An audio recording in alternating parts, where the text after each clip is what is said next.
All right. Hello, everybody. How are we all doing today? Good day, everybody. Wow. Good to see you guys here. Wow. We're going to be going with, what is it? Oh, I don't know why it says Constantine Valdor. That's embarrassing. Hold up. We got to change that stream name real quick. That's embarrassing. That's embarrassing. Wow.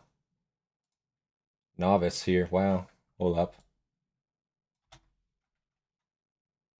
Let's just do that quick behind the scenes. Save. Nothing happened, guys. Nothing happened. Wow. All right, there we go. Constantine Valdor. I don't know why it said Constantine Valdor. That's embarrassing. No, we are here, of course, for Lionel Jonson. Yes, guys, that is going to be Primarch of the Dark Angels. Now, I don't actually know a lot about Lionel Jonson himself. What video?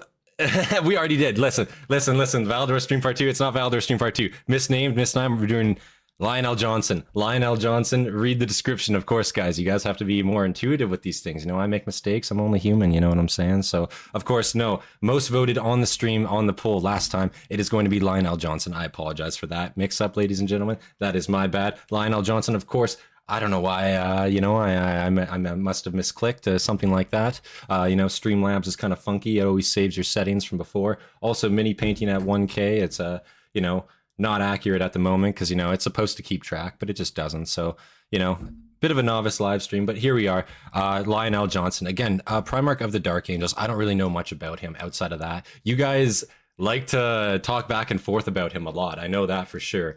You guys genuinely, man, I hear so much discussion in the comments here. It's just about him in general. So many people either like or dislike him.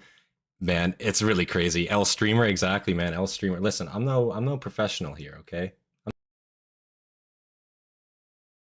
My main job, I wish, but unfortunately, that's just not how these things are, But either way, yeah, without any further delay, guys, we're gonna get right into Lionel Jonson here. Of course, no spoilers. Do not spoil it for me here. This is gonna be my first time watching it, of course, so I don't want any spoilers. Motherfucking Lion and the best duelist, also very autistic. Really? Wow, I guess we'll see for ourselves. Yeah, I want to see for myself why there's such a mix-up on the line here. You guys, again, a lot of back and forth I've seen in the comments about him, and in the Discord as well. I've seen him mentioned a few times, so, and now obviously I got to plug the Discord here, of course, before we get going down. Join the Discord, especially if you're an Hastati watching, if you have that rank, of course, go on down, join the Discord, get your Discord rank, of course. But we are going to get right into this video without any further delay, guys. Lionel Jonson, and of course I will be writing stuff down as I see relevant. I do have pen and paper here. The Angels of Death, the Sons of the Lion. We set off into the great Go back void there. That was a misstart. We are the first Legion, the Angels of Death. Spoiler: the Lion is a Primarch. I knew that one. The Lion. I knew that one. We set off into the great void to fight in the name of the Emperor. Loyalty is its own reward. Goddamn. Loyalty is its own reward. To an extent, though, I feel like. I mean, it only gets you so far.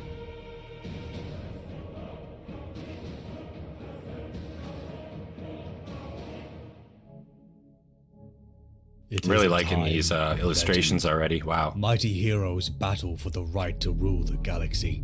The vast armies of the Emperor of Mankind conquer the stars in a great crusade.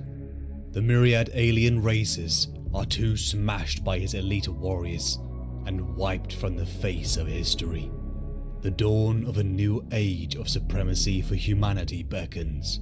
Gleaming citadels of marble and gold celebrate the many victories of the Emperor, as system after system is brought back under his control. Triumphs are raised on a million worlds to record the epic deeds of his most powerful champions. And to say right away, too, Dark Angels, in general, the in-depth, gritty lore about them, I don't really particularly know either, so I'm sure this is going to give good insight, of course, into the actual lore of the Legion itself, The Primarch usually is, the cornerstone, cornerstone for any legion, especially their attitude, their temperaments, that type of thing. So yeah, I think it's going to give really good insight onto the actual chapter as well, because I don't know a whole lot about them, so it's going to be cool to see. 1 million words to record the Lion will get absolutely destroyed by Khan and Sanguinius. First and Is that a hot foremost take? amongst these are the Primarchs. I don't know, Battle Chicken. Superhuman beings who have led the Space Marine legions in campaign after campaign.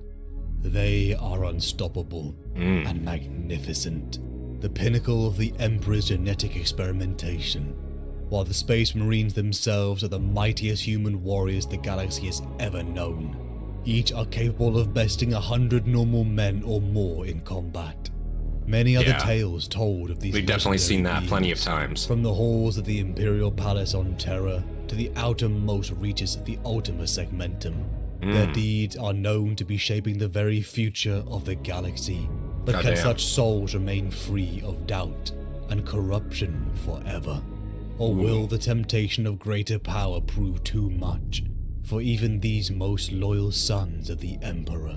Lion and Russ are equal in terms of dueling ability. And the start of the greatest war in the history of mankind is but a few years away. But the tale of one of these beings begins in the 31st millennium. And so this is going to be interesting too, because I can't quite remember. Maybe I'm incorrect, and maybe nobody spoil it for me. Nobody spoil it for me, because I genuinely, I forget. I don't know. I don't know if he is alive or not. Lionel Johnson. I don't know if he's actually still living. I'm not entirely sure. So nobody spoil. But that's going to be interesting to see by the end of this what actually happens to him, you know, and the path he, I guess, takes. And this is obviously going to be his upbringing. I don't know much about the world he was brought up on either. I'm guessing very harsh environment just from this illustration. It was kind of a sad time to pause on. But, you know, yeah, very, very harsh environment, as a lot of Primarchs are. But let's see if there's any, like, if there's anything defining, maybe. I don't know if, I'm assuming he's not necessarily bad per se. Maybe he is, you know, who knows? I guess we'll find out. The tale of one of these beings begins in the 31st millennium. Humanity is scattered across the stars, separated and divided by space and millennia. Upon one hateful emerald world, a child awakens to Emerald find world, himself so that makes in me the think depths jungle. of a near lightless forest. Forest, okay. He knows nothing of his origins. He has no concept of what is before. He does not even know his own name. His environment would later be called a death world, as the forests of Caliban are filled with venomous plants and horrific mutated deadly beasts. Okay, yes, Creatures that's that coming haunt back the to me. psyche of That's human definitely coming back. nightmares. Right. The child learns quickly to survive on his own. Many times he's attacked and has to fight and slay these creatures with his bare hands. He has to gather from the forest to learn which foods he can consume. And see, this is an interesting take on it too, because unlike, like, let's say Angron, for example, where his roughness came from, like, you know, other people in a sense, enslaving him, breaking him down that way. The roughness of, you know, of Lion L. Johnson's here, I guess I'm just gonna call him Johnson, of Johnson's. It comes from the environment. It comes from the actual world itself. There's not necessarily anything like to build up a hatred or anything there. So that's very interesting. Not bad per se. This is 40k. He's a monster when he has to be. Listen. That's why I say not bad per se. We're talking about 40k here, of course. Everything, when I say somebody's not bad, associate some quotation marks around the not bad, okay? I know they can be scum. They can be absolute fucking degens when they need to be. Oh, I know, trust me. But I don't know in a sense if he's like, you know what I'm saying? Like when you have chaos like rolling around like they are, like a not bad individual is like, I'll take that over like, you know, somebody worshiping fucking like corn, you know what I mean? Like that's just how it is, you know? To gather from the forest to learn which foods he can consume. And he's going like full hunter-gatherer on this as well. That's interesting. His mind is turned into that of a hunter, as if he had become one of the beasts himself. He is always on alert. He never knows true rest. allowing himself only the luxury of small periods of sleep, clutching Okay. homemade weapons tight to his chest. Didn't miss much. We're preparing actually for another only deadly 4 minutes in. attack that could come at any moment. Got you just in time. He begins to grow as a disheveled creature, his hair long, his body covered in filth, until after a decade inside the deadly forests, Decade, wow. he sees for the first time humans. His mind is puzzled. Interesting. So he went a full decade without seeing anyone else. That's kind of insane when you think about it. Again, like just full on like man versus wild kind of scenario here for him. He's not really facing anybody evil per se, but he is definitely getting fucked by the elements, by nature. Again, nowhere to really build up a deep-rooted hatred of anything yet. I'm sure it could still definitely happen and probably will still happen. But as of right now, I don't see if like there's going to be a deep-rooted, like, you know, what's the word? Like mental fucking trauma holding him back. I'm sure probably there will be. It's a Primarch we're talking about here. But of course, you know, I guess let's find out. They look just like him. They are knights. Men clad in metals, shining and so- brilliant amongst the forest. And not to pause again right away, but interesting too, the first people he sees, I'm guessing clad in metal, right away, Space Marines. First people he sees, the first interaction he has. So this is, I feel like that's very, very interesting here. I don't see if there's going to be, except a hatred for monsters. Wow, okay. Levels of how bad he is. Russ is Big E's executioner, the lion, who Big E sends in to exterminate a Xenos race. Well, I mean, it's a Xenos race we're talking about, and usually any Xenos race we see in 40k, listen, I'm not trying to say that they're worthy of being exterminated. I didn't say that, okay? Nor did I even allude to it, but it's just kind of like one of those things, you know? Men clad in metals, shining and brilliant amongst the forest light, armed and armored in rudimentary powered armor. They belong to the Order, the knightly group who hunt the beasts of Caliban. Lion is They are overrated. utterly shocked. They find this large boy within their midst, not even hearing him move. Oh, maybe not Space He had Marines. crept up upon them much like the beasts of Caliban. They begin to panic. How? Nothing can survive this deep into the forest. Maybe It just must people. be a monster.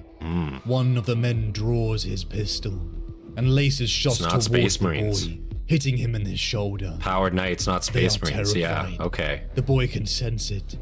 You can almost hear their hearts Interesting. inside their chests pounding. Wounded, the boy darts to safety. And with a feral snarl, he looks at them dead in the eye, only for one of the men to step forward. Approaching cautiously, softly, this man finally sees that he is staring at a human. He wasn't going to attack, are you? Lion. The strange man names him. The knight's name was Luther, an honorable, respected man, Interesting. and a great knight of the Order, who despite his kind demeanor and his warm smile, is genuinely terrified of the boy.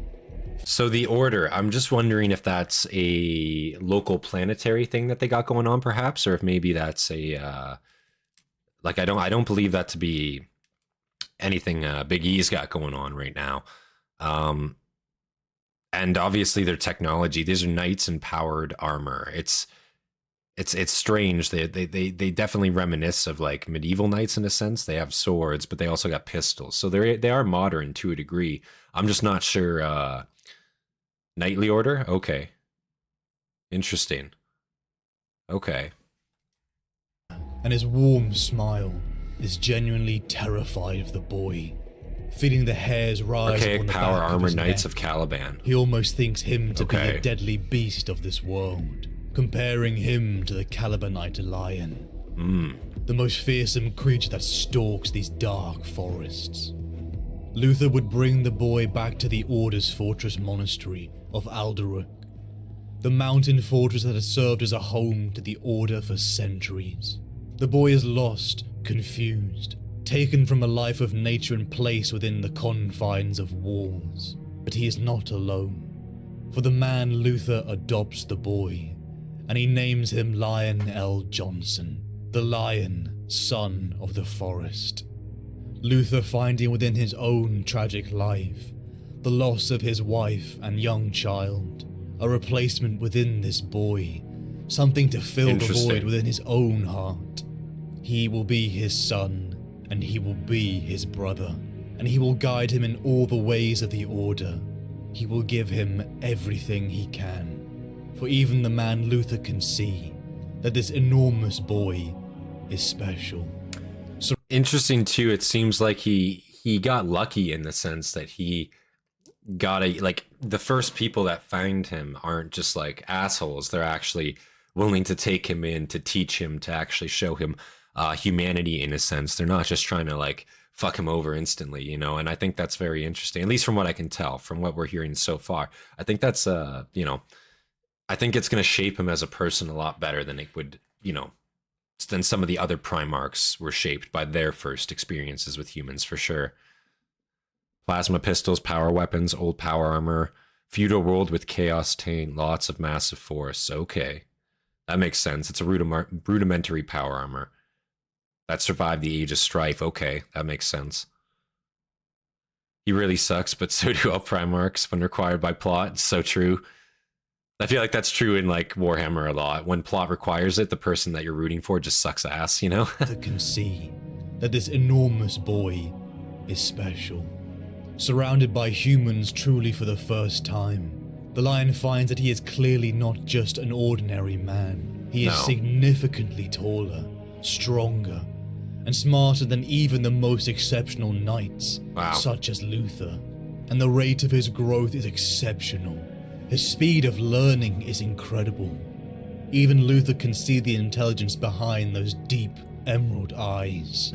Even if the boy did not speak for his first year inside the walls of Alderac, he was almost more of an observer, not quite able to shake out of that hunter mindset, never quite able to relax. And I don't think that's from a lack of in safety. He can't speak, he's just choosing not to, I think. But even especially if he learns as day quickly as they inside the claim. walls of Alderac, a blade was put in his hand as he began to train in the way of the knights, stepping through the spiral, the ancient training grounds, and the Order's martial combat doctrine. Interesting. Learning the ways of a duelist to a level beyond even mortal men. A day and night cycle of combat and study, until finally the Lion was ready to begin his first hunt. Back into the forest of Caliban the boy would journey, battling many of the types of horrifying monsters that lay deep within the shadows of the overcast trees, behind the venomous and poisonous vegetation, in rudimentary arms and armor, and long-maintained advanced technology. And I will say, if this is like an actual representation of like how they look, these knightly orders, this armor looks sick, I gotta say. Like it's a good mix of like modern, medieval, like, you know, like high-tech sci-fi and medieval. It looks really sick. I vibe with it pretty hard. I don't know about you guys, but it does look like a very sick armor scheme to me. Especially you kind of have that like Templar aesthetic too, in a sense. Yeah, wow. I gotta say, and the green too. And I don't know how many knightly orders. I don't really know much about knightly orders. We might have to check out a video about them sometime, because I believe there's quite a few of them. I've heard the word before, but I don't know much actually about them in lore of 40k. I will admit. The Lion has absolutely no people skills whatsoever, even after his character arc. Yeah. Wow. Well, I mean, I guess like it kind of makes sense. If his first 10 years of his life and he just like never even saw a human, it would make sense that he really has no social skills. Like he's very much an introvert. I could definitely see that for sure. Rudimentary that makes sense. Arms and armor, and long-maintained advanced technology. The Lion for Primarchs, he definitely got lowish tier landing pod luck. A mix of its old medieval traditions. Yeah, definitely not as bad as Angron, that's for sure. From a long-lost era, barely kept alive by dissipating knowledge.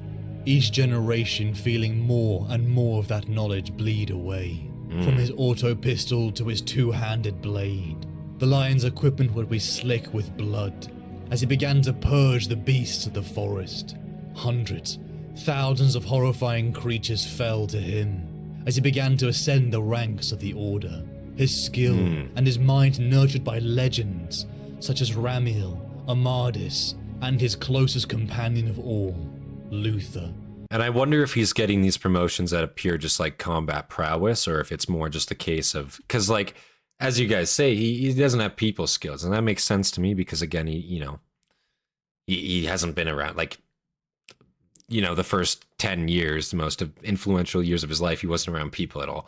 So it makes sense completely to me, but like, I feel like to lead an order, to be a high-ranking member of these orders, you probably would want somebody that can, speak to the truth, speak to the men, inspire them in a sense, but maybe just his stature, his frame, his ability in a sense alone is just all that, Like, I assume having this guy, like, as a top-ranking member, and he's just massive, like, probably would be so awe-inspiring, to be fair. Not much to know about the Knight Orders on Caliban. The Order became de facto leading Knight Order on the planet. Okay. Amadis, and his closest companion of all, Luther, and even the mysterious Lord Cypher, the knight who forgoes his own identity and inherits the Cypher title, charged with keeping the secrets of the Order. The traditions of Caliban are born into him, poured into his growing mind. But yet there is one tradition the boy cannot reconcile.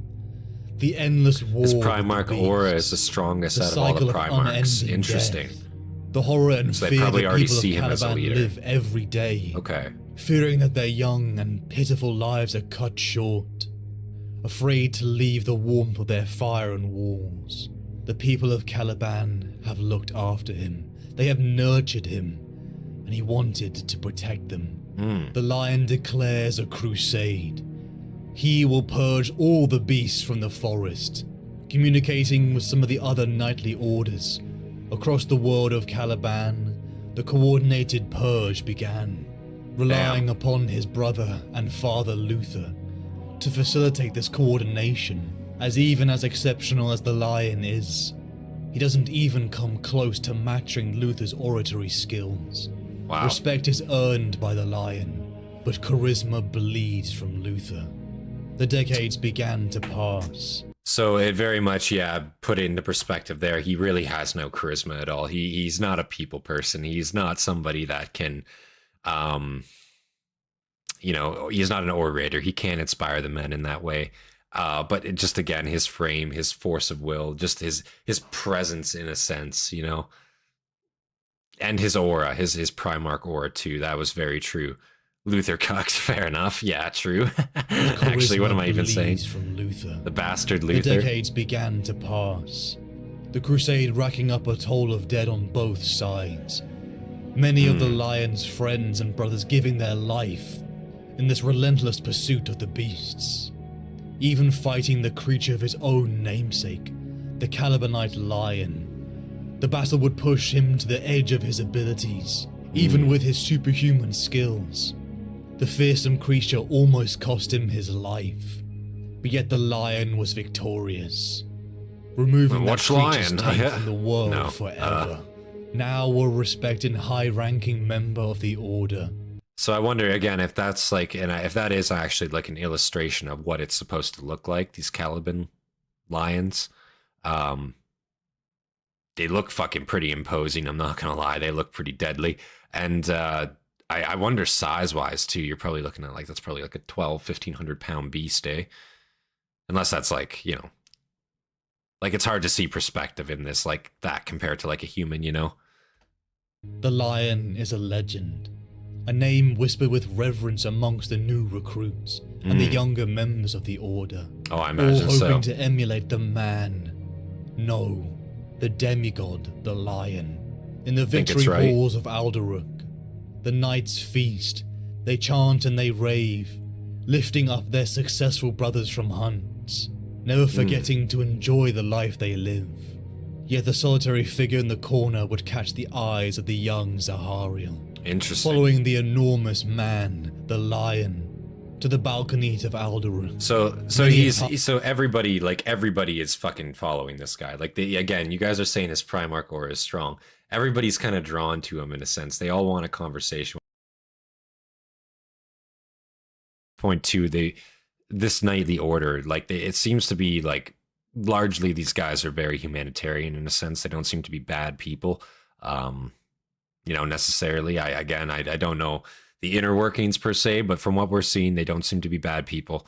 They're actually trying to train. They're trying to teach. That seems like a very good, it seems like a very good place to be out of any place you could be per se. But his knightly aura, again, like he's rising the ranks so quickly and they fear him. You think they fear him? Interesting. I guess that's also possible. I mean, he is just a fucking giant, to be fair.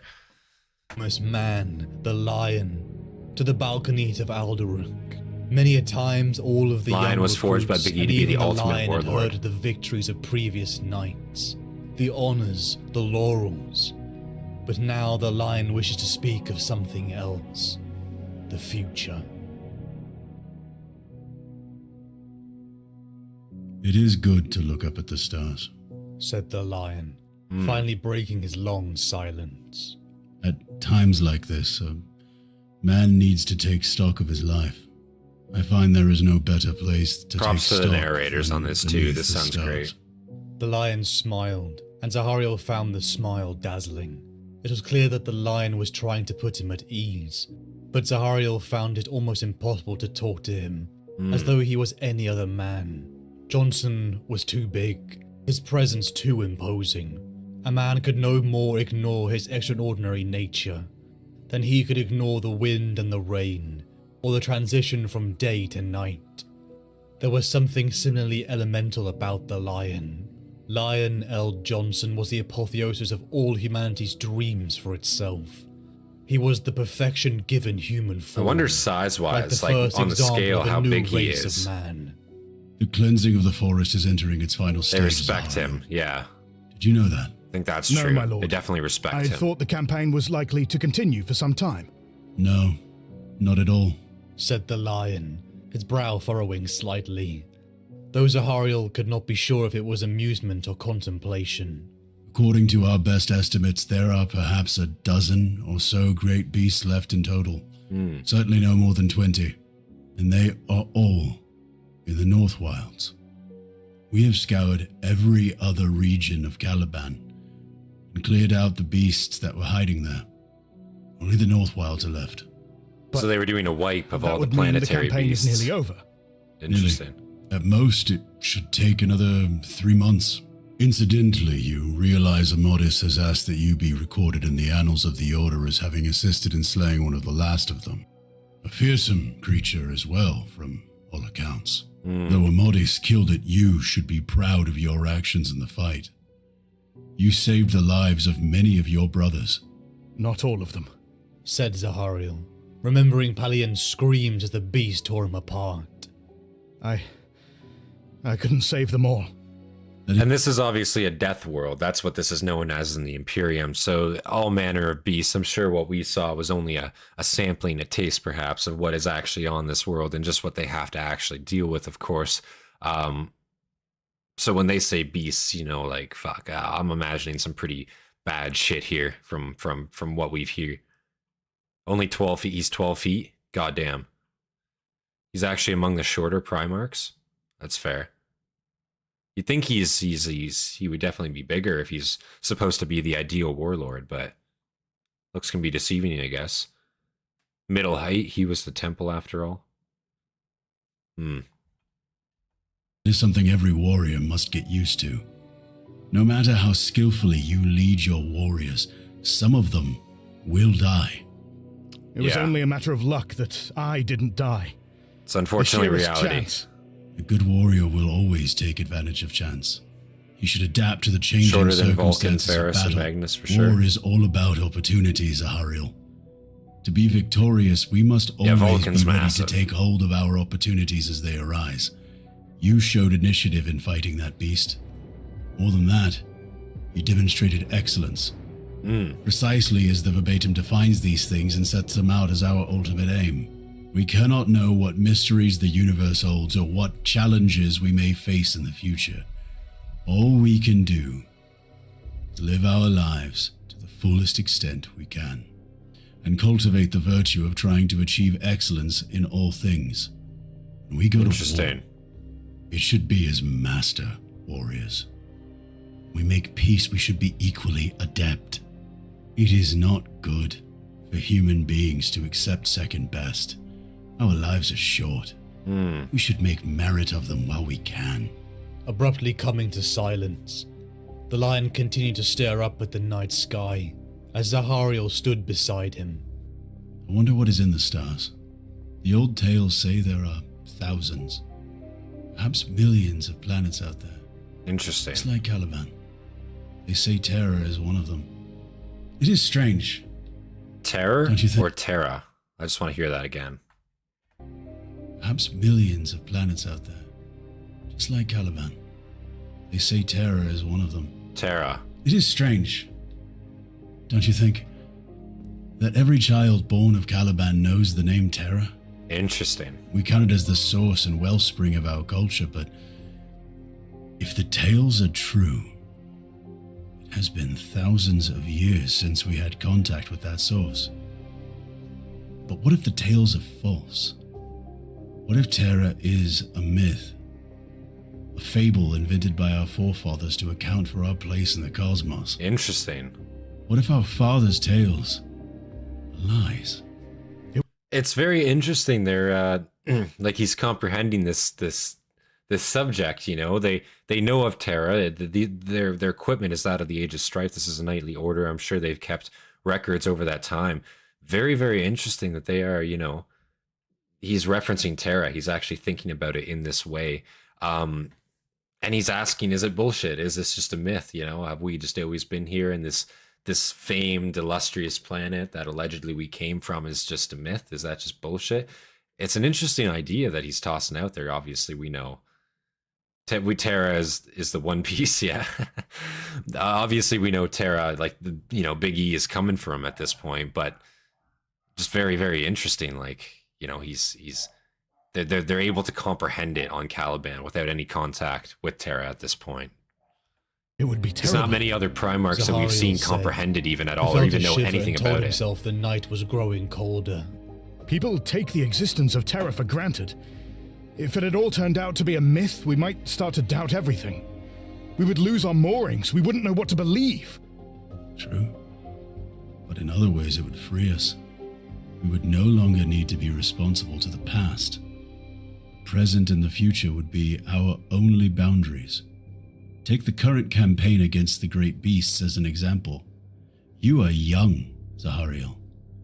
You cannot be aware of the bitter arguments, the threats and recriminations that were directed toward me when I first advanced the plans for my campaign. Interesting. All too often, I found that the causes of these objections were rooted in some dated custom that had long ago worn out its welcome. Tradition is a fine ideal, but not when it serves as a shackle on our future endeavors. If it wasn't for Luther and his fine oratory, I doubt the plan would have ever been approved. It's the same with so many issues that confront us today. The diehards and the sticks in the mud oppose us at every step. So it sounds like the greater part of this order is still very, very much loyal to Terra. I think that's also very interesting because, like, I assume when Big E shows up, this world is probably just going to be taken with open arms, you know? No resistance, no nothing like that. They're just going to fucking, okay, yeah, they're back. Finally. It's been thousands of years, but they're back. You know, that's what it seems like it's going to be like here, which is, it's cool. It's a stark, you know, contrast to some of the other worlds that, you know, the Primarchs have landed on and we've seen. Diehards and the sticks in the mud oppose us at every step. Been like Irrespective of 5,000 the years, value yeah, of the plans about I that, put forward, roughly. They always make reference to the past, to tradition, as though our past was so filled with shining glories that we might actually want to preserve it forever. And he's keep making this reference to tradition. Interested in the past, Zahariel. Yeah. I think only of the future. The lion paused. Standing beside him, Zahariel wondered what Lord Cypher would make of this speech, decrying the value of tradition. Might this be another test? One designed to see whether he would simply acquiesce to what the lion was saying, or stand up for the values of tradition. As he looked upon the lion's countenance, he saw a strange intensity to the way he stared up at the sky. Right. as if he loved and hated the stars at the same time. Sometimes I wish it was in my power to wipe that past away. I wish there was no myth Tradition of versus terror. progression, yeah. I wish Caliban had no past. Look at a man without a past and you see a free man.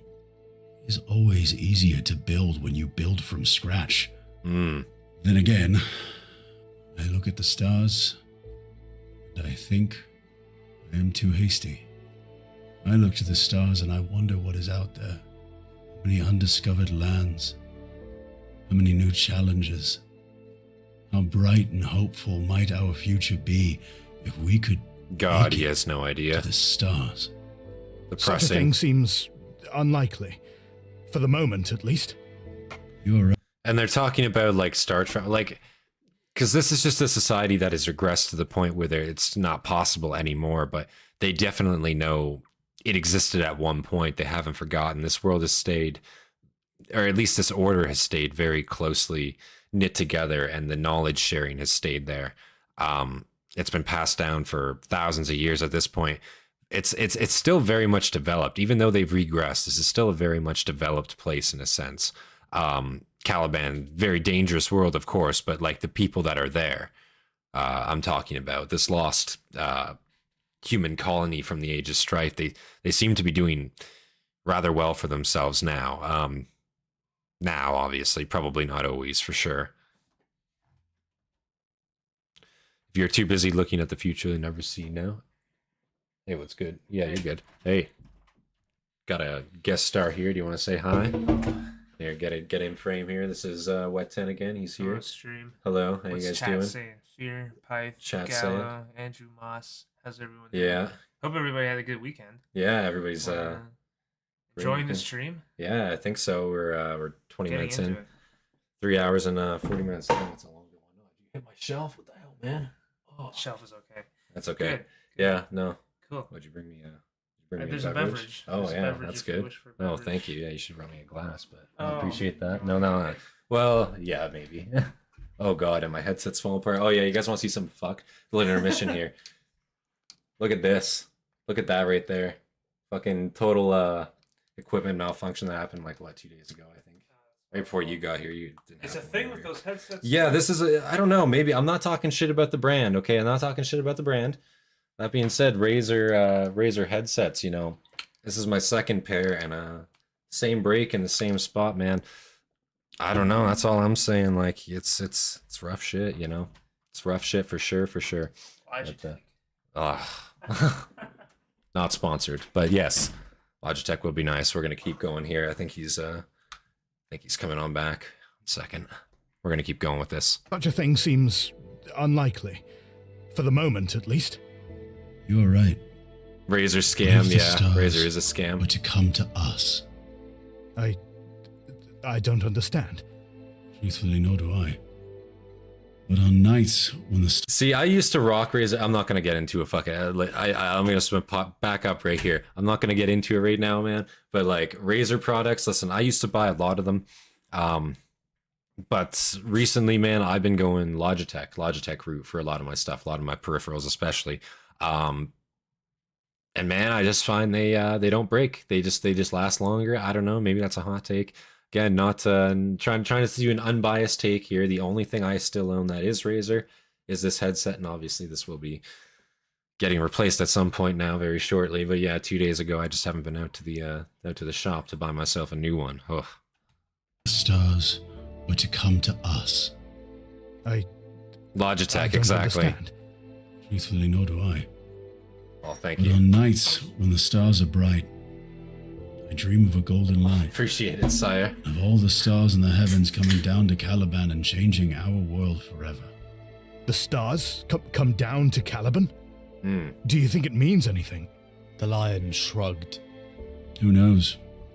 I feel I ought to know its relevance, but every time I think I sense a connection to the golden light, it fades and leaves me alone in the dark. Then, as though shaking off the last of such a My dream, God. the Appreciate it. Thank you. Oh my God. Wow.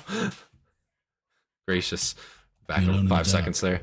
Then, as though shaking off the last of such a dream, the lion said, In any case, the stars are denied to us, so we will build a future here on Caliban. Still, if we are to be limited in that way, we will not allow it to limit our vision. If we are only able to build our lives on Caliban without access to the stars, then we will make this world paradise. The lion Fireball the extends drink? an Not quite arm, fireball, no. sweeping it in a broad gesture Not across quite. the nighttime panorama of the dark forest and treetops below the walls of Alderuk. This will be our paradise, Zahariel. This is where we will build a bright new future. The campaign against the Great Beast is only the first step. We will create a golden age. We will make the world anew. Does that sound like a noble aim to you? It does, my lord. An aim worth committing our lives to. I raise this question here and now because of your youth. It is the young who will build this future, Zahariel. You have shown promise. You have the potential to be a true son of Caliban, a crusader. Not just against the beasts, but against every other evil that ails our people. Does that seem a worthy purpose? It does. So great speech there. Obviously talking about moving forward, forgetting tradition, moving forward. And again, interesting idea because at this point, roughly 4,000 to 5,000 years have passed since the Age of Strife, since Terra has been lost. And at this point, is it really worth it to keep going in that regard for something that might not ever come back? Obviously, we know going forward it does come back. But in their perspective, yeah, you've been cut off for this long. Why are you still maintaining tradition in that sense? Definitely doesn't make much sense.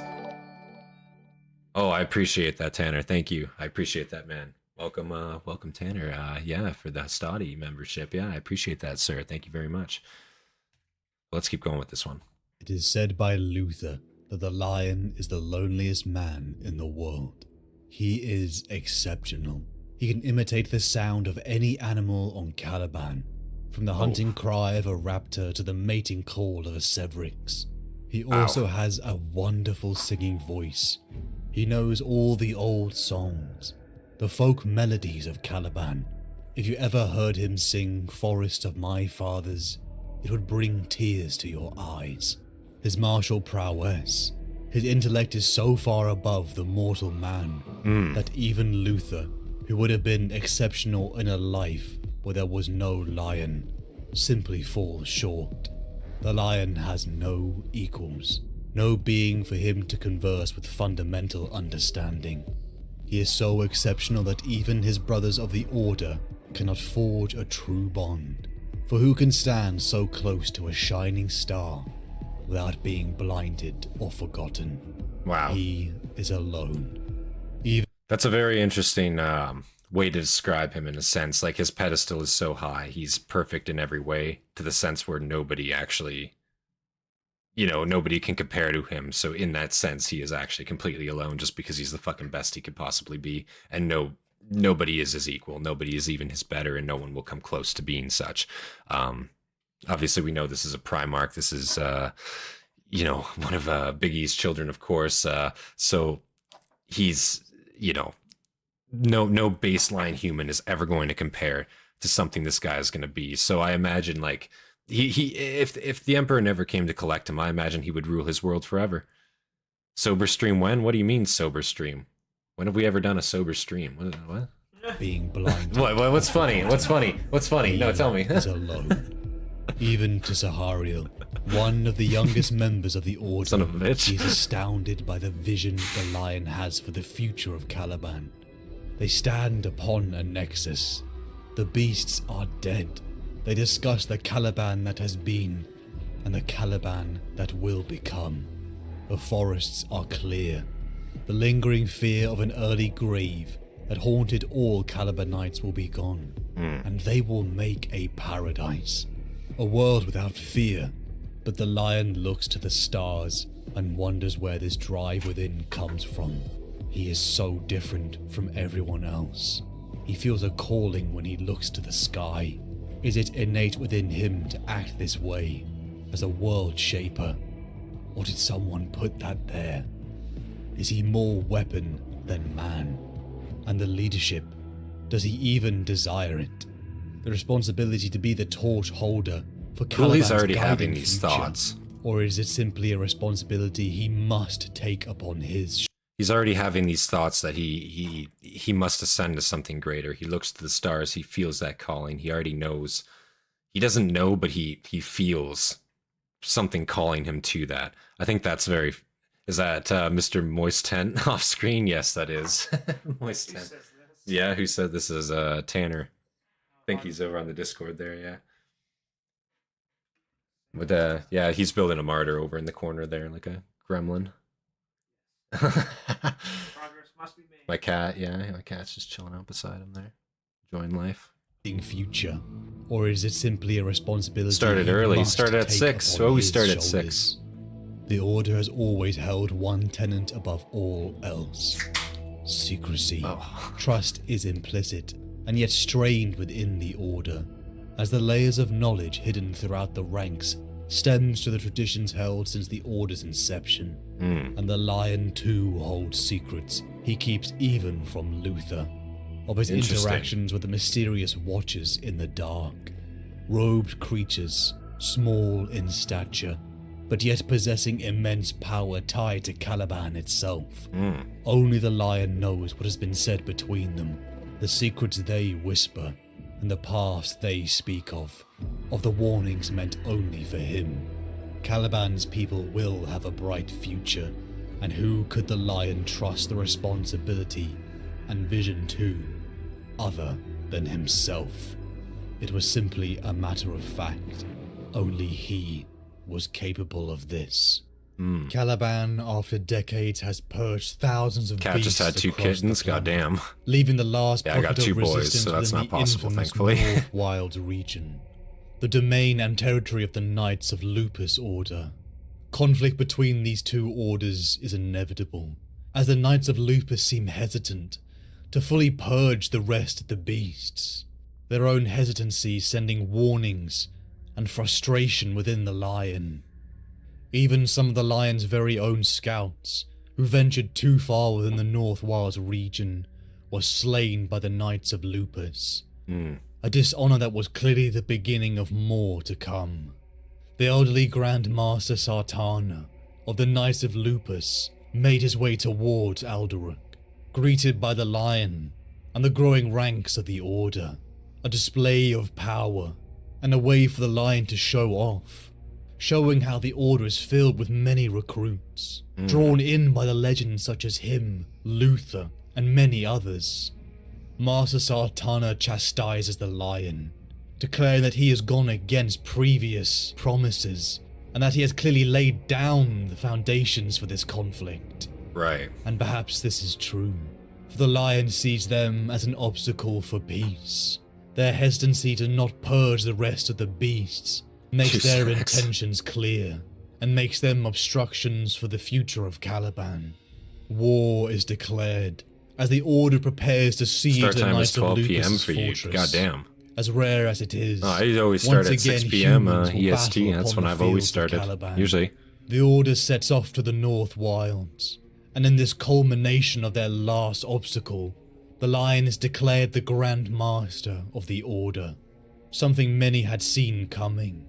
But perhaps in another age, it may have been others like Amadis, or So he, in one lifetime, ascends to Grand Master of the Order, which isn't really a surprise to anybody. But again, his life, like he won't die. That's the thing about him, right? Like he will outlast everybody there. So at some point, he's gonna get it. But I feel like these people might notice, like, hey, you don't really seem to age after a time. I'm not really sure. I don't think he gets too old by the time Biggie gets there. I'm assuming not.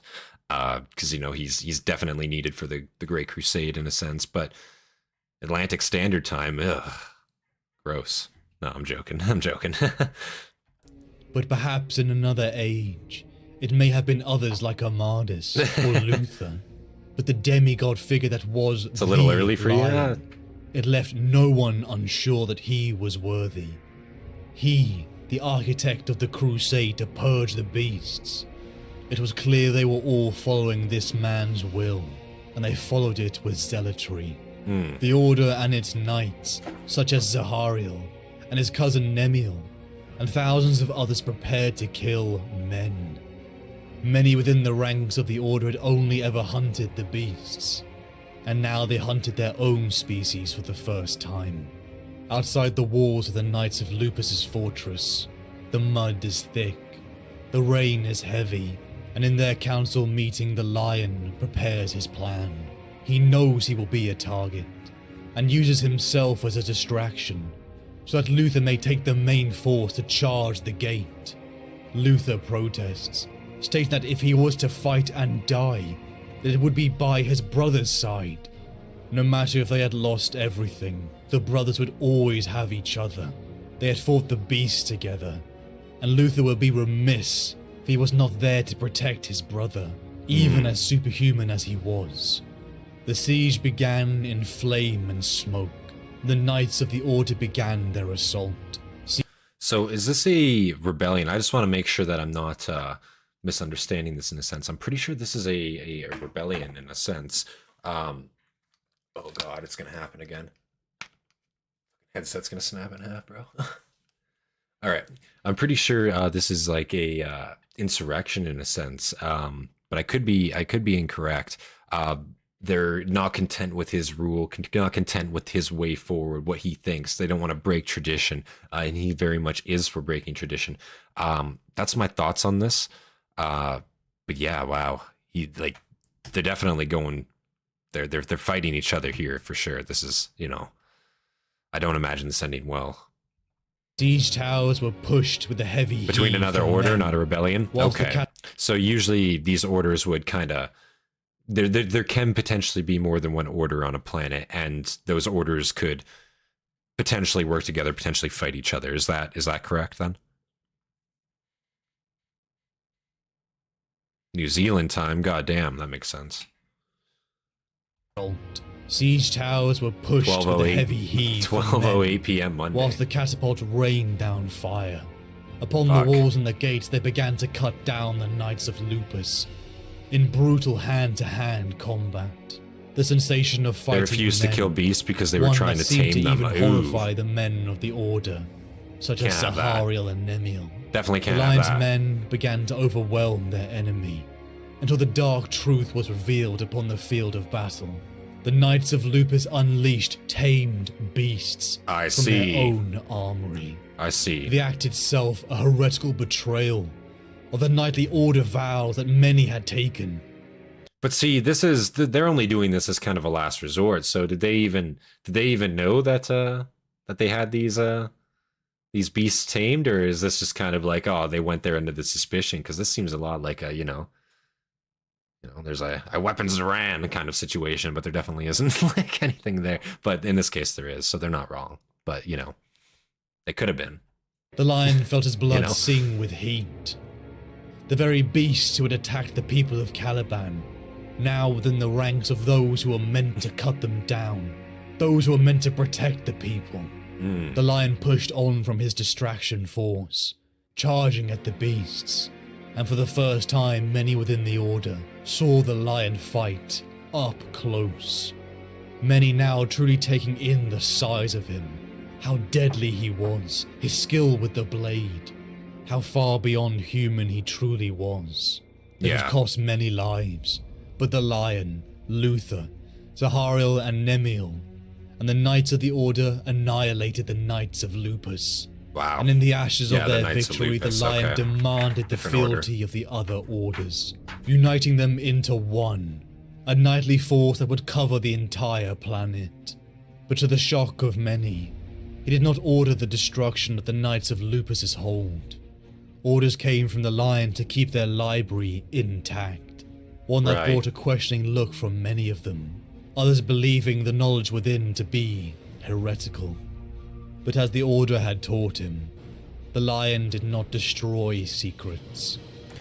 And I think that's like probably one of the smartest things you can do. Like, you really don't get many people in 40K that are actually willing to accept other types of knowledge. Like, usually, yeah, you're gonna burn it. You know, you're just gonna light it on fire. You're gonna torch it. It's heresy. It's not real. You know, don't listen to that. But it's good when you actually have somebody that can use their brain and think, hey, maybe, you know, maybe their shit isn't worth torching just right off the bat. I mean, but then again, you're opening the book to you know, some dark truths in a sense, for sure. So I can see it, but it's I think it's a good thing. I think it was smart. He saved that library for sure. The contents of the library were transported back to Alderuk. Information was information. It was how you used it. Yet even in this time of great victory, another mystery of Caliban came to fruition. And for the first time in his life, the reason this Primarch wasn't able to conquer his homeworld has already been given. Goddamn. An ancient myth, I didn't pick up on it yet. One he had heard many times growing up within the walls of Alderuk, from the many tutors and teachers he had. Suspected ancient Xenos, who masked their true form and appeared as small robed humanoids. Their goals were mysterious, and even to be within their presence it unnerved even him. But yet there was something intrinsic within them, something that tied them to Caliban itself. Interesting. Something the lion kept to himself. So these are actual Xenos on this planet as well. It's actually inhabited by, you know, Xenos, but they appear as human, which is kind of interesting. So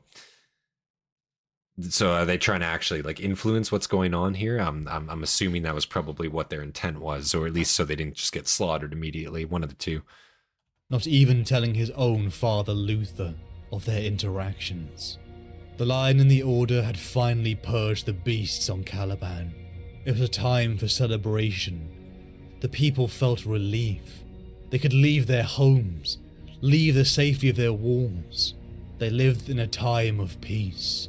The Lion led a victory march from Alderuk, from the old veterans of the Order to the young, carrying the banners proudly.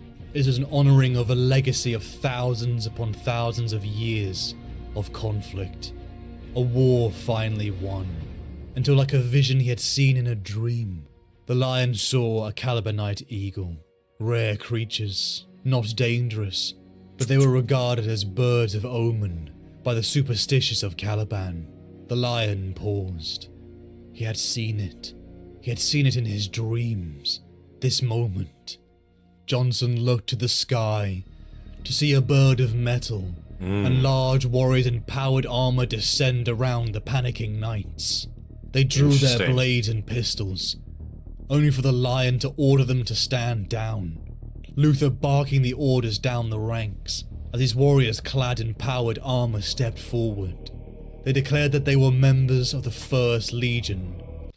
Very interesting too how they show up. Like, yeah, what are they going to do? Fight back? Like, there's no way. If they're coming from the sky so brazenly as they are, there's no potential way that a society such as this, that is ground ridden, you know, and has been for the past couple millennia, is actually going to fight back or put up any sort of resistance. They do have powered armor, they do have weapons in a sense, but I'm guessing only not like space age weaponry, you know, space age armor, not really space age weaponry.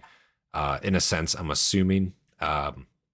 Maybe so they do, but it's not going to be enough for sure. Like, stepped forward. They declared that they were members of the First Legion of the Master of Mankind, the Imperium of Man that comes from terror. They had come to unite mankind across the stars, and they were overjoyed as now they had found their Primarch, their Gene Father, Lion L. Jonson. It felt like a moment the Lion knew would come for his whole life. Many things about his own life had started to make sense. He had never had the time to ponder. Always in danger in the forests of Caliban, always learning and training in the walls of Alderuk. But now he allowed himself to take in and answer those mysteries. Where did he come from? Who was he? Right. His incredible form and mind, and now he finally learned the truth. He was a son of the Emperor of Mankind. He was born within the gene labs of terror. And, like, you would never assume that would be the case, because how, you know, to anyone else, how would he get there, right? But, you know, and at the time when they found him, you know, already enormous size, but still a child in a sense, just a child of enormous size. But why would you think that he had any relation to Terra at all? You know, once he becomes an adult, maybe you're starting to think, okay, this is definitely getting a little strange. But yeah, you've been cut off for 5,000 years. You got no, you know, there's nothing connecting him to that, for sure, for these people at least, yeah. And he had been lost, but now had been finally reunited with his home. The Watchers are and fundamental, his not good or family. bad, just A legion of facts of the line thousands of and Caban. superhuman warriors, created from his own genetic material. A galaxy-spanning empire, created from his father, and a mission to conquer the stars. The Lion's life changed forever. Despite him and this emperor, his father, seeming so aligned on so many things, he still found it hard to get used to. The idea of having a true father. Even within his own heart, Luther had felt more like an older brother. right. The Lion had never found it truly easy to bond with people. And in truth, many times he had stared upon his own adoptive father Luther, wondering how he bonded with people so easily. As Luther had said, the Lion was the loneliest man upon Caliban, but now it had changed forever. The Lion was no longer alone, and perhaps no longer the strongest in the room, as the Emperor told him of his brothers, I see. the Primarchs. In many ways it was a comfort to him. It's interesting to hear, like, you know, Lion fucking, you know, Jonson here, he hears he actually has family, and it's a comfort to him rather than like a, you know, a bane in a sense, you know, because a lot of them just never gave a shit and never claimed to at all. So for him to actually hear it, it's like, oh yeah, you know, maybe there actually is other people like me. It's an interesting take, and it's not one that you hear a lot of the times. Most Primarchs didn't actually want to leave their planets, or if they did, it was certainly not in the way that they were taken from them, you know? To converse with a being that were his equal, men who could understand him. But yet he never found it quite easy to connect with them, never truly bonding to the point of friendship, finding more comfort within his own Calibanites. Though he respected many of his brothers, such as Horus, Dawn, Sanguinius, the Khan, and Guilliman. The Lion adjusted quickly, finding that many of the customs of the First Legion, his sons, sharing many I of the imagine he's going to be similarities awful between the disappointed knightly once Horus orders, goes and rebels he here. began to incorporate many of the traditions of Caliban within his legion. Gone was the old title of First Legion, renaming them to the Dark Angels, giving them the brand after an ancient Calibanite myth, even bringing over the complex hierarchy of the Order, where ranks can change based upon knowledge and levels of secrecy within the Legion's practices. Interesting. Even the world of Caliban would change, becoming the new recruitment ground for the Legion, as many of the young knights from various orders joined the Grand Master, pushing themselves through the brutal process and becoming Astartes. I'm assuming a lot of these people native to the planet, native to Caliban, that are already joining after, you know, basically after Jonson is, they already have a lot of experience on the planet. They're already well versed in what the planet has to offer. So I imagine they would make great initial recruits, you know, to the Astartes program. I think that's awesome to see. And they're probably, you know, cream of the crop troops. Like, you wouldn't get better soldiers in a sense, especially in melee combat. But, you know, just in terms of survival skills alone. The crusade upon Caliban had been completed, a time that brought many worry, wondering what their purpose would be, but a new purpose quickly filled the void, and after years of training and recruitment, the Lion and the Calibanite Marines joined the Great Crusade. They would conquer the stars and fight Xenos and non-compliant colonies of mankind, and just as how the Lion had united Caliban, they would unite humanity, armed with the imperial truth, and a legion of hundreds of thousands of Astartes. The the Lion would join the battle across the stars. Immediately, the Lion was The thrown Lion was into one of 3 choices for the horrifying title of War Master. find Goddamn. within a short time I can see within why, the Great though. Crusade that he and his legion would take part in the campaign of the Rangdan Xenocides. The Rangda were a vile Xenos race that enslaved many other sentient races to themselves, using them as slaves or puppets within their own wars. These masters taken straight from Lovecraftian horror. Xenos that could haunt the mind of any mortal man. It would be this war, this Xenocide, that would be the hardest fought in the entire Great Crusade. And even with the tactical genius of the Lion, it would cost thousands of Hastatis, millions of mortal men and women. At its height, the Lion would have command over 300,000 space marines. Wow. The Imperium's champion as it And that's not, you know, the biggest number, but 300,000 is definitely nothing to scoff at. That's a gigantic amount of Astartes to have under your command personally at a time. And wow, I imagine, you know, I can almost see why they were broken into chapters. Because, yeah, 300,000, if somebody wants to fuck around, 300,000 could absolutely cripple an empire and did, you know. Just, wow, just giant numbers there. faced its worst enemy at the time. It would be a war that the Lion eventually won. For even against his brothers, his tactical acumen was superior. Though the conflict would change the balance of the legions, as now the Dark Angels, who had fought valiantly and bravely, were no longer the most numerous. Many of the Terran elements of the Legion giving their lives within the conflict. Right. From war zone to war zone, the Lion would move, his Legion and him earning a reputation of honor and prowess.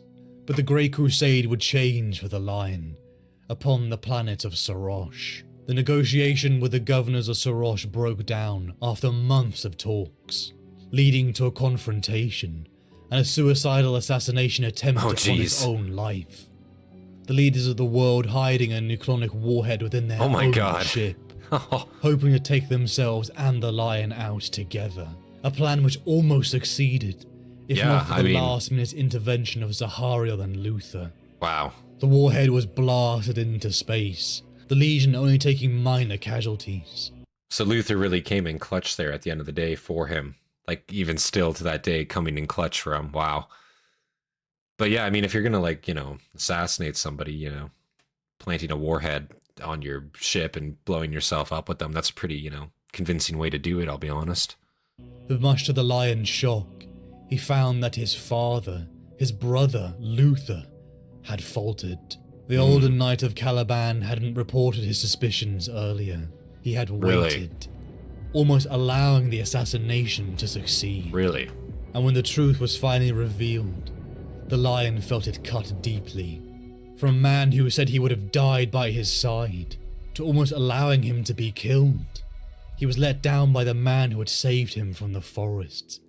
The man who was meant to be his father. The man who had tutored him, given him love, trained him to be the man that he would become. He didn't hate him. For how could he hate the man who had given him so much? Right. But how could he fully trust him now either? He knew Luther had come through in the end. So yeah, he came through in the end, but like I almost wonder why he wanted to go through with that in the first place. Was it fear? Was it you know, he didn't like I don't know why. What were Luther's like actual motivations for almost going through with that assassination, with almost allowing it to happen? Obviously he, you know, he didn't set it up or anything, but he was kind of complicit when he, you know, didn't say anything about it.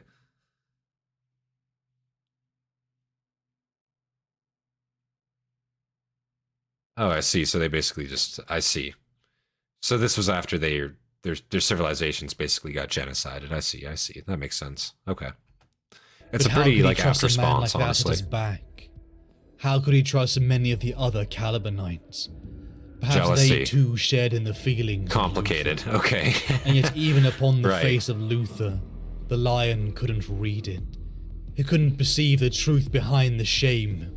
He couldn't perceive the momentary jealousy. the Lion and the Legion descended down to the planet of Sarosh, finding a monstrous Xenos creature, created from the sacrificed blood of thousands. Oh god.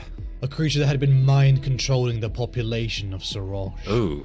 A jelly-like body that was like that of some deep ocean trench dweller, shimmering, appearing fragile, and lit from within by bursts of coloured, electric light. Ugh. With a million eyes that stared out from its hideous form, the Lion drew his sword, and the... So they're literally describing some like fucking Lovecraftian Cthulhu beast here is essentially what this is, and it's been mind controlling the population. I see. So, but I'm guessing at the end of the day, this is probably a warp entity of some sort, or it could just be maybe a Xenos, just a straight up Xenos. Hard to say.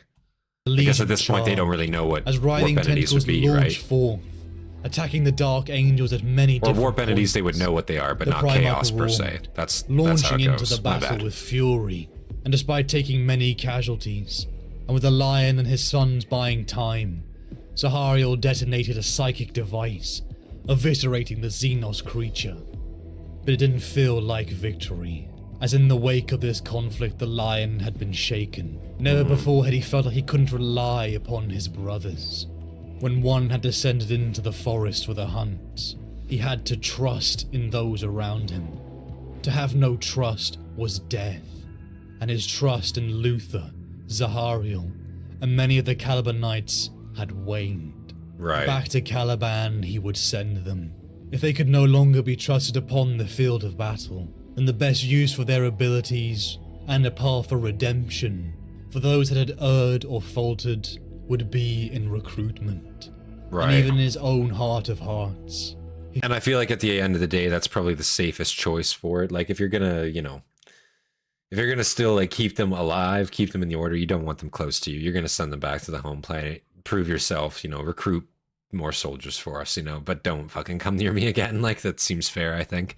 He felt like his father, Luther, cared more for Caliban, but yet he did not communicate this to his own father. Oh, he believed thank that you, the man Hobbit. I Luther appreciate that. knew him. Can't be here for the He stream family understood why party he stuff. had to do this. Hold on. Can't be here for the stream family party stuff going on, but enjoy the line, Lauren. I'll catch up with the VOD tomorrow. Never forget, never forgive. Thank you, Hobbit. I appreciate that, man. I appreciate that 20. Thank you, sir. I appreciate that. Oh, that hell the yeah. man Luther knew Catch the him. VOD for sure, man. He understood why he had to do this. For a man so brilliant, so intelligent, so deadly, it is almost hard to believe he faltered in reading the true feelings of those closest to him, the true feelings of Luther. With the compliance of Sarosh, the Lion set out to pursue another Xenos threat that had threatened the Imperium, a Xenos race that the Lion despised, one he had seen before during the Rangdan Xenocides. The Lion and the Legion prepared to battle once again the Crave. The Lion frowned as he stepped off, boots crunching on glass. He had hunted quarry by touch and smell alone. Right. And had been stalked through the lightless defiles knowing the sound of a single breath would be his end. You are a less patient hunter than I. He drew the Lion's sword, slowly, thrumming the activation rune worked into the grip as it came free, bathing 20 square meters of hangar deck in coolly energized light. Wow. The Crave host stood exposed where she had been waiting for him. Crave host. So yeah, you guys were saying it's a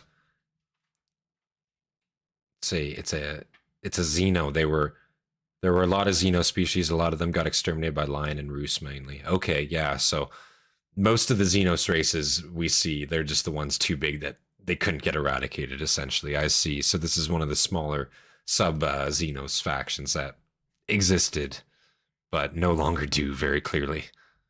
On the flight deck, her hair was the color of ominous flame, her black eyes drinking in the glow of the Lion's sword. Yet for all her supernatural features, it was her posture that struck him as most uncanny, lacking the subconscious cower that betrayed even the bravest men when confronted by a Primarch of the Legiones Astartes. She stood straight-backed and haughty, jaw upturned as though she looked up because she chose to, rather than because the 1.5 meter difference in height between them meant that she had to. Did you believe you could hide?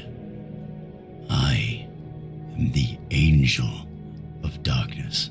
Lionel Jonson, She said in a voice like grinding glass. Oh, you grace me with your presence at last. The lion dipped his head. The Imperium would never acknowledge this foe, or know the cause of their annihilation from history. damn. And so it was only just that the lion salute a Hello, worthy thing I was adversary hunting pretty before the much. end. Savine. The woman bared black-veined teeth. You know her name? She imagined that I did not. Is that the petty resentment that weakened her mind to you? No one is admitted aboard my ship without my approval. Nothing transpires here without my knowledge. I keep no secrets that cannot suffer scrutiny. Malcador I think knows this is a this lying as demon, well not a as I. Xenos? Possibly. I requested Savine.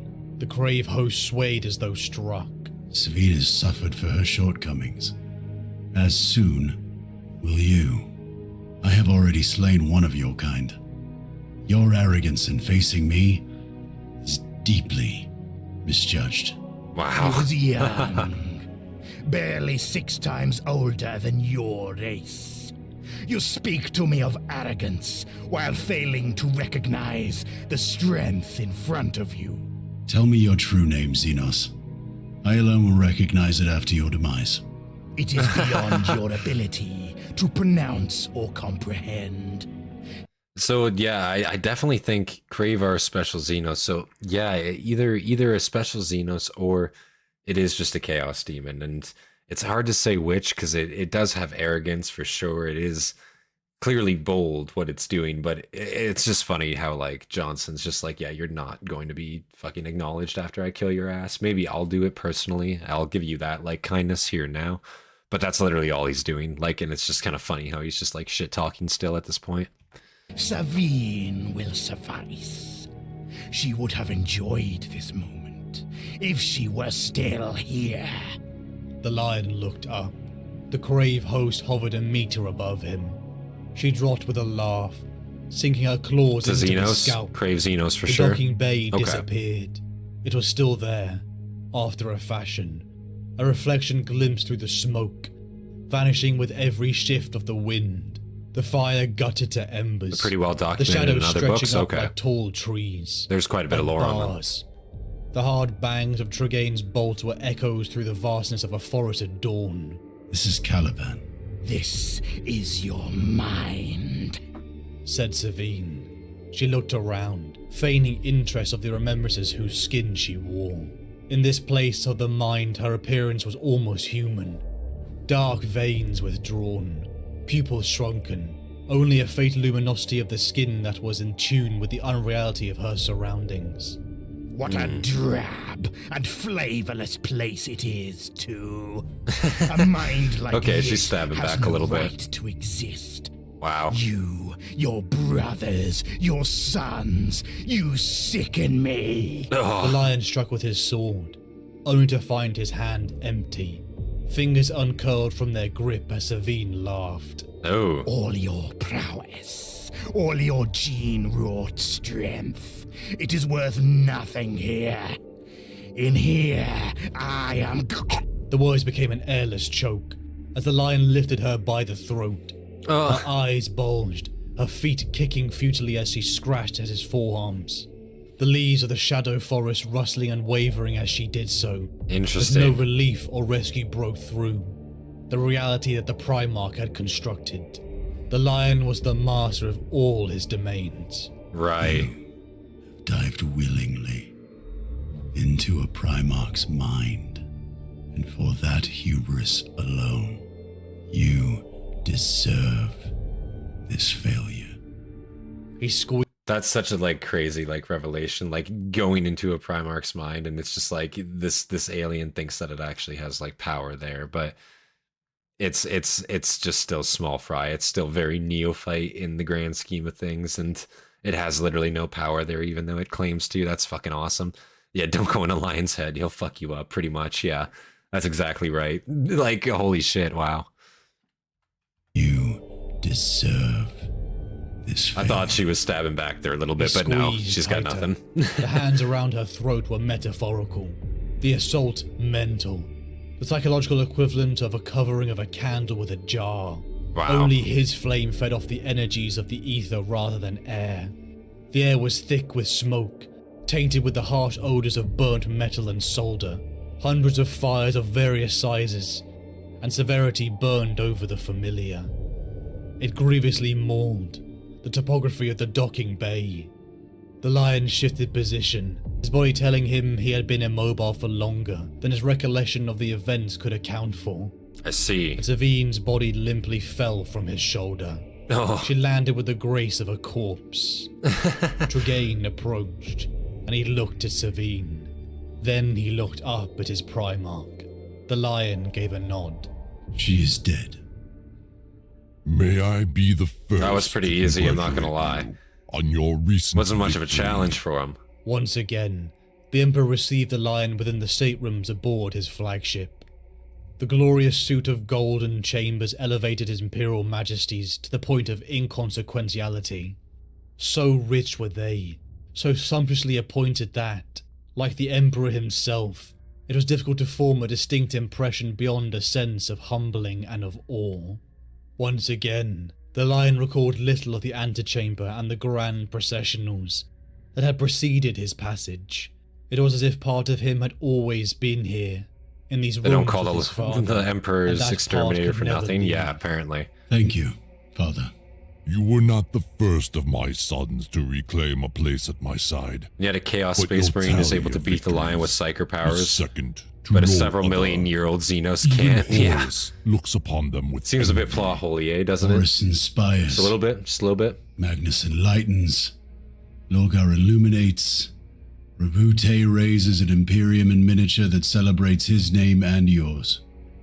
I have left as many worlds behind me as any two of my brothers, but I fear that darkness and ash will be the legacy I leave to your Imperium. The Emperor considered long, as he did often, before giving an answer. In the time of the Egypta, there was an empress named Hatshepsut. By all accounts of her that survived, she was an equitable and proficient ruler. By the standards of her time, she rebuilt her land in the wake of war and occupation, erecting great monuments and bringing prosperity to her people. She reassembled the Egypta's navy, using it to reestablish their old empire, and launched military campaigns against the nations who had once been their oppressors. A legacy whose parallels are not hard to see. And yet, those who came after her did all within their power to ensure that she would have no legacy. Her name was chiseled from every monument, her every deed and triumph stricken from public record. Where have we seen that Even before? her body was removed from its royal tomb. Why, if her reign was so equitable? Because those who succeeded her desired it. Because sometimes what comes before is too troublesome to be paved over in rockcrete. To a man with a monument to compliance, or a golden aquila on an imperial flag. Sometimes it is enough only that it be destroyed, that no trace of it but darkness and ash be left to endure. And yet history still remembers this empress. The Emperor Thutmose III did not have his dark angels. It is a pity that your campaigns kept you from the triumph. Your presence was missed by your brothers. Horus in particular spoke to me of his regret. He knows that I would have attended had I been able. The lion replied, a tone far sharper than any he had before employed in the presence of his father. You are troubled. The Imperium celebrates, but its triumph is empty. It's an interesting concept because he's obviously having the mindset of like, yeah, I'm leaving your Imperium, this empire that I was supposed to be building up for you. I've really just conquered. I've burned a lot of shit, at the end of the day, and that doesn't really seem, just. But the Emperor is trying to justify it to him in a sense. And it's also interesting too, he's mentioning Horus to him, like Horus particularly missed your presence. You know, I'm sure again, like they have great respect for each other. And I think, you know, Jonson here, I think he and Horus are pretty close, all things considered. So I imagine that betrayal is probably going to hit pretty hard. The galaxy is not won because Horus has his great victory. Recall my words Oh, no. to you. Ulanor is just another victory. Lehman is the executioner, the Neither Lion is the pageantry. exterminator. Some men demand such pomp. They cannot accept the end of one era and the commencement of another without an occasion by which to mark it and give it meaning. Laurels must be given, honors and fair titles invented so that they may be bestowed upon favored generals. Some men need recognition. The shadows around the Emperor's That's a pretty throne hard line. deepened. But beneath the layers of obfuscation, deep within the myriad guises of that singularly unfathomable being, the Lion felt the Emperor behold his firstborn son. Some men do not. Interesting. That was a pretty hard speech, I'm not gonna lie. That was a pretty good one. From what we've seen from the Emperor, that one was pretty good. A hooded figure, armoured in emerald plate, wreathed in obscuring light. Lionel Jonson has never truly seen his father's face. Jagatai Khan would describe it as weather-beaten and unsmiling. The face of one who has ridden under every sun and counted every blade of grass.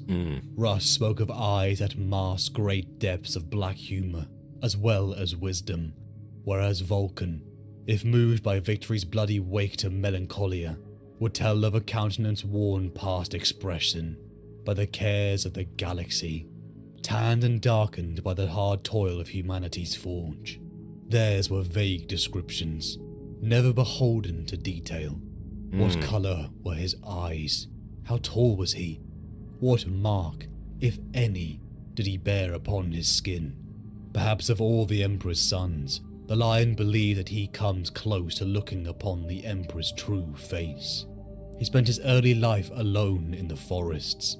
Even when he was taken in by Luther, he struggled to converse with the same warmth and humanity of his adopted father. But despite finding it odd to think of the Emperor as a father, he finds that he barely needs to speak to the Emperor because they are beings of the same temperament. That's Even interesting. within the order inside Alderac, the traditions of secrecy, of responsibility and knowledge. He's talking about his connection to the Emperor just in the same sense of like, you know, they don't really need to communicate in a sense because they just like, they are the same being, so they understand each other kind of well, and just him knowing that there's another entity like that is kind of enough for him in a sense, and that's, you know, it's kind of interesting to see, kind of interesting to hear him explain that a bit. Inside Alderac, the traditions of secrecy, of responsibility and knowledge, it all permeated into the growing Primarch. A temperament that suited his nature, an outlook shared by the Emperor of mankind's conduct.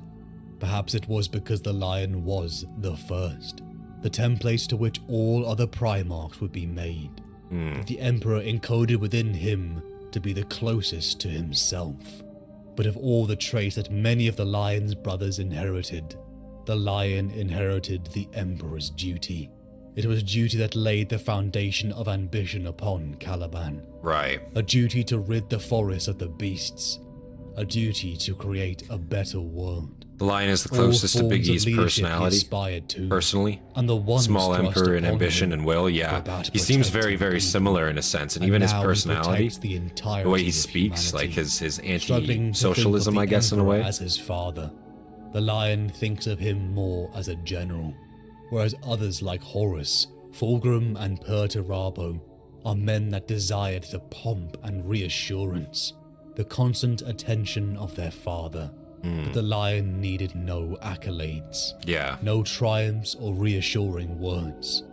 All he needed to know was that he was fulfilling his duty, because duty is its own reward. That's also a Great good point. Crusade Like, he has isn't watched seeking over the attention galaxy like all for these other nearly guys 2 are. centuries. Very interesting. The Lion himself, having spent over a century at war, battling horrifying Xenos and non-compliant colonies of mankind across thousands upon thousands of worlds. But the Crusade was changing. There was an end almost in sight. The accumulation of this era of war, to be marked with a triumph upon the world of Ullanor. Something the Lion chose not to attend, as he continued his proclamation of the war across the stars, into the outer reaches of the galaxy, far from the light and influence of terror. In these far reaches, the Lion and the Dark Angels find themselves against a foe that they had fought once before inside the Rangdan Xenocides. So they very much do target and hunt Xenos, and that makes sense too because he was a hunter of beasts back on his homeworld of Caliban, right? So he's very much attuned to seeing these otherworldly kind of entities already. So it makes sense that he is kind of like the Xenos hunter. He goes out there and he kills fucking aliens. You know, that's his whole piece.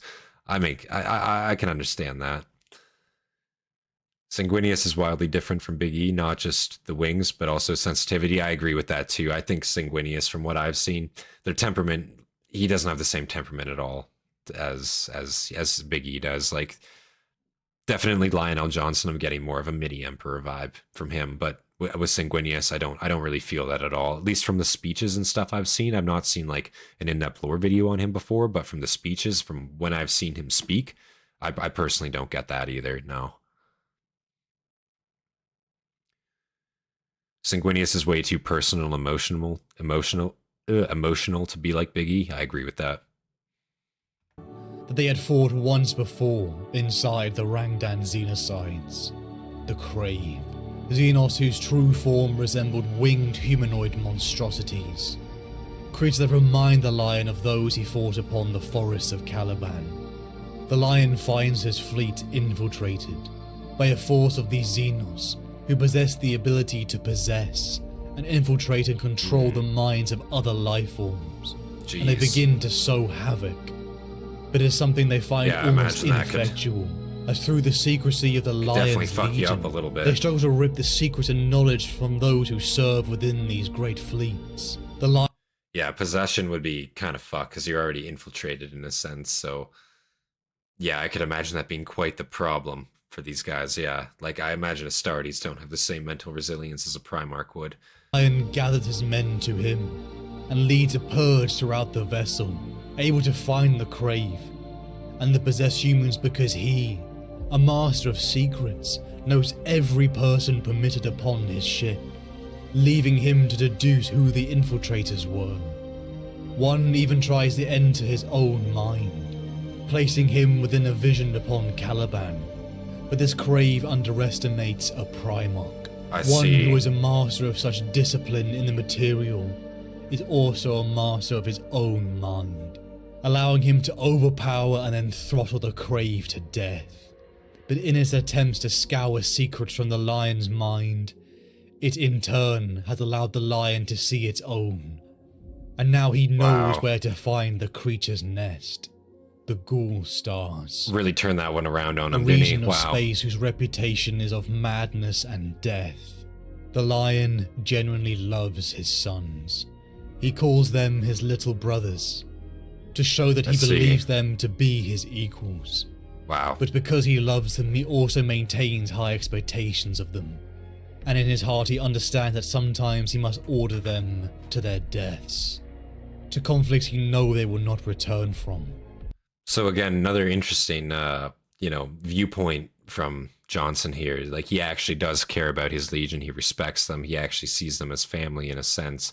But, he respects their abilities, and he knows as a commander that, they're not always going to all make it back. And I think that's very interesting because he, so many other Primarchs are just willing to throw their legions away in a sense, throw their lives away, and they're willing to just, make more in a sense, but you don't see that from Jonson. That's good to see.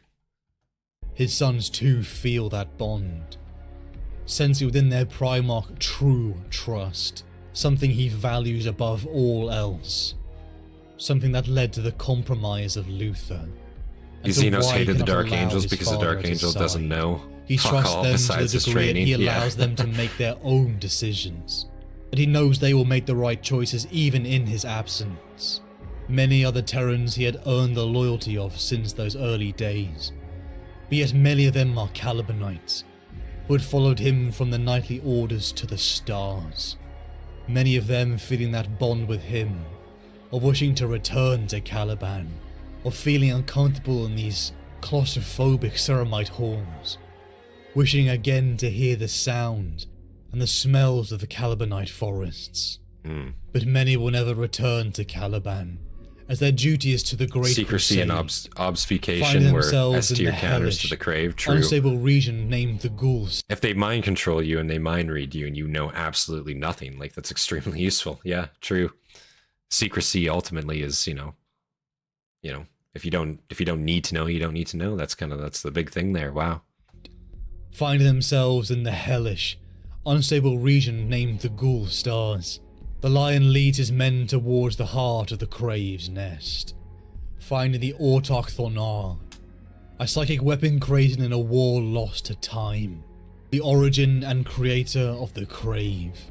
Jonson and his men battle this titanic creature, the Dark Angels deploying 20 Leviathan dreadnoughts into the battle, said to be an extremely rare maneuver that only a few legions could ever pull off. Yeah, no shit. But such is the expertise and rare weapons gifted to the First Legion. And yeah, 20 to bust out 20 in one battle like that, 20 titans like that. That's not just a bitch play. Like you're going in with that one, you really want these motherfuckers dead, and I can understand why. This is certainly a threat to the Imperium if they're capable of doing what we've seen. Yeah, I can understand how this would be enemy number one for the First Legion. Absolutely, yeah. The Template, the Legion from which all others would be created, the Primarch from which all others would be moulded. Again, the Lion finds his mind invaded, now by a creature infinitely worse and more powerful than before, and he finds that he is failing against the psychic might of this being, until his son Duriel sacrifices himself by blowing up the Crave nest with him inside, the backlash allowing the Lion a reprieve, as the beast reels from having lost so many of its own kind. The reprieve allows the Lion to slay the beast, and in turn protect humanity forever from its invasive, possessive, and predatory ways. It would be towards the tail end of the Great Crusade that Jonson, in a joint compliant action with the Space Wolves Legion and Leman Russ on the planet of Doolan, that he would find conflict not just with an enemy, but also with an ally. In ensuring compliance of this world, Jonson led an assault against the rebel leadership, cutting down the leader personally.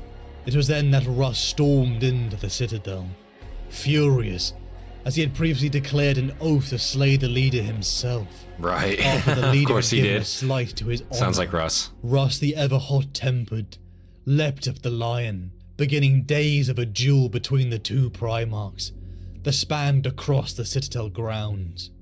The two demigods Don't go clashed to at a Ghoul speed Stars or beyond Halo mortal Stars, no. sight. The fury Sounds like a bad time, and I will say, if any of those survive, like if any of those Xenos actually did survive and were seen in modern 40k, I imagine that would be like drop everything and just go kill those fuckers right now. Like we can't have those around, Definitely sounds like some bad juju for sure. Classic Lion and Rusmo, and yeah, they're totally tag teaming here, aren't they? Russ has to steal all the glory as always, yep. Not even Lion's best technology, as he has Forbidden Dark Age. Forbidden Dark Age of Tech, Enslaved Man of Iron. Ooh. He has Enslaved Men of Iron. That's kind of nuts. Don't go to the stars if your name is Erebus or Leandros. The two demigods clash at a speed beyond Gotta watch the mortal Erebus video at sight. some point. The fury of Russ meeting the anvil of the tempered and measured Lion, only for eventually Russ to begin laughing at the absurdity of it all. But this feeling was not shared by the Lion. Time had been wasted by this pointless duel. They were generals first, not brothers, and he knocked his brother out cold. Damn. Out of the frustration he felt. How could his brother treat war like a game? But yet this very duel would birth a tradition, one continued by the two legions that would continue even to the modern timeline. It would be at the tail end of these 2 centuries of war that Jonson would find the politics of the Imperium shifting. There had been rumours for many years that now he had seen come true. The Emperor had stepped down from an active role within the Great Crusade at the triumph of Ullanor, declaring before the weeping millions of mortal men in the parade grounds as thousands upon thousands of Hastati stood, hoisting their banners proud.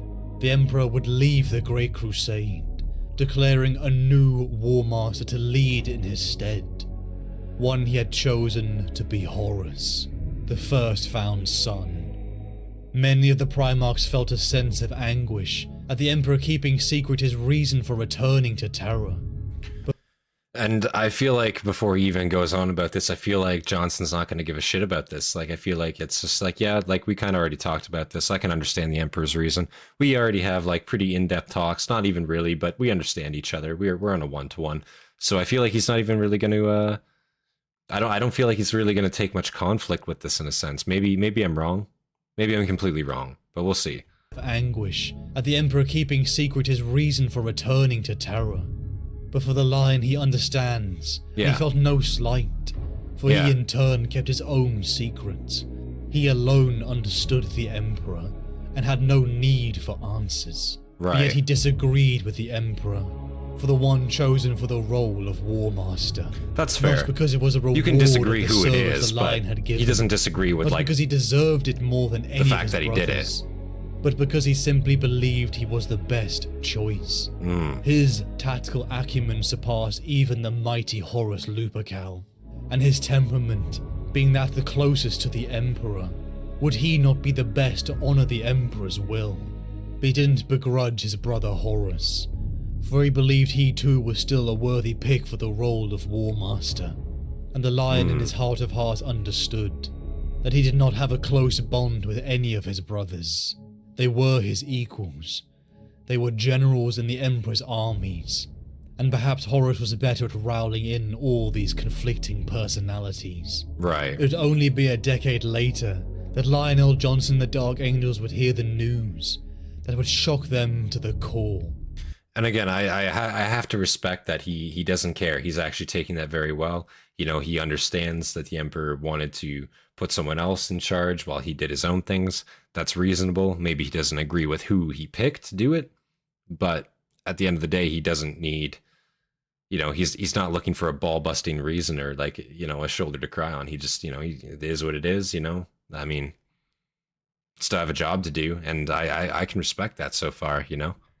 The War Master Horus, alongside 3 other legions, had betrayed the Emperor.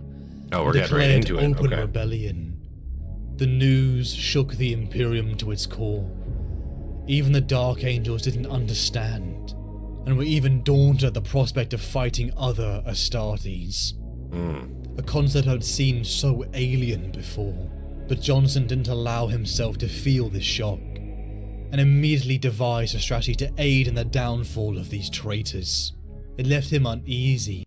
Lion is a bit diluted here. Being the War Master is a lot more than being the best tactician. Good on him for accepting it, though. Exactly, right? Like, there is a lot more to it. It's a lot more nuanced than that, but he even acknowledges that it could be a lot more nuanced than even he knows. So, like, he realizes that, and he fully is just like, yeah, okay, fair enough. You know, I can respect it. I can definitely respect it for sure. He wasn't chosen because he has absolutely no people skills and doesn't know how to communicate. Exactly, but he's not salty about that. You know, I feel like that's an acknowledgement, but he's not salty about it by any means, from what I can see at least. Devised a strategy to aid in the downfall of these traitors. It left him uneasy that he didn't understand the reasons behind this rebellion, and in his naivety he believed that the traitors could be brought back into the fold in some way. Sanguinius Chastised, probably should have been perhaps. War Master. That's Unable to bring the probably Dark my Angels choice fleet from to everything I Isfahan hear in so time, far. to join his brother Ferrus Manus in the Retribution fleet. The Lion took a I agree crack with that, force of his David, own I agree. to the world of Diamat. Accompanied by Nemiel, they secured the forges, and in turn the monstrous siegecraft the Lion knew Horus had ordered constructed decades ago. As soon as he had heard news of Horus's rebellion, He knew in his heart that all roads would lead to Terra, that if he could deny Horus resources for that campaign, it would be over before it even begun. In meeting with the planetary governor and the lead biologist of the Mechanicum, the Lion sensed that something was being kept from the Dark Angels. The Lion asked Nemiel his opinion of the two men in private, giving a sense of shock to Nemiel. For the first time he glimpsed that perhaps the superhuman warrior, who he had served from Caliban to the stars, struggled to read people. Nemiel began to contemplate. Perhaps that was more of the role that the charismatic Luther had filled. It led to some questionable thoughts. And I'm assuming Luther at this point. Well, Luther at this point could still probably be around if he was, made in Astartes, which I'm assuming he was. So I don't know. I hadn't heard any mention of Luther being killed. I'm assuming he's still around. We might still see him yet. It's been a while since he's been mentioned. Charismatic Luther had filmed. It led to some questionable thoughts. Or did the Lion unite Caliban? What if Horus was really just too Alfarius in a trench coat? True. How much did he owe to his father figure? The rebellion of Horus had called into question the loyalty of many. Many of the hundreds of thousands of worlds brought into compliance were unwilling. The might of the Emperor's armies forcing their hand. Many felt even a sense of loyalty to Horus, the face of the Great Crusade, the one who had brought them into the light of the Imperium, the man on the front lines, compared to the ever-distant Emperor, hiding away upon Terra, something the Lion was right to question, as the forces of the Mechanicum on Diamat turned upon the Dark Angels. They were ambushed, and so this is interesting. We haven't really heard this before in lore, at least in the Primarch story before. Forces of the Mechanicum are actually going to be fighting the Dark Angels here. We haven't really seen that before. We haven't really seen a lot of Traitor Mechanicus in general. Obviously, I know they exist, but we haven't really actually heard much about them. So I think that's going to be really interesting to see here. Sorry, I had fucking something in my throat there, but I think that's going to be really interesting to see. Turned upon the Dark Angels.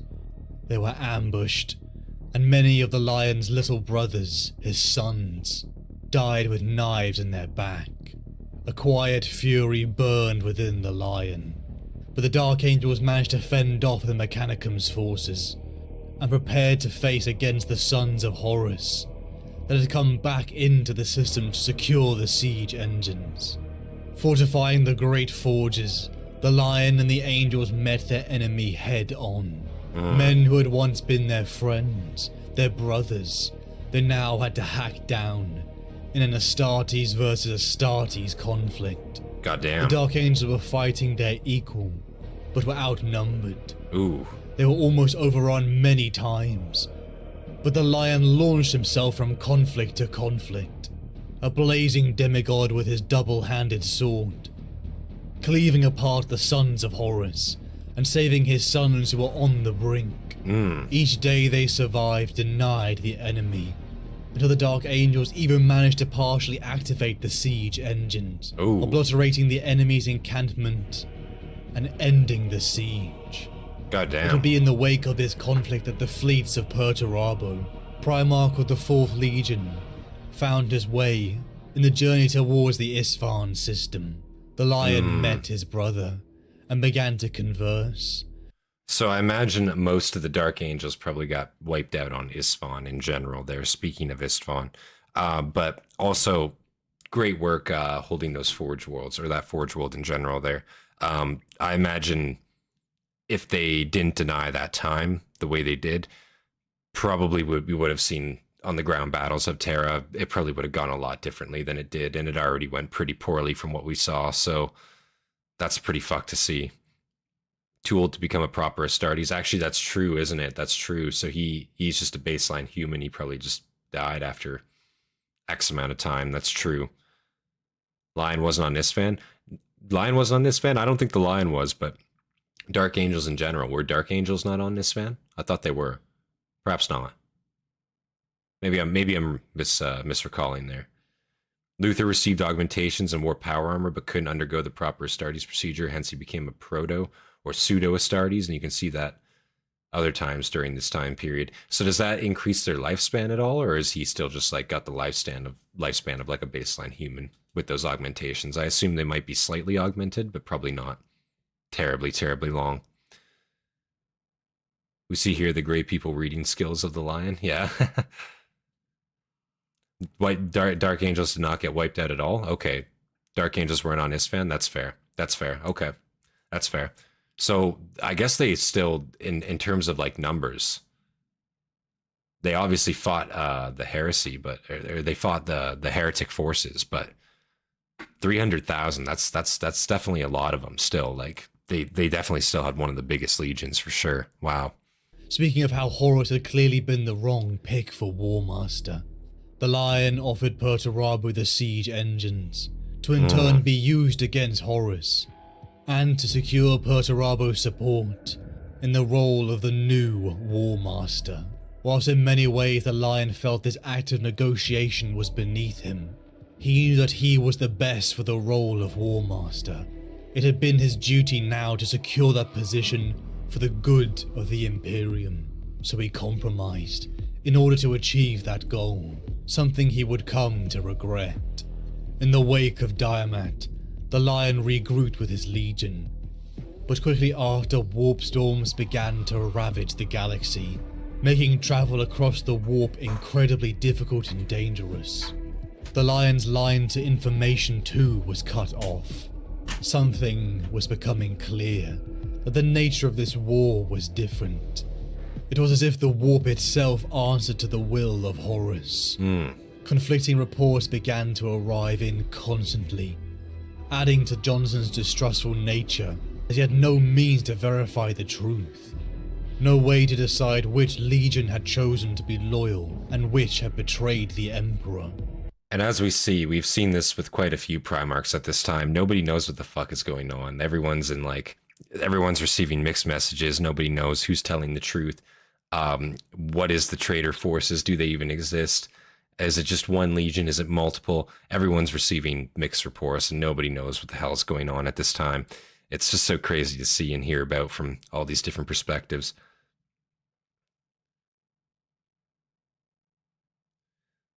Thing about the Lion is he was still salty about not being War Master because he ends up giving Perturbo siege weapons as a vote of confidence so he can become the next War Master.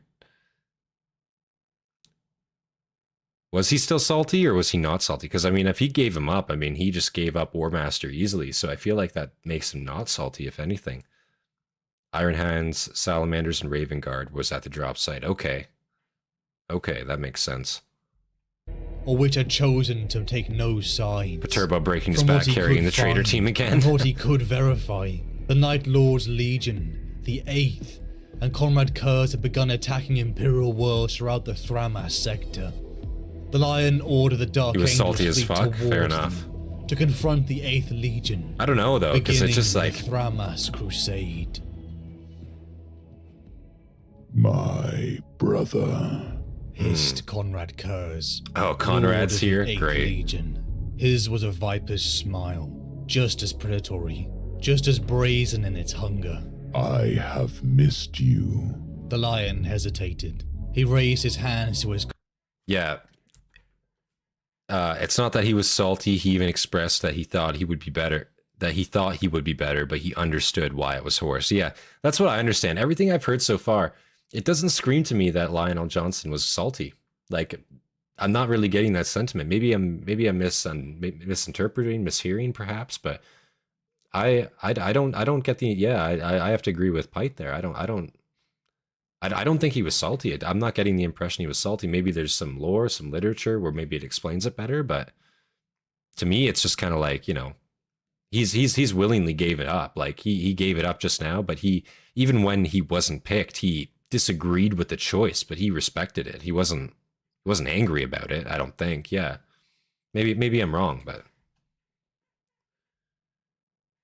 Ranga genocide killed like 85,000, maybe more within 3 battles against them. Wow. So that 300,000. So they definitely lost like a lot. And during the Great Crusade, they lost a good chunk of their Astartes forces. That makes sense.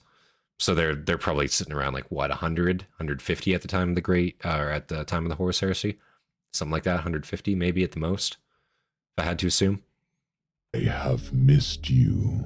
The lion hesitated. He raised his hands to his collar, unlocking the helm seals hidden there, and pulled the helmet free. An expression of naked surprise marked his features, yet his face was still an angel's countenance, not the beatific, handsome lies of ancient religious myth, but rather the truth of Terran artistry, a face that could have been shaped from tanned marble, emerald eyes with soulful depths, contrasted by a mouth that would forever struggle to show emotion. To Corswain's eyes, Curze was pathetic, ghoulish in comparison, a wretched husk facing a Night Lord, claws against a prince's sword. Curze? The lion asked, his resonant voice softened by disbelief. What has happened to you? The Night Lord ignored the question. I like how he's actually seriously asking what happened to Conrad Curze, as if like that's like something that needs explanation. Like, guy, we already know what happened to him. He's a bit of a freak, you know? Like, he's a little bit of a freak. He's always been a little bit of a freak. That's not news. What has happened to you? The Night Lord ignored the question, speaking with insincerity rich enough to make Corswain's teeth ache. Thank you for coming. How it warms my heart to see you. The lion drew his blade in a slow, clean movement. He neither brought it on guard, nor threatened the other Primarch. Instead, he clutched it in both black gauntlets, the crosspiece hilt before his face as he stared at Curze above the Quillians. I will ask you this once, and once only. Why did you betray our father? I would ask you something in return, brother.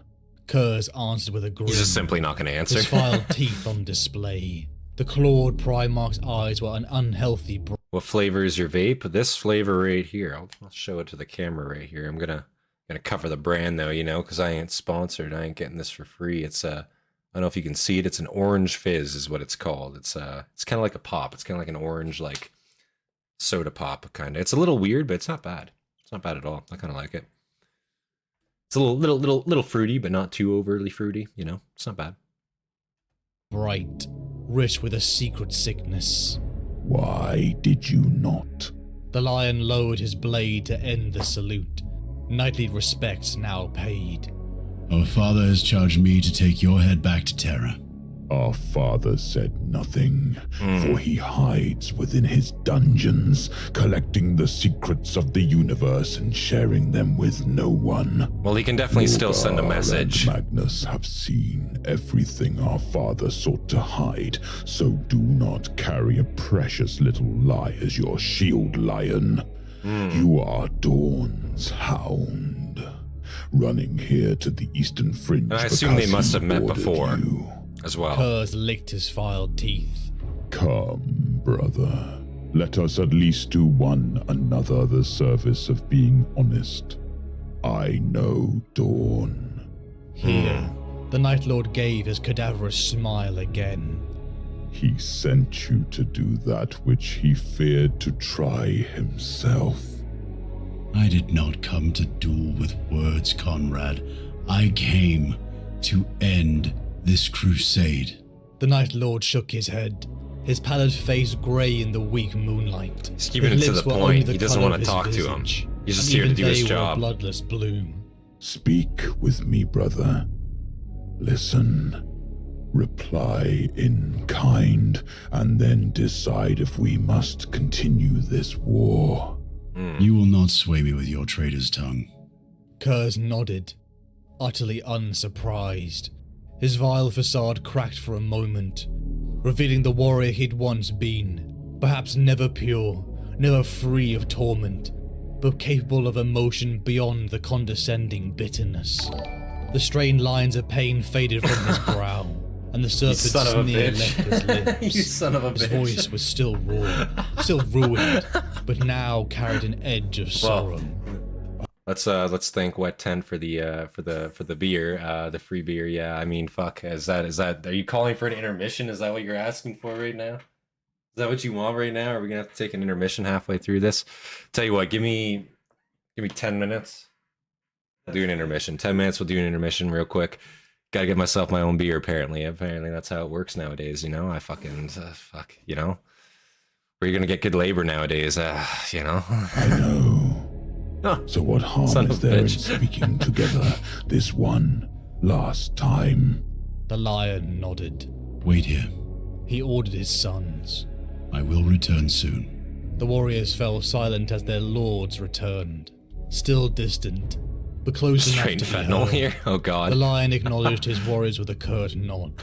They responded with salutes, forming the sign of the Aquila over their tabards. Curze ignored his sons, still addressing his brother. Horus himself charged me to speak those words to you.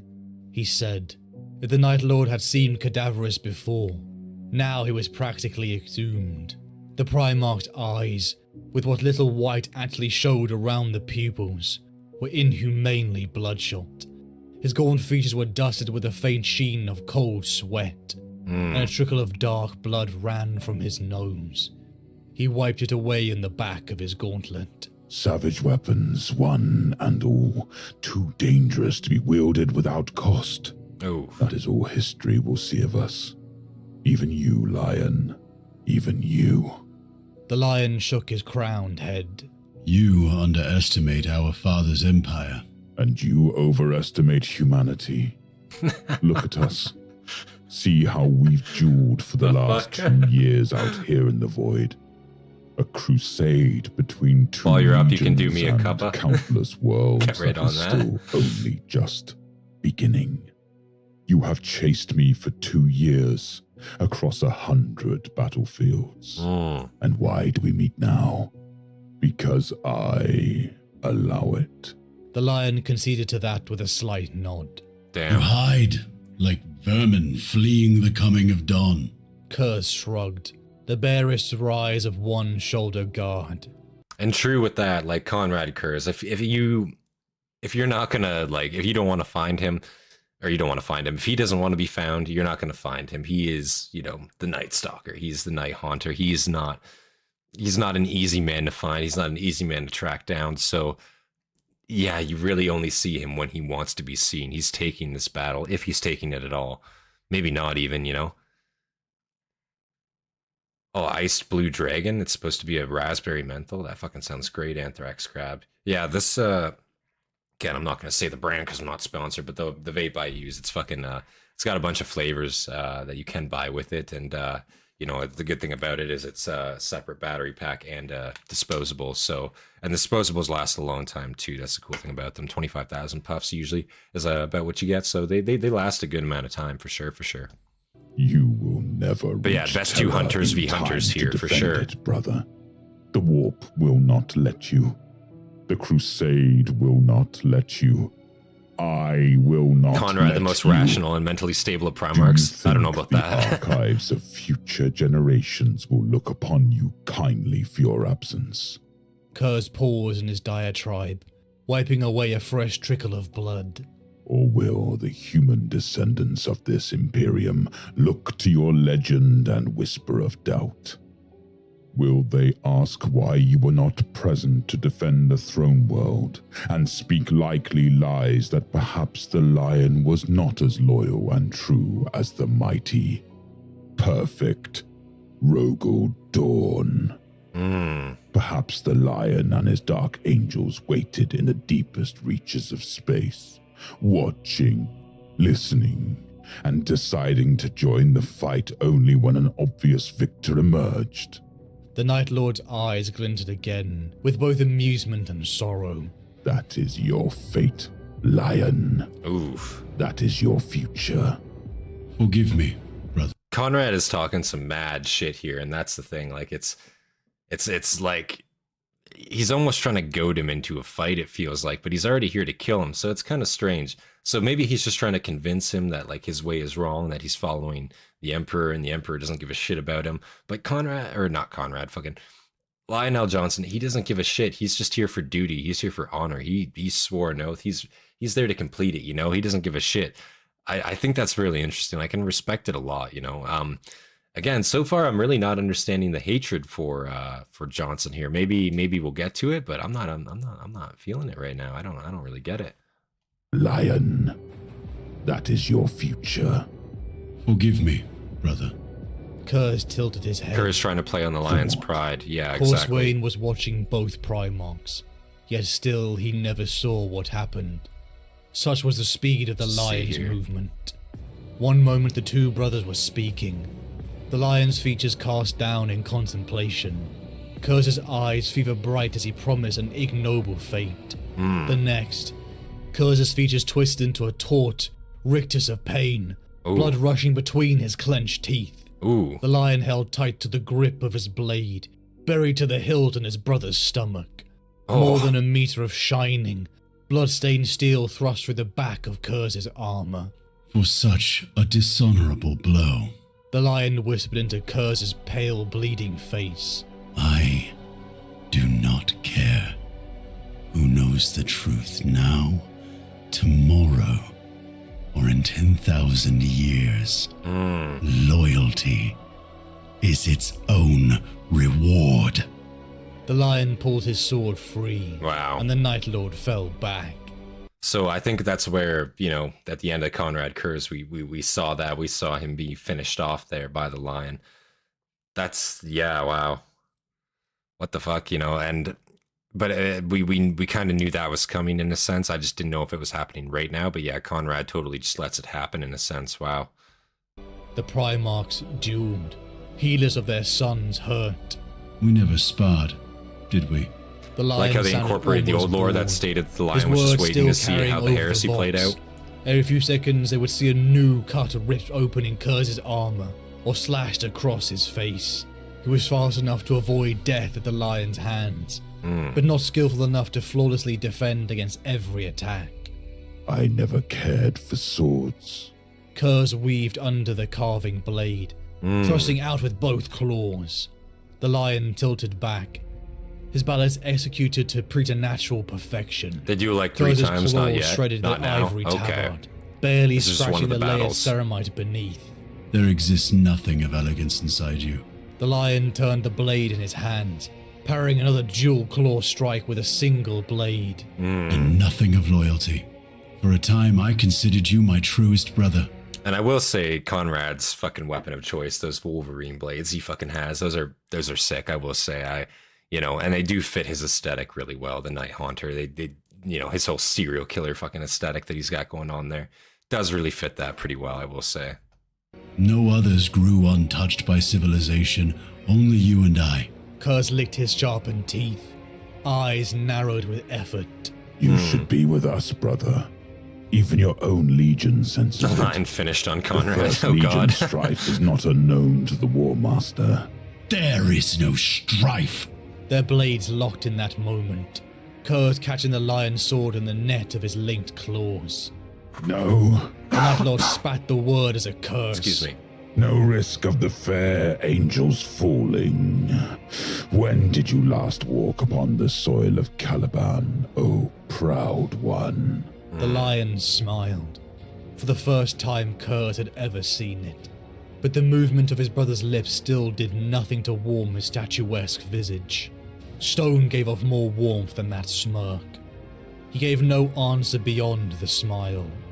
Curze returned it, just as insincere, just as lifeless in that moment. He stopped fighting, ceased his measured dueling, and leapt at his brother with a howl.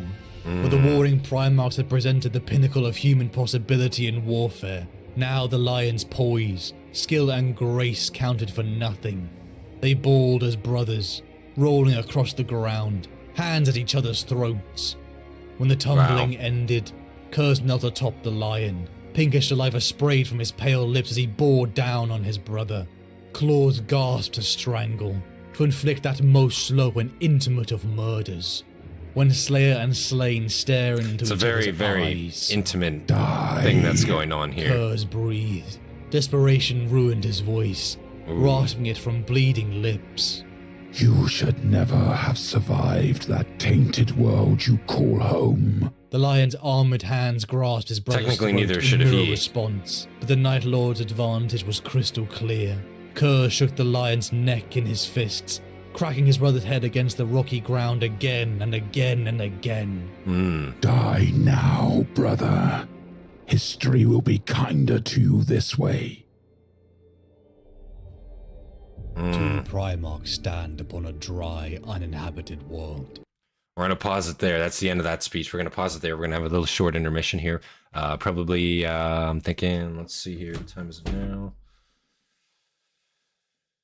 Say 8:40. We'll be back here for 8:40. We'll continue going then, guys. 8:40. We'll be back on at 8:40. So be sure, set your timer, set your alarm if you're going to tune on out. Otherwise, yeah, I will see you guys back here in about 10 minutes or so. Gotta go get a drink. You know, of course, you know, my tent himself, he donated. I had to get my own beer. So, you know, you got anything to say to that one?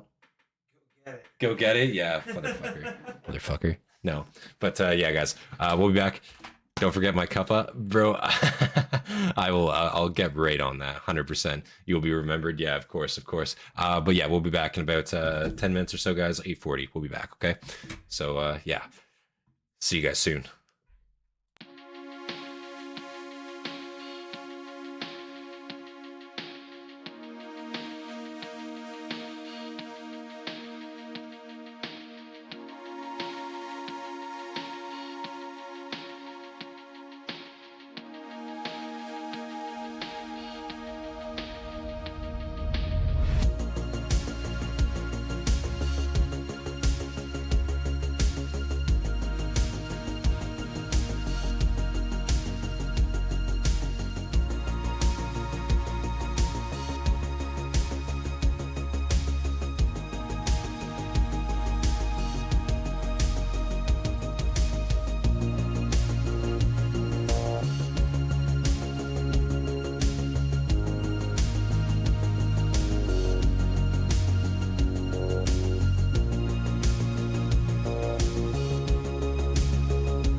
Hello, we are back. Sorry about the wait. You know, a few minutes late, you know, is a few minutes gained and all that, you know, and some words of wisdom that I don't fucking know. Yeah, wet tent, you know, horizons have been expanded is what I'll say. From that intermission trip we have done. Dude, that looks despicable is what I'm gonna say. But how are you doing? You're kind of out of frame. I don't know if you, yeah, here I'll slide here. You can Look at this shelf. You can, yeah, that's a Look at beautiful that. shelf. I wonder Give who me put that that up. freaking What do you mean give you that microphone? You just gotta Looks speak great. up. Yeah, I'll you're speak gonna up. speak up here. Yeah, you just gotta make sure you're Oh, in jeez. frame. I'm trying to look yeah. at the chat. Yeah, With yeah, the yeah, kids yeah. in the You know, way. I'm just gonna listen, stand. it's a good setup for one person. It's built for Just- one. You know what I'm saying? Can I It's do a that? one-seater. You know. God, listen, I'm trying to squeeze in here as much as I can. Okay, there we go. I'm trying to give you as much leverage, That's good. leeway. I'll just hang it there. Okay, yeah, so you can just like massage my fucking neck if you want to, I suppose. So yes, we're joined by the guest star, you know, Wet Tent for this little intermission here. He is, of course, been building a martyr over on my desk. Actually, do you want to? I mean, now that your position's all comfy, like, do you want to go? I'll mark it. Here, we to can you. we Hold can on. we can show that off real quick. Oh, good way to say we just hit the blend. Yeah, I don't know what you're talking about, man. So yeah, this is, of course, if you saw the video, you know, this is the martyr set we got here, right? Wet Tent has supplied it, of course. Yeah. Put together some of the parts. He mostly built it before he came here. I'll put that up to the camera there. German Martyr 3, correct? Yeah, Yeah, it's Martyr 3 a- set. 1990s to me, a 35th scale. Martyr 3. Yeah, it's a not late too model. bad, not too bad. Pretty good set. I don't know if you can see the detail in there. It's actually got pretty good gun rack, radio set, all that. It's actually pretty detailed for what it is. Pretty sick. Yeah, it's going to be me, Centurion's it's his airbrush experimentation. Yeah, that's project. true. That's true. I was considering scuffedly, you know, going a little ahistorical here. We could do some do a test paint scheme, a Warhammer test paint scheme On the that. Martyr. On the Martyr 3. Which would That would be pretty some sick. that would be some diabolical nonsense, but I think that'd be kind of cool, you know. Yeah, man. Nice. Fuck. Piggyback him. Yeah, get on in here. You want me to? No, I don't want you to. Jesus. All right, but yes, of course, Lionel Jonson, we're going to continue with the stream. He's I'm going to watch a bit. not too versed in Warhammer, so I know you don't really have too much to add, but hey, it's another face in film, you know, that's what we're here for. So yes, sir, we're going to go right back into it. Lionel Jonson, here we go. Two Primarchs stand upon a dry, Guess you can probably hear it from my uninhabited headset, island, honestly. flanked either side by two of their chosen guard. Finally, the lion can look his brother in the eyes and discern the truth. The lion had considered Conrad his truest brother. Only they had grown without the touch of civilization and human connection in their early years. The lion surviving in the forests of Caliban, Conrad scrounging in the underhive of Nostromo. There's a very They both interesting entered connection. human society and saw it with the eyes of an outsider. Their thoughts were their own for so long, they never learned to share them openly. The lion is utterly shocked to see how the features of Curze have twisted even more. Dark blood trickles from his nose, and he looks even more gaunt. His brother almost resembles one of the beasts of Caliban he hunted for decades. A reinforcement of just how ignorant he is to the true threat that lurks behind Horus's rebellion. So what I will say real quick there is what I've noticed. The connection, they kind of made a good interpretation to it there. They both in their own way suffered very similarly. They had very isolated childhoods. Obviously for Jonson, it was growing up, you know, on a fucking death world. Creatures everywhere. You're basically living a hunter-gatherer lifestyle in the most raw of environment, as you can imagine. And with Conrad, obviously, you're in a urban cityscape, for lack of a better word. Complete fucking nonsense. It's basically Gotham fucking asylum, for lack of a better word. That's what it is, right? I know you don't, again, not too well versed in the Warhammer. What's the phrase that you use? Hates universally loved things. Hates universally, loves things. That's of course right. Yes. I don't know if it's true. No. It just he hasn't looked too much into it. Doesn't have too much knowledge about it. But he's here to watch. Receptive. He receptive exactly. He's here to watch. He's here to Learn. He's here to learn exactly. Acknowledge. Yep. Even though we're halfway through, gonna join right in. You know. So I just think that's an interesting connection between those two characters for sure. As it well, as it kind of implied there. He cannot fathom why anyone would betray the Emperor, especially his Love how the brothers. YouTube subtitles Duty should be struggle with put Game before Workshop all names. Yeah, else. it's insane. It has been years since the first It's nuts, engagement, actually. You see some really as crazy the Night shit. Lords drew the Dark Subtitles in Angel general. into the Thramas sector, following the events of the Istvan massacres. Across hundreds of worlds, two legions have butchered each other, but only now do the two brothers meet, because Conrad allows it. Conrad, plagued with visions, knows that the lion will never turn. He has nothing to offer him, but he tries anyway, speaking the words born from Horus, of how the Emperor is a liar. He is a tyrant who has kept the truth of the warp from them, and it is all to forge an empire that will one day worship him as a god. And again, that's The not words are something. utterly ridiculous. That's not something I feel like Jonson would actually be bothered by in the grand scheme of things. Again, he generally seems mostly unbothered.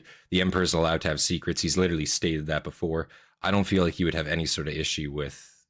Again, like I don't think he would take issue with the Emperor keeping the warp a secret in a sense. Maybe he will. Maybe that interpretation's wrong, but from what I've seen so far, just from these other situations, I don't think he's salty about it. And yet, even if there is a grain of truth to them, the lion knows the Emperor would have kept hidden truths for a good reason, just as how he kept many truths from even his own sons. But for those who have turned from the Emperor's path, they are weak because they lack the resolute faith in their father. They are obstacles to the golden era of the Imperium, and duty calls for their capture or execution. There is no honor for traitors. Two brothers roll around in the dirt as the galaxy burns. Conrad's words had pierced through the lion's heart, more so than he would ever admit. Speaking of trouble upon Caliban, something the lion had to dismiss instantly, not allowing himself to feel the doubt, not allowing himself to distrust Luther and Zahariel again. The brothers were locked within their desperate struggle. The lion, perhaps the greatest duelist amongst all of his brothers. Far Cry Primal with all Curse, predators, through pretty raw much. savagery and madness, managed to overpower his brother. That Keep slicing Secrets the cool story, lion's bro. Me neck. too.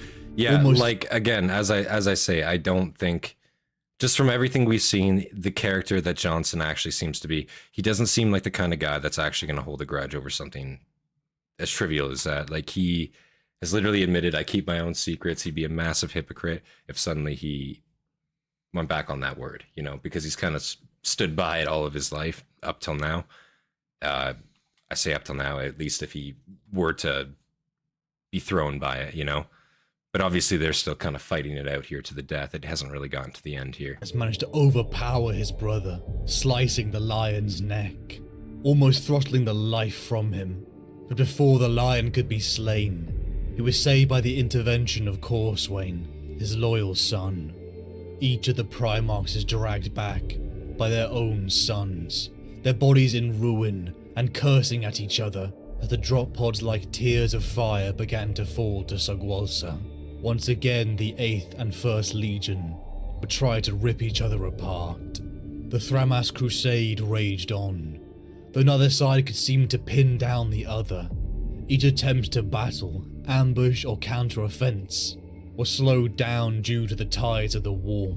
The very maelstrom that was shielding the Dark So very Angel. fucked, I will say. They both literally got dragged away from combat by their own Astartes forces. I know you're not. No, I just like how it's so very It's fucked, I'll say. it's very dramatic in a sense, but it's also very, the story that it's telling. It's a very dark story at the same time. You know what I'm saying? Yeah. It's just so out there. It's like, yeah. It's kind of That's crazy. fucked. Yeah, it's very, again, like sci-fi based. So there is a lot of knowledge, and that was again a large part of the buildup of my channel was gaining a lot of learning a lot of that knowledge, because there is so much of it. And I'm still considered very new to it. I will say I'm not overly knowledgeable in any one subject yet, because of just the variety of subjects that there are in this. But basically, at the end of the day, there is like a lot of inspiration taken from what I will say other works Sure. You know, so you can kind of see that correlation in a lot of these Warhammer works as well. But of course, with the narrated, like this is somebody going out of their way to narrate it, you know, to produce it, do all that type of thing too. So there's a lot of love, a lot of community love put into it as well. A lot of work that gets put into it. It's good to see, you know. But it is different, especially if you're getting, and you're kind of jumping in halfway through. You haven't seen the start of it, the build up, of course, but just to hear these kind of drama scenes, even, I feel like it's like, what the fuck's going on, you know? Yeah, there's a lot of It's interesting. depth. Yeah, there is a lot of death. You're talking wars on a mass scale and, you know, on a galactic scale in a sense with this, rather than, you know, planetary, like we're used to. So it's, you know, it's interesting. It's very interesting. For sure, yeah. From the light and information. Warhammer of terror. dramatic, no way, exactly. Healing from yeah. his wounds. But it's totally, The lion found himself in a state lot of the of characters paranoia. too. He does not know who he can trust. Horus has declared a rebellion, Not yet he hold a avoids grudge. the lion in open combat, even trying to recruit him. Lion is almost He has Mr. heard Grudge, whisperings maybe. of Istvan 3 But against the and Emperor, I don't think Istvan so. 5 massacres, but he's unsure of which side is telling the truth, or which legion is truly still loyal, traitor, or acting I independent. feel like it makes sense to hold one against He Russ, lacks though, from what we've answers, seen. and the frustration gets to him. But most of all, he is frustrated with himself for having read people and his brothers so wrong. The only thing he can trust is his legion, so the Dark Angels are on their own. It is as he and his flagship drift through the Thramas sector that the lion finds himself being tailed, but in a manner that shows a level of precision beyond what navigators could achieve. The lion prepared for an ambush for the vessel that had been chasing them, and upon seeing that it belonged to the 8th Legion, prepared for combat. But before the battle begun, the ship began to ripple and folded in upon itself, consumed by the tides of the warp. A storm flared from the corpse of the ship as alarms rang out. They had been boarded, but by something not human or Xenos. So I think this is probably going to be their first introduction to chaos, if I had to see that, right? So the, you know, I believe this to be a chaos vessel. They approached as normal. Things are going kind of as planned. A warp storm breaks it apart, and then they are suddenly getting boarded by not a alien force and not a, you know, traitor force. So if I had to assume here, this is probably going to be where Jonson's going to be seeing the chaos forces for the first time. If that's just my assumption here, let's see. Creatures of flame began to twist and manifest throughout the ship, attacking the lion and the Dark Angels, who find to their horror that their weapons were proving almost ineffectual, until Brother Asmodeus, moments away from death, used his psychic powers. The powers of the warp were potent and eviscerated the creature, but in turn Asmodeus broke the Edict of Nicaea, the ban upon psychic powers declared by the Emperor shortly after Horus's crowning of War Master. Brother Redemptor Nemiel immediately ordered censure. As a Redemptor and executor of the Emperor's will within the Legion, he is shocked to only find a glint reflected in his Primarch's eye. Jonson in part agrees with the censure, but he saw the effectiveness of the psychic powers, and it became clear they will all die unless they unleash this power against their enemy. They must free the Psykers within the Legion, free them from the bounds of the Edict of Nicaea. Nemiel challenged the lion, looking his Primarch in the eye, and tells him he won't follow his orders, even as his body shakes, with the effort alone of defying his Primarch. Jonson became furious, to be defied by one of his own We're about men, to see some of that grudge the ones he take should place here. always have trust in, and let alone Nemiel. He's a good guy, but up until you say no to him, and then he's gonna just fucking butcher your ass. Because, like, yeah, I think that's probably what we're about to see here, unfortunately. I assume he probably doesn't take one of his closest men saying no very lightly here. The ones he should always have trust in, and let alone Maybe Nemiel, we'll still see who has why followed him he's from the knightly orders disliked of as Caliban well. to now. It made his blood boil, and in the flash of an eye, he obliterated Nemiel's head in one punch. Oh, wow. Yeah, For a there it split is. second, the lion felt a sense of satisfaction. He removed an obstacle, but immediately his face dropped as he realizes what he has done. From what has usually been one of his greatest strengths, to act quickly and decisively, it is now shown to be a weakness, as in his anger and years of building paranoia, he's So let he himself actually slip instantly regrets for it, but which a is almost moment worse. and killed one of his own sons. The Dark Angels around him are shocked. But again, Jonson doesn't even allow himself a moment of grief, a moment to reflect as they are under attack and need to act now. The librarians are given permission to break the Edict of Nicaea, and finally use their powers to purge the strange creatures from the ship, the ones in their own rationality they believe to be Nephilim, creatures the lion had once seen in the forests of Caliban. After a furious battle, and the Nephilim corpses all piled up and melting away from the material universe. So interesting that he's trying to, because he doesn't know what the fuck he's dealing with. He's got no idea. So it's interesting to see him actually try to put this into his own perspective. This is like creature I've seen on my home planet, like very clearly, you know, like this is what I'm dealing with.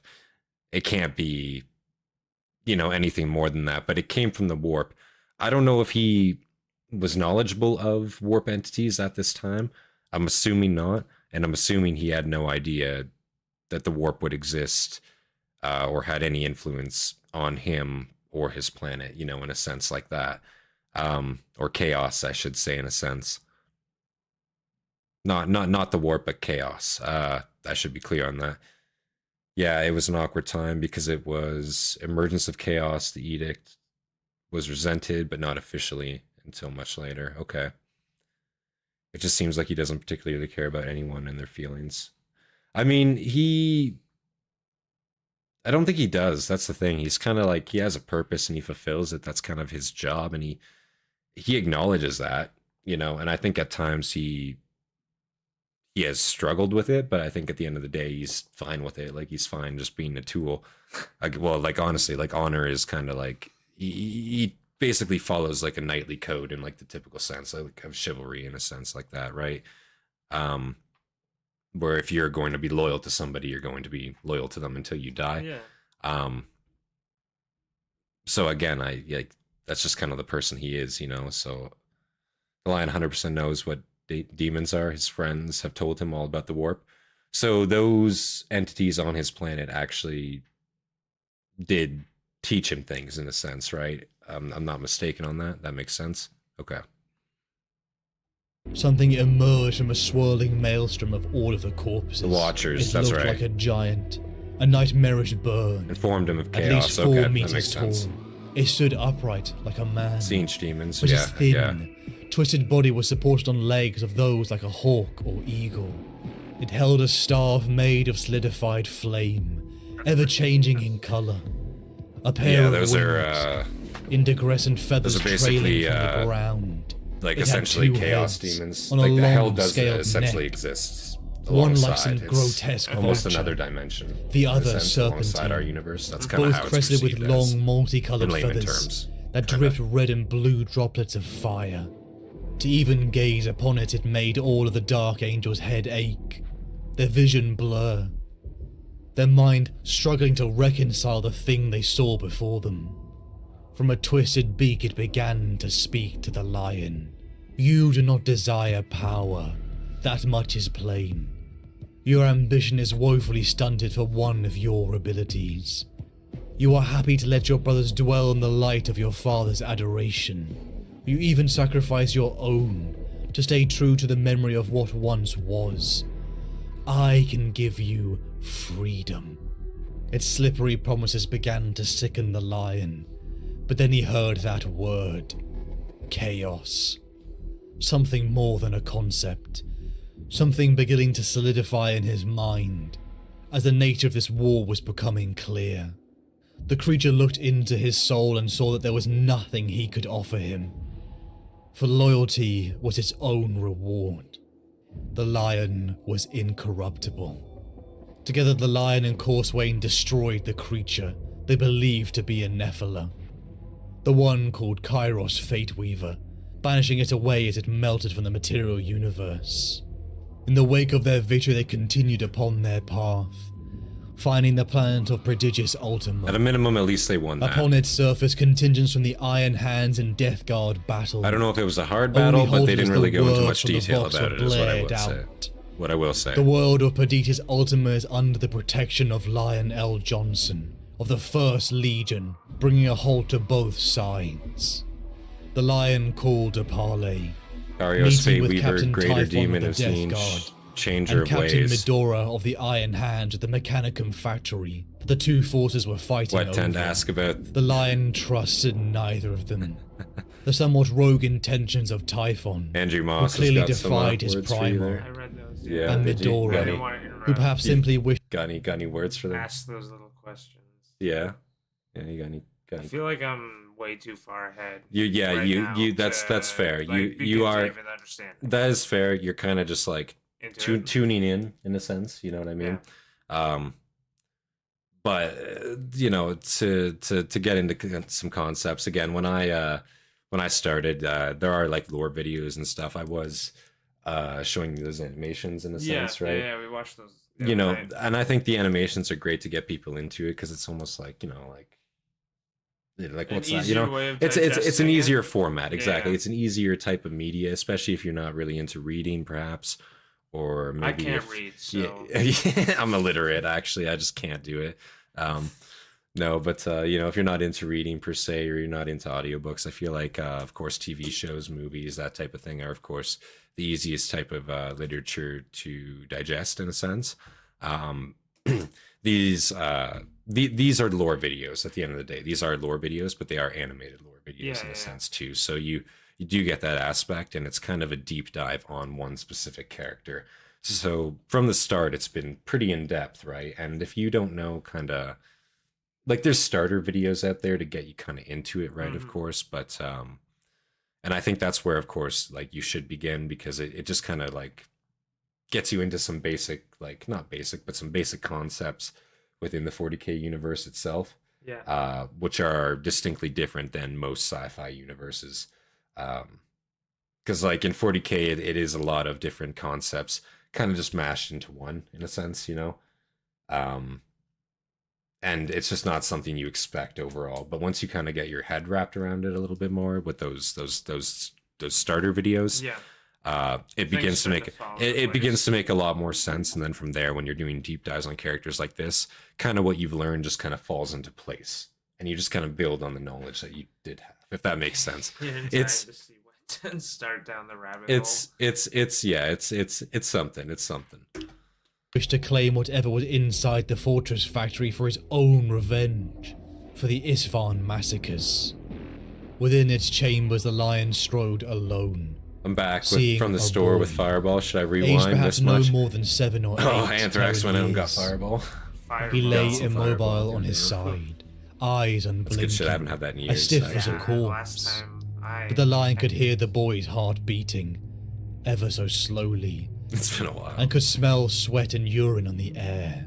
A pipe extended from Ooh. the boy's back, and another from the base of his skull, joining him with the mechanical array surrounding the warp engine. As soon as the lion's eyes fell upon the boy, it sat up, moving jerkily like a badly controlled marionette.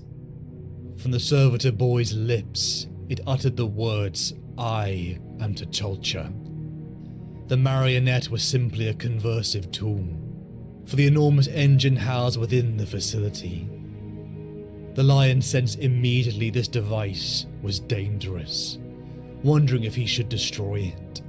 But T'Challa told him he could not be destroyed, not in the material sense. T'Challa showed the lion what he was capable of, and transported itself and the Primarch onto his flagship. The lion now truly began to see what he believed the creature to be: a sentient warp drive device, a weapon that Typhon and Medora had both sought to claim for their own ends. Perhaps So a sentient warp drive device. Now, is that a warp entity, or would that be an AI in a sense? Because both of those are obviously heretical, want to be destroyed by loyalist forces. Traitor forces, I'm assuming, would have no issue with either of those things. So I just want to be clear, like, you know, what exactly is that? I'm sure it might explain here. Let's keep going. That Typhon and Medora had both sought to claim for their own ends. Perhaps many of his It's brothers would have complicated. destroyed Simple him. enough. Okay. But Thank such you. as with the library of It's the Knights of complicated. Lupus. The Lion saw the Entity, potential kind of. in weapons Okay. that strayed into the grey of morality. Jonson claimed the Tuatulture engine for himself, but in a way never fully trusting it, as their conversations always unnerved him. The intention of the sentience behind the puppeted boy was unknown to him, but Tuatulture was a tool that could pierce the ruin storms. One that could end this rebellion. With the Tuatulture engine, the Lion returned to his fleet within the Thramas sector, finally ready to end the bitter conflict between the 1st and 8th Legion. Curze had slain many of his sons, and sapped his legion's strength, with the intention of weakening him enough to not be able to challenge the enemies of the Emperor. The Lion and his fleet ambushed the Night Lords, catching them completely off guard. Once again the brothers dueled, with the Lion bloodying Conrad and beating him to a pulp, Goddamn. not allowing himself to be overpowered this time. Avenging the deaths of his little brothers, the 8th Legion fleet was scattered. I just want to be clear, like, how, like, in-depth and, like, thorough the first, like, engagement we heard there was. It's, like, in-depth, like, they're on the ground, choking each other out. It's a really dramatic scene, really, like, sad, and, like, really emotional. And then this one, it's just, like, yeah, he just beat the shit out of Conrad, like, instantly. There's no debate. He did just beat the shit out of him. And it's like, wow. That's kind of funny to me, I think. And the deranged creature that was Conrad Curze was captured, alongside much of the 8th Legion's leadership. But in the wake of this victory, the Night Haunter escaped to the bowels of the Lion's flagship. Once again, the Lion became the hunter, just as he had upon Caliban. Rolling around all But hot for and weeks, sweaty, the like, tracking pretty skills of much. the Lion were matched by the elusiveness No, it was of pretty. the mad Night It was pretty Haunter. sensual, I won't The even threats lie. of the 8th It was, and that's of the word Conrad I'll was use, now yes. minimal, so the Lion had to shift his focus. Even over the years of the Thramas Crusade, It was quite a the while Lion had back, heard I the don't even know rumours of a where pocket at this empire point. within the realm of Didn't catch that Ultramar. timestamp, I guess. A place with a Gotta clip guiding that light part. within the warp. A bastion for the surviving legions to gather, all under the protection of his brother, Primarch of the 13th, Rebute Guilliman. The Lion made his choice. Guilliman is a misguided fool at best, and a traitorous dog at worst. Wow. There will be no new emperor, only a lifetime of war. My brothers will bleed each other dry, contesting for eternity until there can be no victor. No, not even him. There is only the Emperor. None is worthy of inheriting that mantle. I will ensure the legionary Hastatis destroy themselves before another matches their power upon Terra. Faced with the prospect of mutual annihilation, my brothers may come to terms. Horus will be forced to acknowledge the Emperor again, and Guilliman and the others will not usurp their true master. The Lion trusts none except his own. All he sees are two brothers in the ashes of rebellion. So what I will say is his immediate distrust of Guilliman. Now, Guilliman didn't really do necessarily wrong by the Empire, or by the Imperium in a sense at all. Like, he, you know, turned out to actually do pretty decent things after all was said and done. So do you think that was misguided? Like where does this mistrust come from initially? Just him in general, just, you know, fucking being antisocial and hating everybody in general? Like, that's kind of what I'm assuming here. But maybe I'm wrong. Yeah, you grabbing yourself some snacks, yeah? Trying to replace his father. They will either be brought back into the fold or destroyed. Oh. Towards Ultramar and Macragge, the Lion storms his Dark Angels forward, ready to confront either a fool thank you. or a traitor, ready to confront Guilliman. I don't know if I can eat this. I won't be able to fucking like speak afterwards. So dry. How dry it is.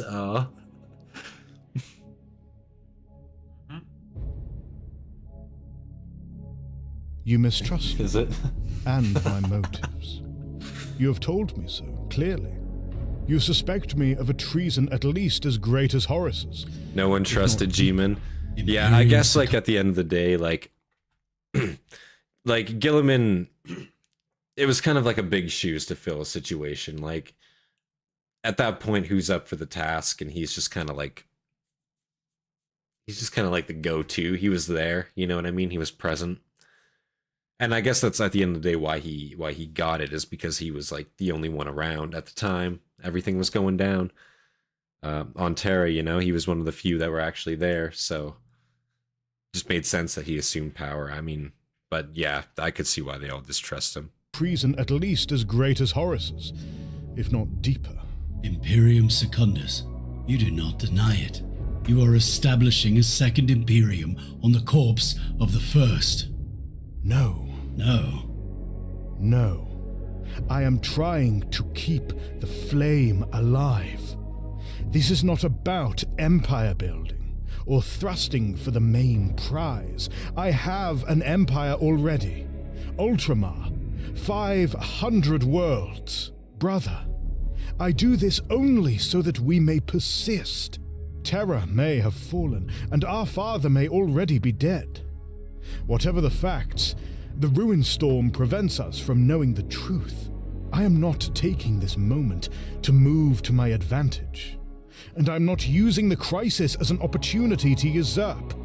I am not Lupercal. I am simply keeping the flame alive. Wow. If we need another capital world, another figurehead, then let us have one. If it keeps our father's vision of the Imperium alive. If Terra burns, then Macragge lives. The Imperium endures. Do you know the real difference between me and Horus Lupercal, brother? Tell me. I don't want to be Emperor. Help me do this, brother. Help me keep what is left together. Help me preserve the human intent. Don't make argument with me and misinterpret my motives. I want to trust you, Rabute, but I have always been wary of your... Sorry? I am. Oh yeah, yeah. And I was gonna say this kind of like also shows the intent of Guilliman. Also, like a lot of people are distrustful of him. A lot of Primarchs are distrustful of him. But he's literally just flat out saying, like, I have actually no intent of taking this empire over. I don't even want to be here in the first place. I have no intent on keeping this position once it's over. I'm trying to hold this shit together while it lasts. So he's being forced into that position regardless. So it's just funny how people review, like not people, but Primarchs reviewing it as usurping. I can see from their standpoint how they were because of miscommunication, right? The warp storms fucking everything, right? It was plain and simple. Yeah, like they, you know, if he's just assuming command on Terra, what else are they supposed to assume at that point? This is before they went to Terra. The fact that Rabute made a mini empire called Imperium Second, pretty much. He's a politician. You trust his words. Why? Well, yes and no, but I feel like he's being truthful in this. Like, again, he already has an empire. He's ruling. Why the fuck would he want, you know, a larger scale one that he knows he can't hold together? Like, it's big shoes and he knows that and he doesn't want it, I think. Motives. I want to trust you, Rabute, but I have always been wary of your ambition. Your Imperium, then, this Imperium Secundus, this great scheme of survival. How do you intend to proceed? Do you intend to declare yourself regent? I do not. I will not found an empire and then crown myself. Such arrogance would confirm every doubt and suspicion lurking in the minds of men like you. I need a figurehead for the public to rally around while I fight to keep the mechanisms of the Imperium turning over and protected. But who then? Surely it must be blood. Agreed. It must be a Primarch. My dear Rabute, there are only two of us here. It is a time of legend. The galaxy is in flames. The Emperor's glorious vision for humanity is in ruins. His favored son, Horus, has turned from his father's light and embraced chaos. His armies, the mighty and redoubtable Space Marines, are locked in a brutal civil war. Once, these ultimate warriors fought side by side as brothers, protecting the galaxy and bringing mankind into the Emperor's light. Now they are divided. Some remain loyal to the Emperor, whilst others have sided with the War Master. Preeminent amongst them, the leaders of their 1,000-strong legions are the Primarchs. Magnificent, superhuman beings, they are the crowning achievement of the Emperor's genetic science. Thrust into battle against one another, victory is uncertain for either side. Worlds are burning. At Isfahan 5, Horus dealt a vicious blow, and 3 loyal legions were all but butchered. War has begun, a conflict that will engulf all mankind in fire. Treachery and betrayal have usurped honor and nobility. Assassins lurk in every shadow. Armies are gathering. And of course, he's basically just summing up the Horus Heresy in a nutshell here. That's, yeah, pretty on the nose there, I think. I feel like, you know, Horus at the end of the day, like, I feel like, you know, we're him in the, what am I trying to say here? Were him and, you know, L. Jonson, were they actually close? Were they actually, like, in it together? Or did they actually, was it purely like they met a few times and they didn't really have a good relationship? Because I feel like Horus asked about him and he kind of like, he responded in a good way, but I'm just trying to understand the relationship that Jonson had with Horus. Like, was he actually affected by the Horus Heresy himself? No? There's a unit of Space Wolves here checking. No, okay.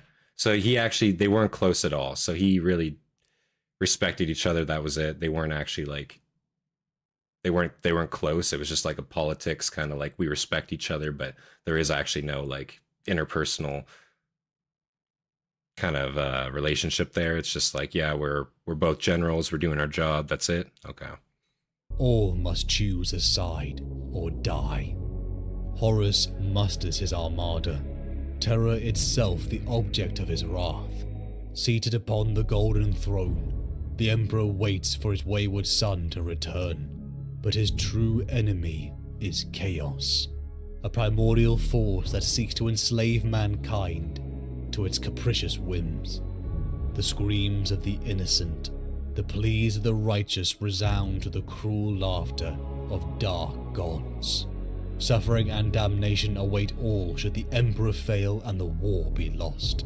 The age of knowledge and enlightenment has ended. The age of darkness has begun. The Lion and Guilliman meet upon the colossal grounds of Macragge City, crowds in their millions cheering. The Lion and his Dark Angels march in perfect drill. Thousands of warriors, armed with weapons even the Ultramarines had never seen before. The Lion and Guilliman meet face to face in the grounds, Guilliman noticing for the first time that the Lion is slightly taller than him. After a small matter of ceremony, Fafnir Bloodrooder of the Space Wolves, honouring the tradition on Dulan, faced a Primarch. So I'm assuming they met and he just never like actually noticed that he's actually taller than him. That's kind of interesting. Moment.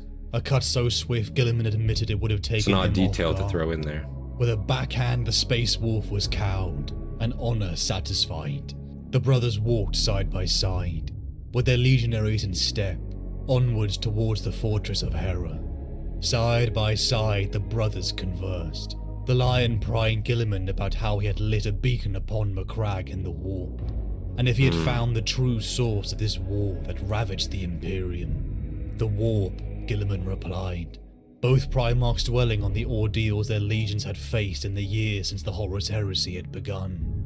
Trust was a precious commodity, something the Lion had come to verify, as he believed Guilliman had committed a grave sin. usurpation. He wouldn't make the same mistake he did with Perturabo again. Within the fortress of Hera, the brothers alone met again in a chamber.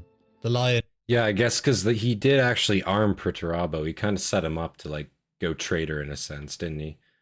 Which is kind of nuts. Like, I guess that was his fault, his misjudgment in a sense. So that's kind of funny to see. But yeah, I can kind of understand his mistrust then. Like, I fucked up once, I'm not going to mistrust again and hand power over to another usurper, like, which is, you know, in his mind what's clearly going on here, but just isn't. Funny enough, the heresy brought him closer to his brothers than the crusade. That's funny. Yeah, I mean, I feel like that's probably true. The heresy, they're literally fighting each other. So it's like, if you're going to come close to anyone, it's during times of like strife, I guess, in a sense, if that makes, you know, if that adds up. I think it does to me, like times of stress, times of strife. If you're fighting one another, you know, and you actually care in a sense, probably that's where it's going to show. It's when you're about to probably kill one another, I had to assume. In the fortress of Hera, the brothers alone met again in a chamber. The lion noted that this place was a work of emotion, not logic, so unlike his brother. 20 seats with 20 banners, all from each legion, were draped upon them. 2 were left blank. It finally hit the lion that 2 would never return, and 9 would never take their place. 20 sons would never again sit at the table with their father. The Imperium had changed forever, and the golden era they were building was falling out of reach. But sentimentality would not stop the lion from his duty. You know? Imperium Secundus, an empire forged on the ashes of the old Imperium. Terror was cut off by the warp storms. For all they knew, the Emperor was already dead, so they had to bring together what was left. The tactical choice, but also one of hope. The lion distrusted his brother instantly. It only reinforced his paranoia of the empire builder he always knew Guilliman to be. Was he simply another traitor? Not one of the warp, but one of his character. But yet he saw a level of honesty from Guilliman he wasn't capable of. Unnerving for a man who kept his true thoughts to himself constantly. The lion saw the merit to More along Guilliman's the lines of he got close to his brothers during the heresy because he actually had to talk and work with them. That's true too, I think, because he's a very antisocial person, very interpersonal. So I feel like, in a sense, you know, actually having to talk to them, actually having to communicate them on the grand scale for the sake of the Imperium, yeah, I feel like that would absolutely, you know, get him closer to his brothers as well. Yeah, that's actually a really good point, to be fair. Kind of sad to think about. Yeah. 2 who failed and removed from memory, while 9 never going to sit with them. Yeah, true. Yeah, it was never going to be 9 ever again. Yeah, you're going to go back to painting?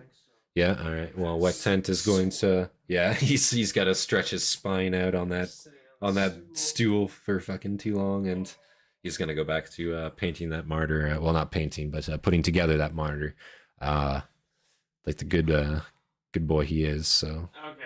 yeah, that's right. Can you refund that? That's right. What? Super chat that What? I made Can I refund? No, after no. that comment?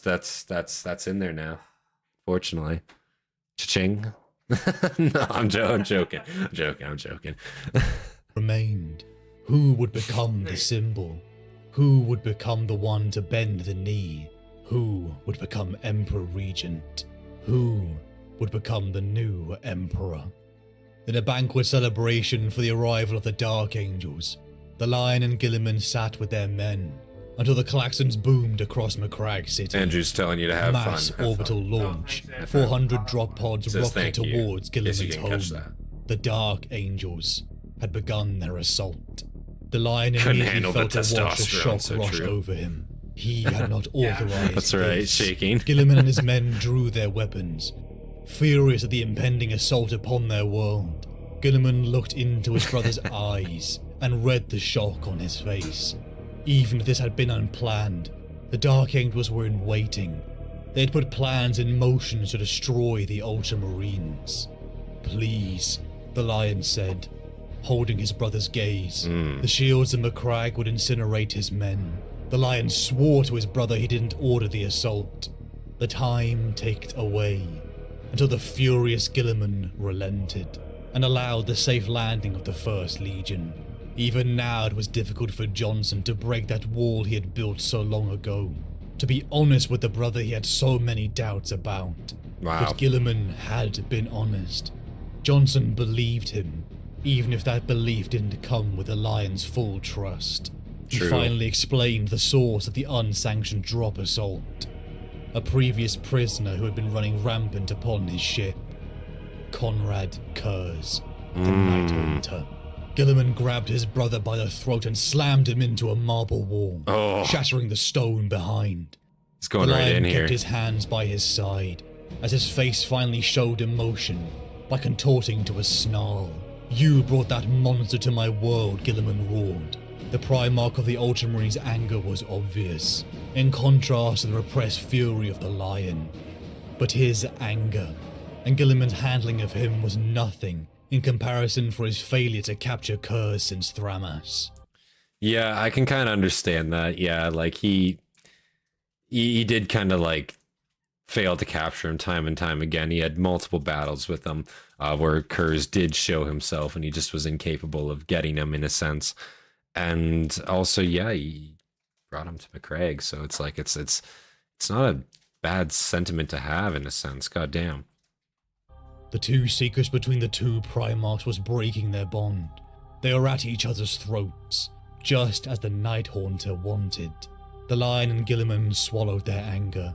The Night Haunter was upon Macragge. He was the priority, and they would hunt him together. In the Sotha chamber room, the Lion and Guilliman chased their insane brother, finding the stalking, gaunt creature that was Curze, taunted by Barabbas Dantioch and Alexis Pollux. The latter saved as he was dragged through the light of the Sotha device, the Pharos beacon, the communication and light in the warp for Macragge, Guilliman's secret. The Lion and Guilliman stepped forth alone. They would deal with their brother. Too many of their sons' lives had been lost to this monster. The cackling Curze faced them, a stark figure of lean, long bones and hollowed frame. He looked like a starving giant, towering yet emaciated. His tattered black cloak flowed from his shoulders as the Lion and Guilliman pushed forward with their blades drawn. The Night Haunter twisted and darted around them, prowess fueled by savage madness as the Lion and Guilliman struck out. Metal sang in discordant clashes as Jonson and Guilliman tried desperately to pin down the Night Haunter. So I just want to be clear. This is the third encounter with Conrad Curze. Let's see if he can actually pin him down this time and get him. Because, like, again, he's been letting him go time and time again. Not letting him go, but either getting his ass beat, beating him down, but he escapes, or he just, like, you know, it doesn't show himself. So it would be really nice to actually see him fucking get this guy, you know, finally. Like, and I know we know what happens to Conrad Curze. We've seen it. We've seen the video. But goddamn, how many tries is it going to take to get this guy? Holy shit. Amongst the marble ruins scattered with their sons' corpses, Curze struck the Lion in the neck, Jonson feeling the grievous wound. As Guilliman bashed away the Night Haunter, Conrad's maniacal laughter grew as he began to run, telling the two Primarchs that death would welcome them. Pollux and Dantioch began He's running to away roar again. to their lead lords to run. As the Curze is building slippery. around them Like, yeah, he just evaporates is a into rat. He flare just of rats away white. every time. The explosive set beneath by Curze detonating. All of the Dark Angels and Ultramarines screamed in horror as their Primarchs vanished from their sight. So he trapped them? He literally just white. baited them. So bright even his eyes couldn't see through it. That was a bait, And a right? large yellow gauntleted fist reached down to help Jonson to his Brute feet. sucks in duels The and needed hands to be of saved Alexis from death Pollux. blows. God damn it. Around him was polished black stone. So why A is he even chamber there full then? of equipment. Just don't even show up. Pollux, Dantioch, and Guilliman. Sotha. The Primarchs had been teleported to the distant world of Sotha, an act achieved by the Pharos device, the beacon in the warp that had drawn the Lion to Macragge. But again for the Lion the paranoia crept in. Guilliman, using technology he didn't fully understand. Things even the Emperor did not dabble with. And even then, trusting his protection to Dantiok, a previous Iron Warrior and son of Perturabo. But did this concern come from Guilliman's ignorance of this technology, or the Lion's own guilt for committing the same sin with the Tucholcha engine? The Lion and Guilliman sat upon the sands of Sotha, frustrated as the Pharos recalibrated back to Macragge, angry at themselves for the havoc Curze was wreaking upon Macragge City in their absence. The Lion had never sat still for so long, never been so powerless. With the Pharos recalibrated once again, the Primarchs were in communication with their relieved sons. Guilliman crossed the boundary rat once mode, again. Conrad, pretty much, His yeah. emotions at Like, he just reunifying with rats, his dude. men, and his adoptive mother bridging the gap. And now they're like on this planet. They're on fucking Solta, I'm pretty sure. Skolta, I'm pretty sure that's how you pronounce it. Fucking, and he's just over there still like burning the fucking planet down. Like, it's just, and he just gets away with it. He just gets away with it time and time again. He just, like, I don't know how he keeps doing it, you know? Holy shit. His emotions at reunifying with his men, and his adoptive mother bridging the gap, powering the Pharos device, only for the Lion to be stricken with frustration. He couldn't cross. He couldn't will himself over like Guilliman, until his brother extended his hand. "I need you here, with me, brother." The Lion stepped through, and clasped his brother's hand. The empathic field couldn't read the Lion's sequestered, buried needs and hopes. The walls he had Sutha. placed upon them were his crutch, Sutha. but S-O-T-H-A. Guilliman's need for his brother, and his love was enough. The Lion placed his other hand on top of Guilliman's, fully aware of the bond between them, one that had been tested, but is still held true. Once again the Lion and Guilliman set off to find the Night Haunter, and the rumoured giant who had been seen Looking for him battling again. them across Macragge City. Oh, Another brother was found upon Macragge. and Vulcan's here. The Okay. Lord of Drakes, Vulcan. Vulcan lived. But more news came to the Lion and Guilliman, news that filled both of them with hope.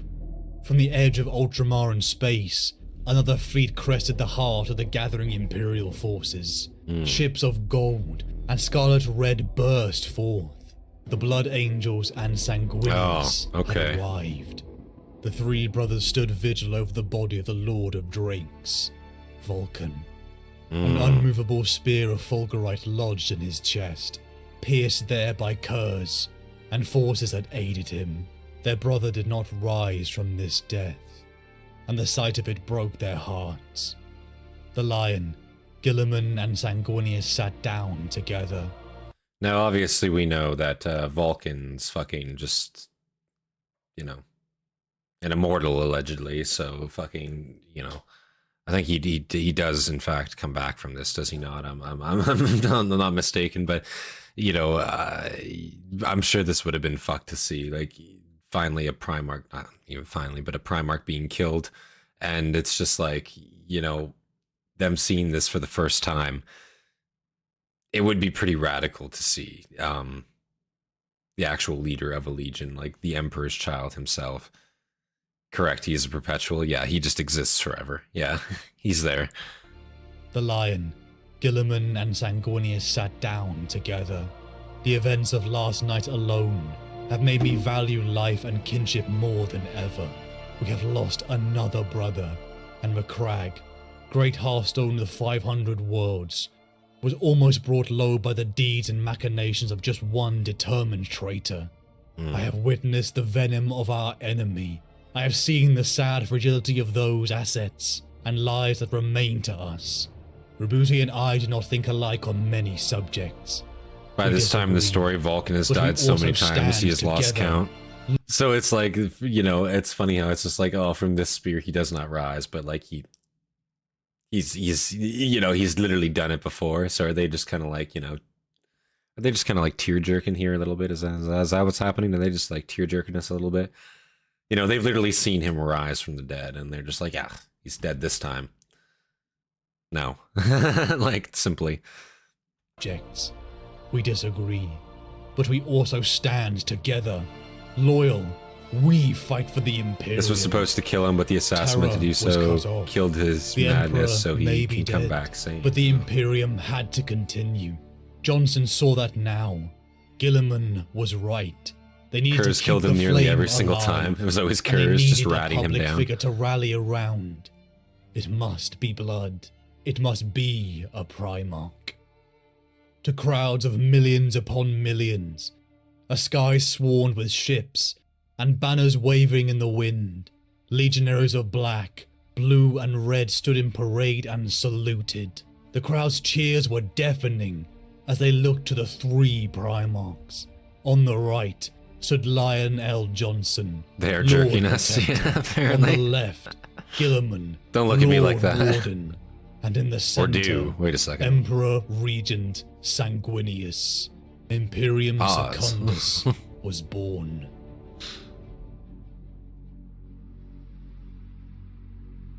I am the Lord Protector. It is my duty to ensure our defense from any threat, be it from outside or within. There is no greater threat than Curze, a Kenka right here on Macragge. Perhaps even still within the Civitas, regardless of our brother's assertions. Toys with us, distracts us, perverts us from the goals we seek. While he is here, nothing is safe. Imperium Secundus cannot grow. What are you asking for? I ask for nothing. The lion glanced over his shoulder in irritation and returned his gaze to the Emperor. You have given me what I need already. You appointed me as Lord Protector, and oaths were sworn. It is upon my honor to uphold the responsibilities placed upon me. Fulgurite is a real substance. When lightning hits sand in Warhammer 40k, Fulgurite is solidified lightning of the Emperor.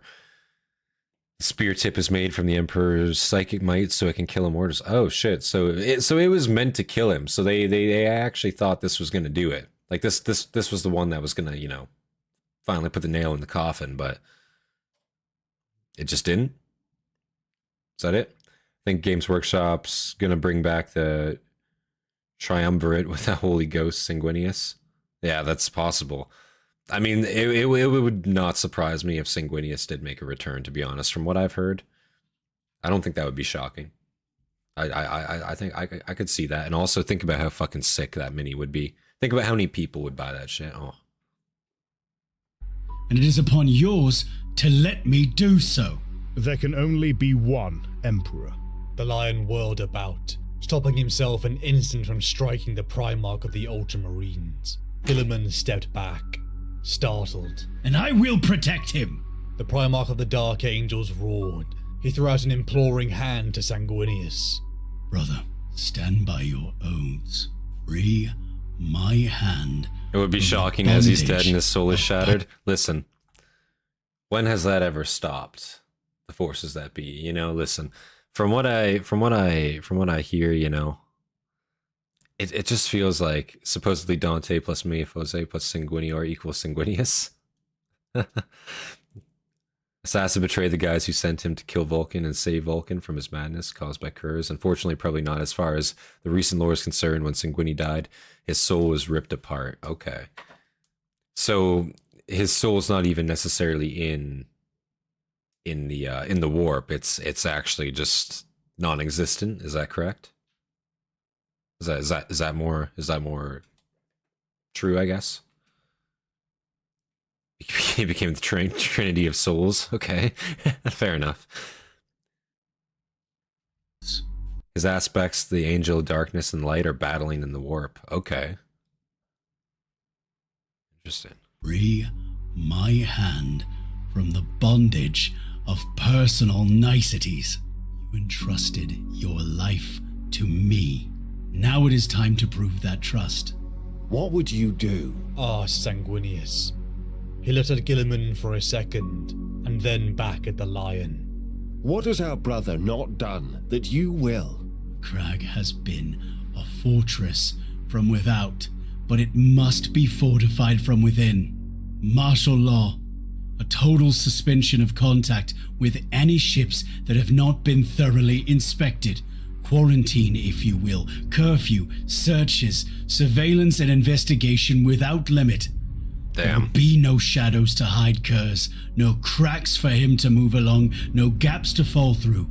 Nothing will pass upon the face of Macragge without my knowledge. That's what you have to do, though. Slowly closed his fist. That's what you have as to if do. He held the world in his hand. It is what our brother has done that I will not, that is more the matter. And what is that? Shown restraint. It was several seconds of silence before Guilliman spoke, moving past the lion to stand next to Sanguinius. The decision is yours, my lord. Chris? Oh yeah, Chris Tester, yeah. It moves against everything we have sought to build. The new Imperium will never be broken from the outside. If we falter and lose our freedoms, it will be because we destroyed ourselves. Sanguinius nodded, and the lion took in a sharp breath. He was ready to make further argument for his case, but the Blood Angel met his gaze and silenced him with a look. What you say is true, Rabute. Oh yeah. But only to a point. Our brother is right. We each must be a pillar of the new Imperium, and if we remove one support, the whole edifice will crumble. Curze will not stop unless we stop him. With the beacon of Sotha reduced to a fraction of its power, the Imperium will need strength and guidance. That's always more cool than to ever, see. Wow. And that is your task. Though we have defeated many foes of late, the war is not over. There are battles to be waged. It is for this reason we swore to uphold the commands of our brother from Caliban. If he is not worthy of such a duty, then you cannot be the statesman of the Imperium, and I cannot be its emperor. Guilliman signalled his capitulation with a resigned look and a nod of the head. The lion looked at Sanguinius and could only guess at the new emperor's thoughts. Was he simply acting as a peacemaker, maintaining the illusion of hope until his foreseen demise? Or did he truly believe in Imperium Secundus and the part it would play in guiding the future of mankind? Did it matter? Not to the lion. He knew what needed to be done. It had been his weakness, his hesitation on Sogwalsa, that had allowed Curze to escape. This time he would leave nothing to chance. Before the winter finished, Curze would be dead by his hands. It was a pleasing thought, and he suppressed a smile as he bowed to Sanguinius. Thy will be done, my emperor. You have doubts, brother. The lion stated it without question, and knew Guilliman was required to answer as the two of them paced along a long balcony on the southern aspect of the fortress of Hera. 30 meters below them, a company of praetorial guard marched towards the port Hera, their footfalls in unison. It was almost dusk, the day spent in long discussion about the Imperium. Sotha, in the preparation for the declaration of Legatus Militant, that would suspend the civil authorities of Macragge and hand executive power to the Imperial Triumvirate. No, I have fears, brother. Grave fears. The lion stopped and looked south across Macragge Civitas. The city was sparkling with thousands of lights. So at least they're being honest with each other here. And beyond he could see the blue plumes of plasma jets rising from the landing fields. He could smell salt amongst the fumes of traffic and people, as the wind shifted to come in from the sea.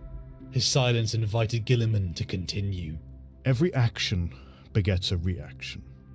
Have you considered that Curze wants us to assume absolute authority?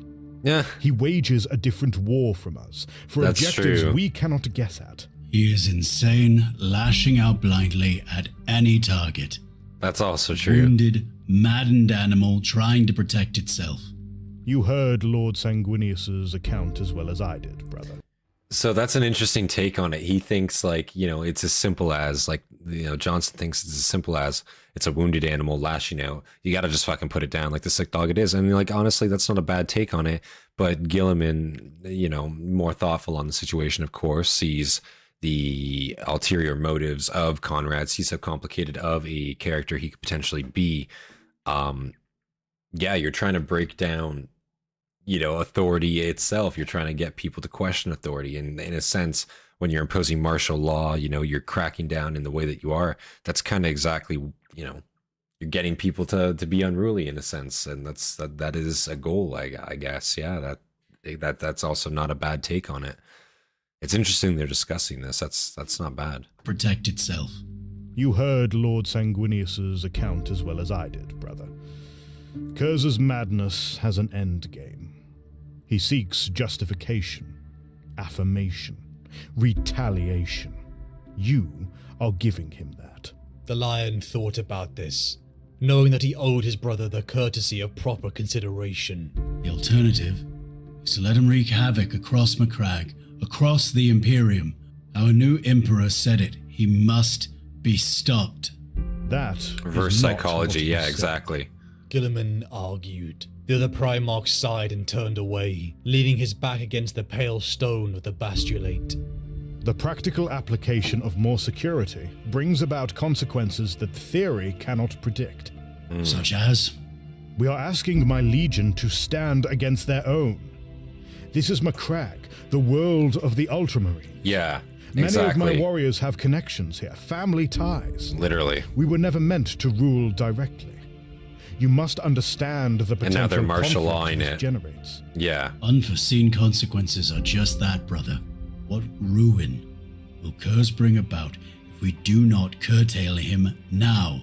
I cannot conceive of such a future. The best thing about the future is that it comes one day at a time.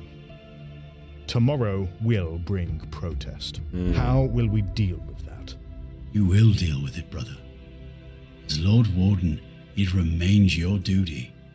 I will be busy commanding my legion. You cannot escape the responsibility of tomorrow by evading it today. I evade nothing. The Lion looked at Guilliman and could not guess what his thoughts were. It was a hard task the Ultramarines Primarch had taken upon himself. That was a very Dark interesting Angel take sought on to it. alleviate some of that burden, allowing his brother the time and space to perfect the design of his creation. And you need not concern yourself with conflicts of interest. My warriors will show no fear or favor in the application of their duties. Your legion's hands are clean. You cannot mean... Guilliman stared, looking in shock at the Lion. You cannot bring your legion to Macragge. Wow. Already issued orders, brother. You have admitted that your warriors cannot be trusted to guard their own. Wow. You think you can usurp me on my own world? That's kind of fucked Guilliman up. was almost hoarse. Throat tightened. So he's straight up, he's throwing, he's usurping him in a sense. I'm going to do anything I can to get Conrad, and I'm going to do anything possible to fucking make that happen. I'm going to station my own troops on your world, on your home fucking planet, to get him. And this was without his knowledge, without his consent. That's a bit of a backstab, isn't it? Wow. That's pretty rat-like from the Lion here. Holy. Usurp me on my own world. Guilliman was almost hoarse, throat tightened by his distraught state. Our world. Cradle. Why did it autocorrect the evil of Dan? I have no Caliban idea. lies beyond the ruin storm. Far from my Don't reach. question the YouTube Half autocorrection my or the legion YouTube I left captions. under It's the a bad command idea. of Horseman. I have given up my home, my warriors, to join this endeavor. What are you willing to sacrifice? Horus had tried to take the Imperium for himself, and Guilliman had decided to build a new one, as much as he did not want to belittle his brother. The Primarch of the Dark Angels knew that there could only be one winner in the war to come. There would be no second place. Curze had to be dealt with at any cost. Any cost. Yeah. Even Guilliman's pride. Wow. The Lion stepped close. That's a his voice rough one to dropping. swallow. Do you trust me? Because Dan is evil. True. Whoever Imperium Dan is, Secundus. don't ask questions The about flame Dan. kept alive the other side of the ruin storm. The Lion has come to see if Guilliman too has betrayed the Emperor, finding many things to his distaste. Decisions that confirm many of the Lion's suspicions that Guilliman is taking advantage of this chaotic time. But yet he recognizes the hope and unity this could bring to the scattered Imperial forces. But he and Guilliman clash too much. Both neither fully capable enough to fully trust each other, to become the figurehead for this new realm. Guilliman and his dislike of the Lion's conduct and secrecy, the Lion's mistrust of Guilliman's ambition over his duty. But the Lion could trust Sanguinius. For all Emperor like the Lion is... See, I feel like everybody can rely on Sanguinius. Sanguinius was very much like seemingly like the glue that kind of held everybody together on the loyalist side. And when he died, it was just such a fucking loss for them. Like, holy, you know, because they all kind of looked up to him. He was kind of like the, you know, the poster boy in a sense for them. And like, yeah, he was also just not a bad guy as far as like Primarchs go. He was, you know, overall definitely one of the kinder ones, one of the better ones in general. So it's like, yeah, you know, it just sucks to hear like everyone having this trusting relationship with him and then knowing what happens, of course. But it does make sense that the personalities of Jonson and Guilliman are just in direct confrontation, because like, you know, they're just such two conflicting personalities. Totally makes sense. I can see that for sure. You know, and also Jonson's willing to go at any cost, and you know, especially on the homeworlds, the Ultramarine homeworld, Macragge, right? You know, that is a hurt of Guilliman's pride for him to do that to him. Like that is very much a hard one to swallow. Sangui was the most beloved, the most loved brother by far. He was genuinely the best of all the brothers. Yeah, that's kind of the sense I'm getting. Everybody seemed, from what I hear, they seem to look up to him. They say Sanguinius, when Sanguinius died, hope died, and the universe cried for the loss of a great angel. Yeah, that's fair.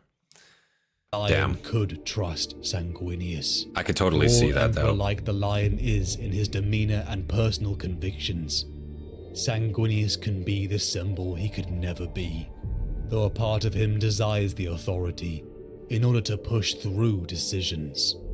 But he even is a Horus, warrior, yeah, a hunter of beasts. That's kind of fucked he up. He recognizes a nobility and fairness to Sanguinius that surpasses his own. Yeah, you have yourself a good night. You have yourself a good night, Battle Chicken. It was good to see you tune in there. You have yourself a fantastic night, man. It was good to have you tune in there. Catch the rest of the VOD later tomorrow there if you want. For sure. Have a good one. Such was the tragedy of times. His sons went into the Black Rage for a reason and still deal with it 10,000 years later. Yeah, that is very true. I almost forget like those congenitcies, those like congenital defects kind of like exist sometimes. But yeah, they do have the Black Rage, just a rage, furious anger for the loss of their Primarch. Yeah, true. Sanguinius that surpasses his own. The Horus versus Sanguinius fight is a must-watch video. I'll have to check that out sometime. But here stands a being more worthy of it.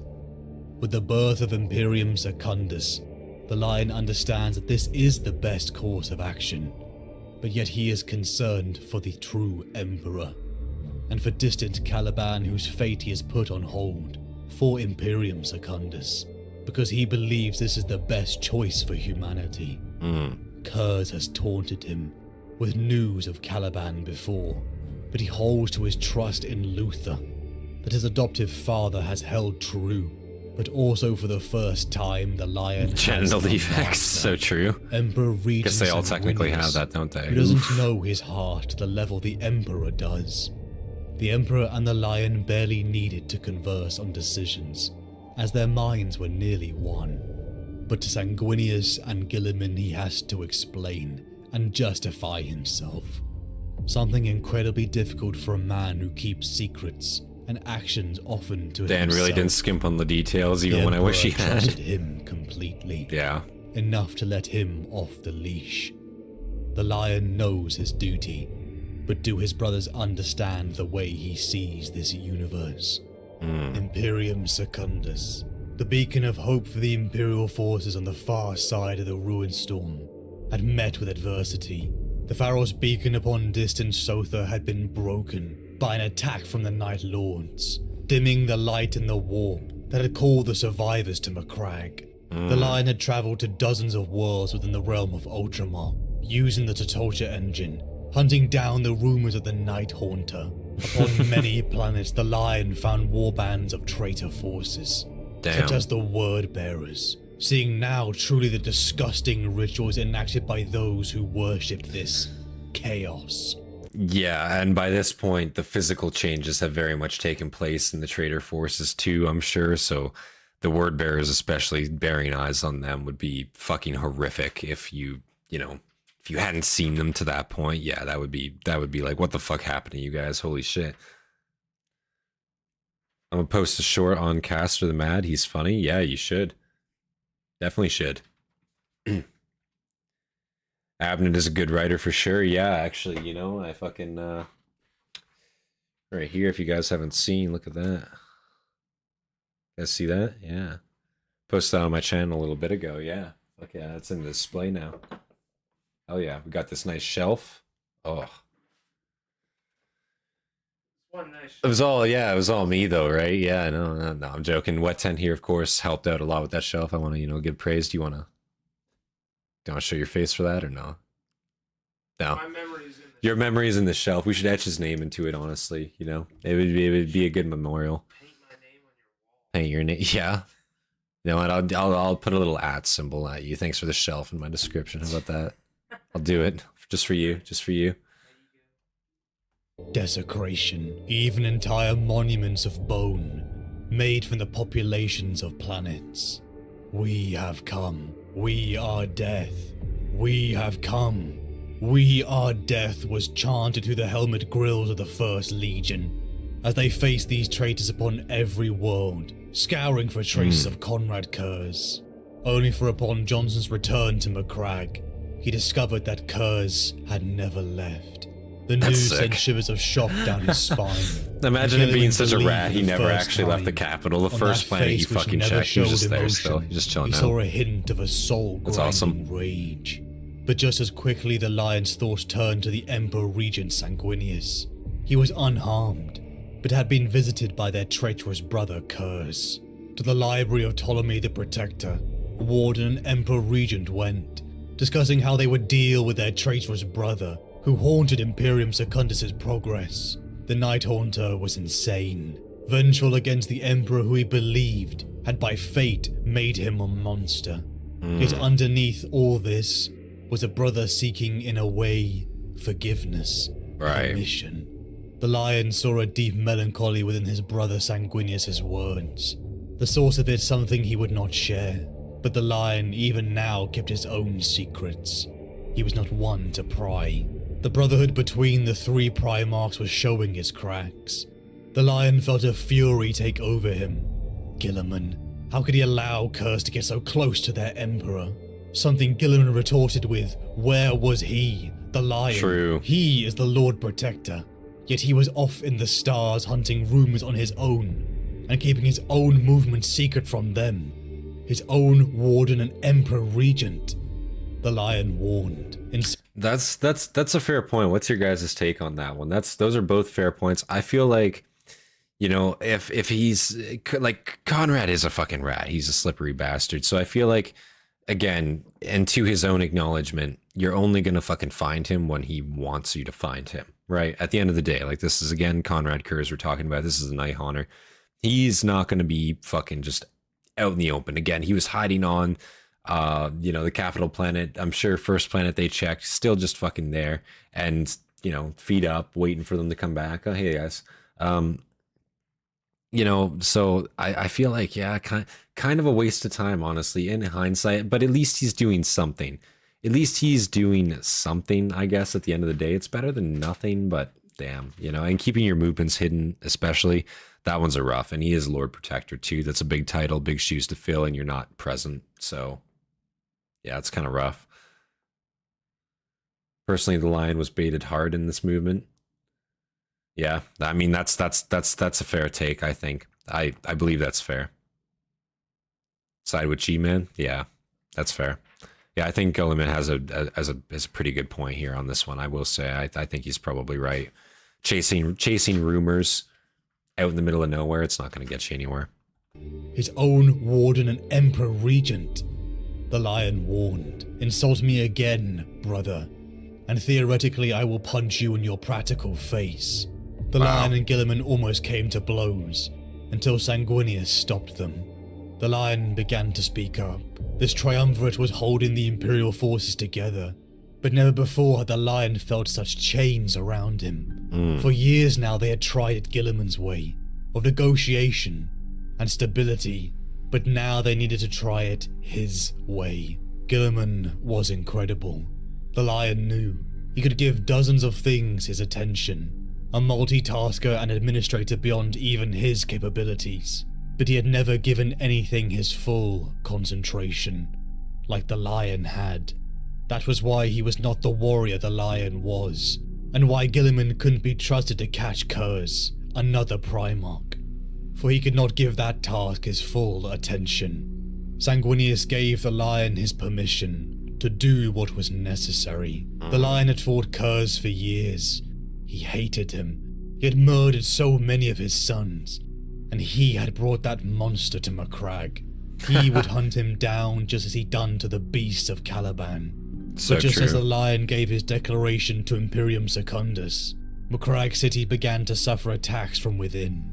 The Illyrium Quarter. The Lion chastised his brother Guilliman again. Illyrium is non-compliant by any terms of definition. Your planet, the capital of the 500 worlds, has harbored dissident elements since the inception of the Imperium. They are Holy not shit. your citizens, brother. They Oh do not my want god. to be your citizens and will not serve the Imperium. Whoa. They betrayed and killed your father, Connor. Again, the brothers almost came to blows. Again, the contrast between the Lion and Guilliman flared.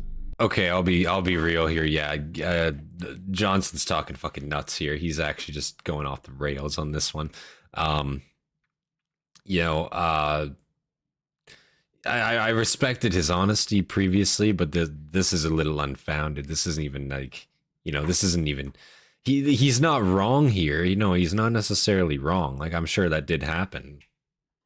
But holy shit, do you really need to do you need to say it in such a way? Like, do you have to be as direct? That's pretty, I could see why they almost came to blows with that The one. negotiator Goddamn. and the hunter.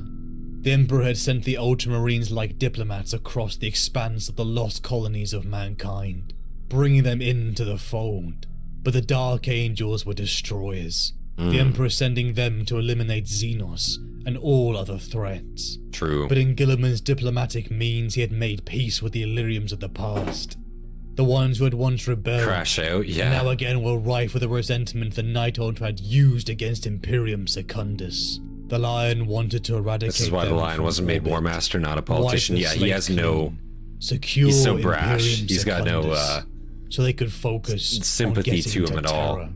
A point No ability to countered by reason, Guilliman, besides who his decried point. the sanctioning of Illyrium. There were innocent people who lived within. He shouldn't have The thrown it Lion in his face conceded like on that, some though. points, Lion has zero but he tact. had Yeah, made up exactly. his mind. Exactly. He would hunt Curze personally and end it all.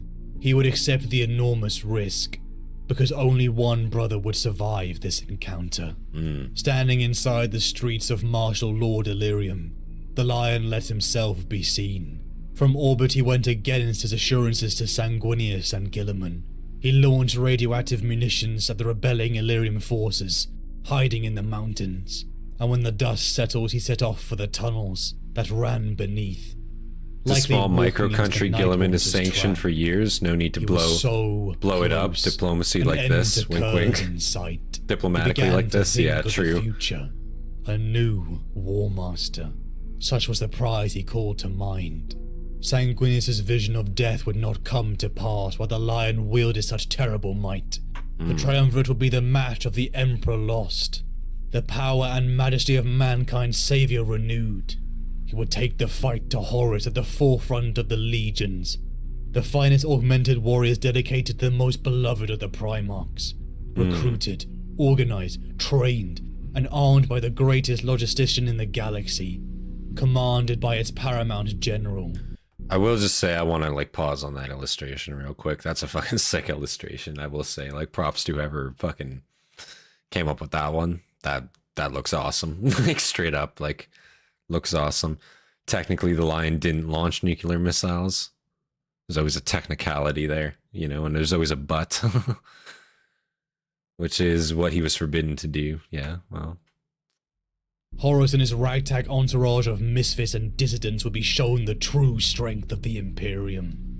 In the dark and damp radioactive halls and caverns, It's only a bit of a war the crime, lion, so true. hunter of the forests of Caliban, once again stalked a beast. Eventually, if The you have rule was- if you have so many war crimes that like you can't try them all, you know, then eventually you have to start tossing out like the lower war crimes on the scale, right? Like, you know, it's like the court systems and like, you know, like a certain country, for example, you know, you got too many crimes, you can't do them all. You just toss out the shittier ones, you know, like, oh, just minor theft, to get rid of that, you know, you don't need that. It's the same thing. It's no different. I'm sure, right? It's like on a scale, right? Like, yeah. Hunting who was up for debate. Sword drawn. The lion stepped into the ruins of a temple. Hell, Jonson All was Heresy, pretty darkness much. within. Just the ambient glow of background radiation and the light that peered down the stepped concentric levels that led down like an amphitheater. It was time for death. 1 second to midnight. The lion died as he heard the claws rush above where his head had been. Reference Curse's back to the nightmare's clock. face was just a meter away. Gaunt. No, more than that. Almost skeletal now. His flesh wasted to white skin and muscle. Oh. Not an ounce of fat between surface and bone. His eyes were black, glinting in the golden light of irradiated snow. Thin lips were drawn back in a mad grin, Irradiated exposing snow dirty sounds pointed ass. teeth and withered gums. A tongue like a lizard flickered over the yellow fangs. As Curse melted back into the darkness, the lion traced the steps of the conical circle, the pattern he had learned in Alderuk. The duel between the lion and Curse was a blur of deadly strikes, Curse's lightning claws meeting the lion's sword in sparks that lit the dark chamber. Curse stalked the lion, skitterish taunts and maniacal laughter echoing throughout the chamber. This wasn't the time to play it safe. He's just like acting like a fucking serial killer and like still, you know, and he even like looks like one now, like this Freddy Krueger looking ass, you know. But like it's just funny how he's still like he's still just in it for the game, you know. Conrad. What a fucker. He's just actually such a rat, this guy, you know. I have very mixed feelings about him. I think his design is fucking cool. Just him as a person, I think he's a dick. Like he's cool in lore, don't get me wrong. I think he's fucking sick, but just like, you know, I do think he's a crazy motherfucker, you know? There was no time there for hesitation. No circumspect moment worrying about a counterattack. The lion threw himself at Curse before he could vanish, slashing and stabbing at his foe even as he without a turned to chaos retreat. transformation, He or caused a without chaos glancing blow across influence. Curse's calf. The tip of the lion's sword shearing He has a through the monstrous midnight transformation, blue like armor. basically, yeah. Curse again began to draw the lion deeper within. Dashing Batman up on the crack, stairs, pretty much. But finding to his confusion, the lion not following. Curse had become predictable. A missile from above blasted the stairwell to pieces. Oh. Finally, the advantage was his. The lion rocketed forwards, towards Curse, seizing the ranting and raving beast that was his brother above his head, and smashing his spine upon his knee. Oh. At his mercy, the lion screamed into his brother's face. Oh my God. Why did you betray our father? Only to be given answers of no satisfaction. I think I remember that in the Conrad Curse one. He just fucking like, just WWE fucking like spine breaks him. I think that's fucking awesome.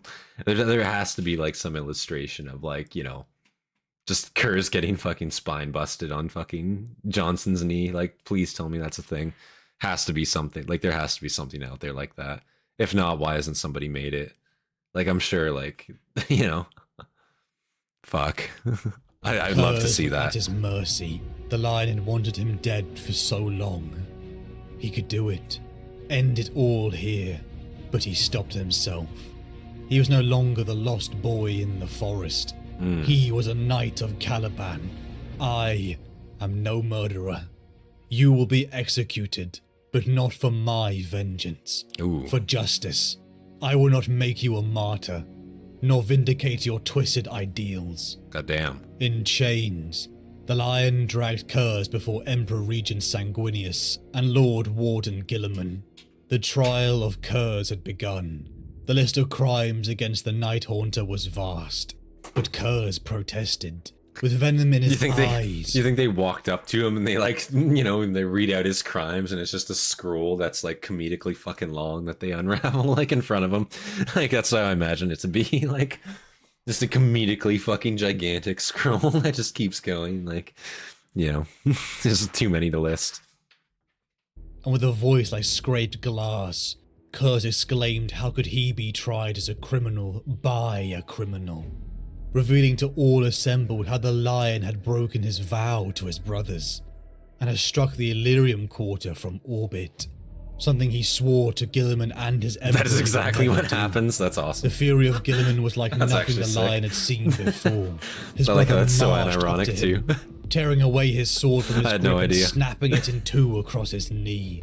The Emperor Regent Sanguinius What the fuck? dismissed the lion.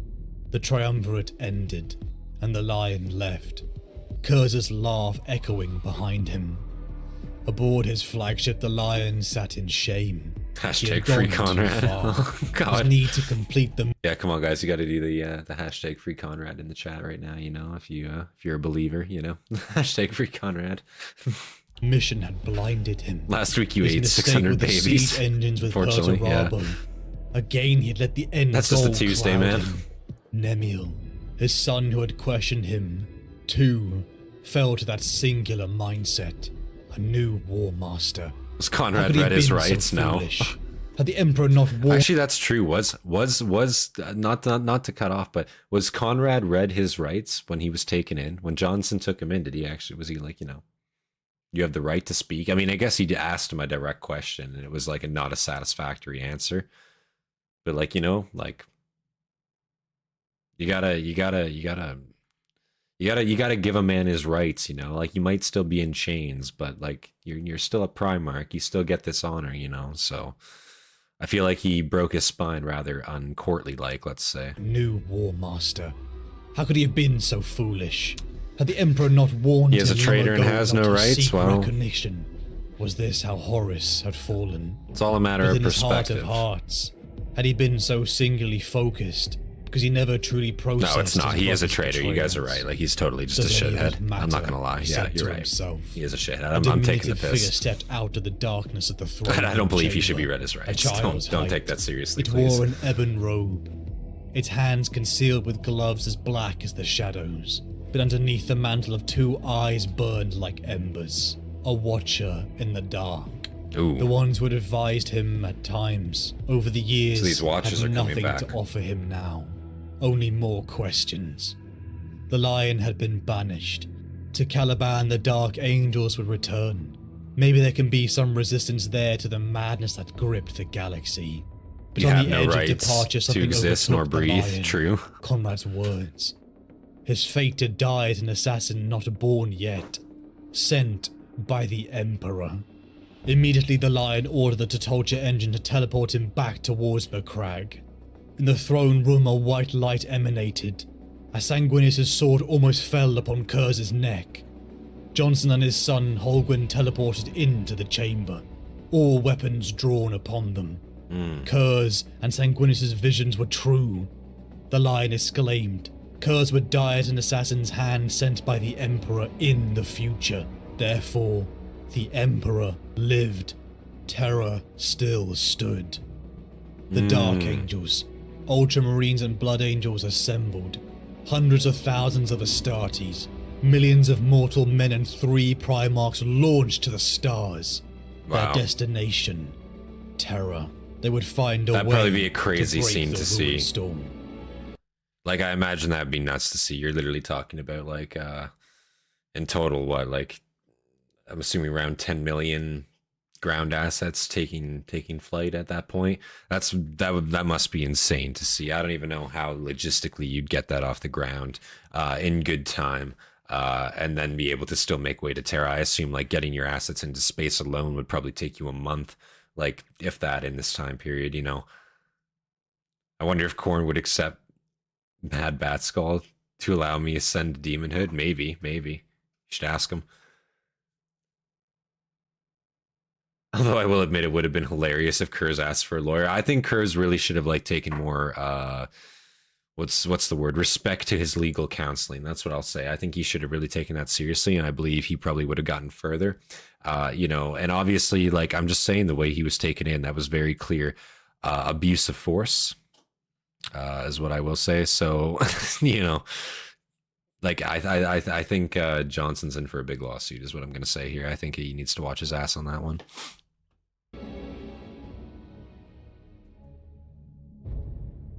I am not Horus. No, you are not. And you are not what he has become. But remember, brother, remember what he was.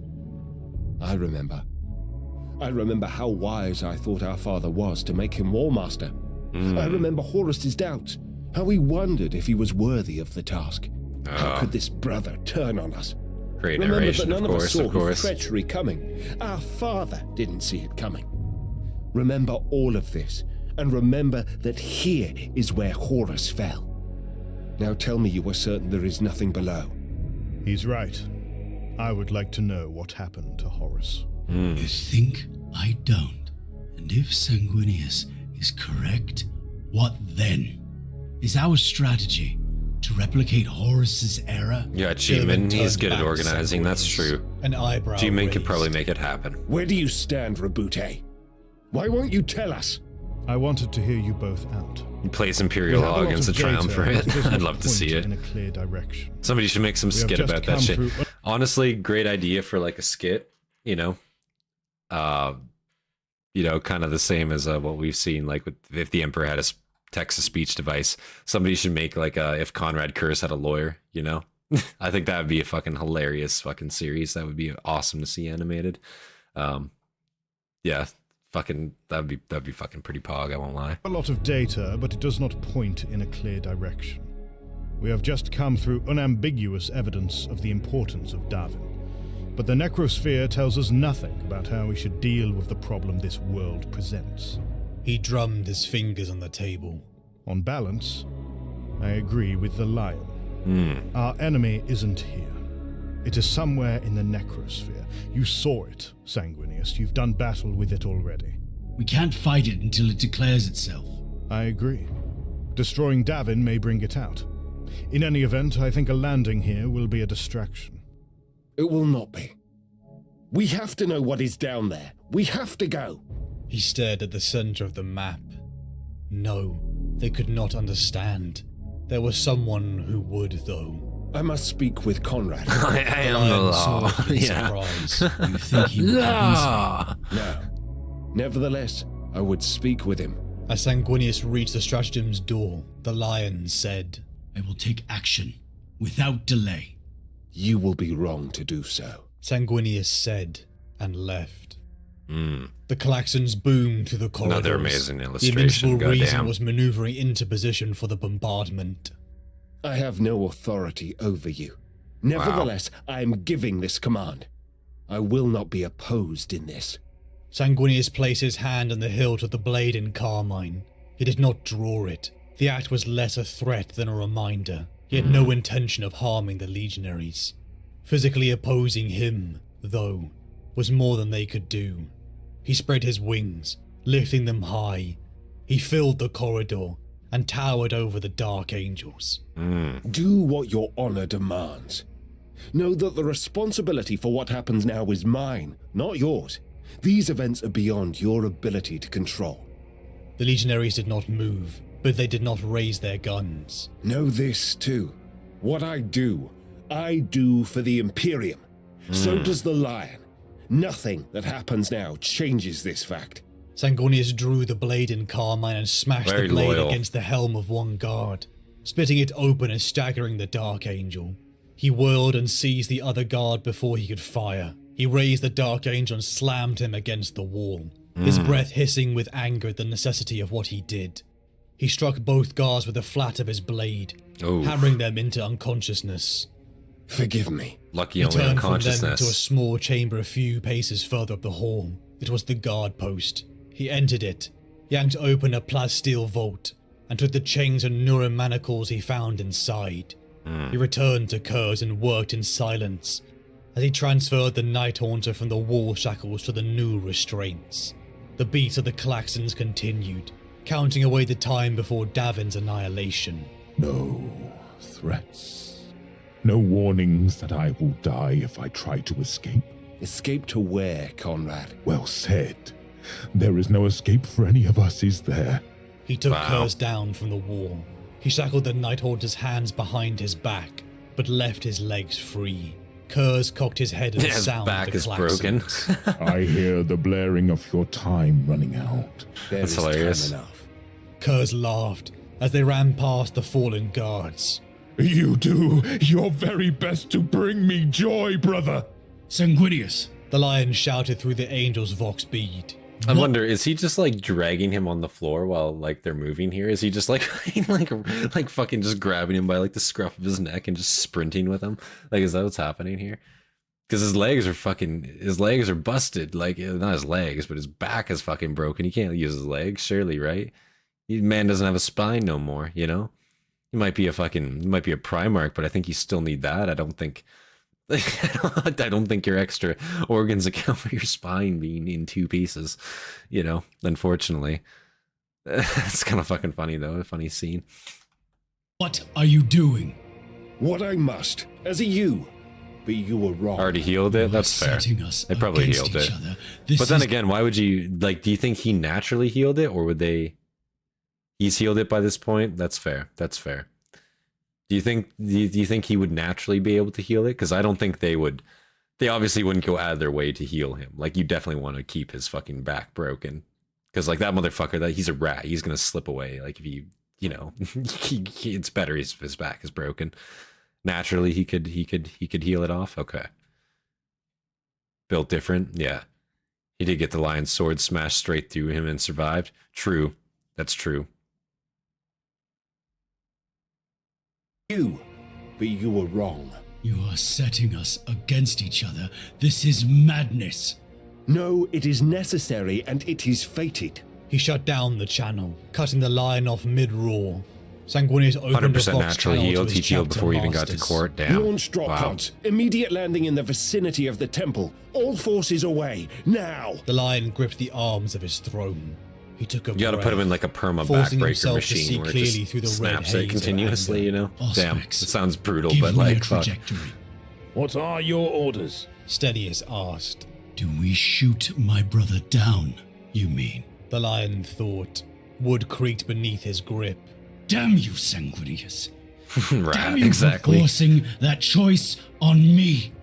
Track it all the way down. He knew where the angel was heading. He gave the command solely because one was needed. Why did he take Curze? That's pretty hard. What sense does that make? He acts according to his convictions. He is wrong. We must act for the Imperium. The fleet is in position. Bombardment targets locked. So noted, Captain. Then Gilliman was voxing. You can't fire now. The lion killed the vox. My lord. I will have silence. The lion told him. The noise of the bridge fell to a murmur. Davin filled the oculus, its atmosphere streaked by the fires of the drop pod descents. The decision loomed before the lion. He had to make it now. The madness of Sanguinius' actions convinced him even more firmly of the need to destroy Davin. The world was dangerous. It was attacking them even now, even though all the scans still showed no activity of any kind. Oh, Perhaps his existence was enough. It Oh was my a foul God. thing, and had to be purged from the galaxy. Holy if this shit. is what I must do, then destroy it and kill Sanguinius, precipitate war with the Ninth Legion, and possibly the Ultramarines as well. That would serve Horus well. And what is the alternative? Stay my hand and let this madness play out. Allow Davin to wreak havoc. Reach this point only to fall into a trap. The destruction of Davin was an absolute imperative.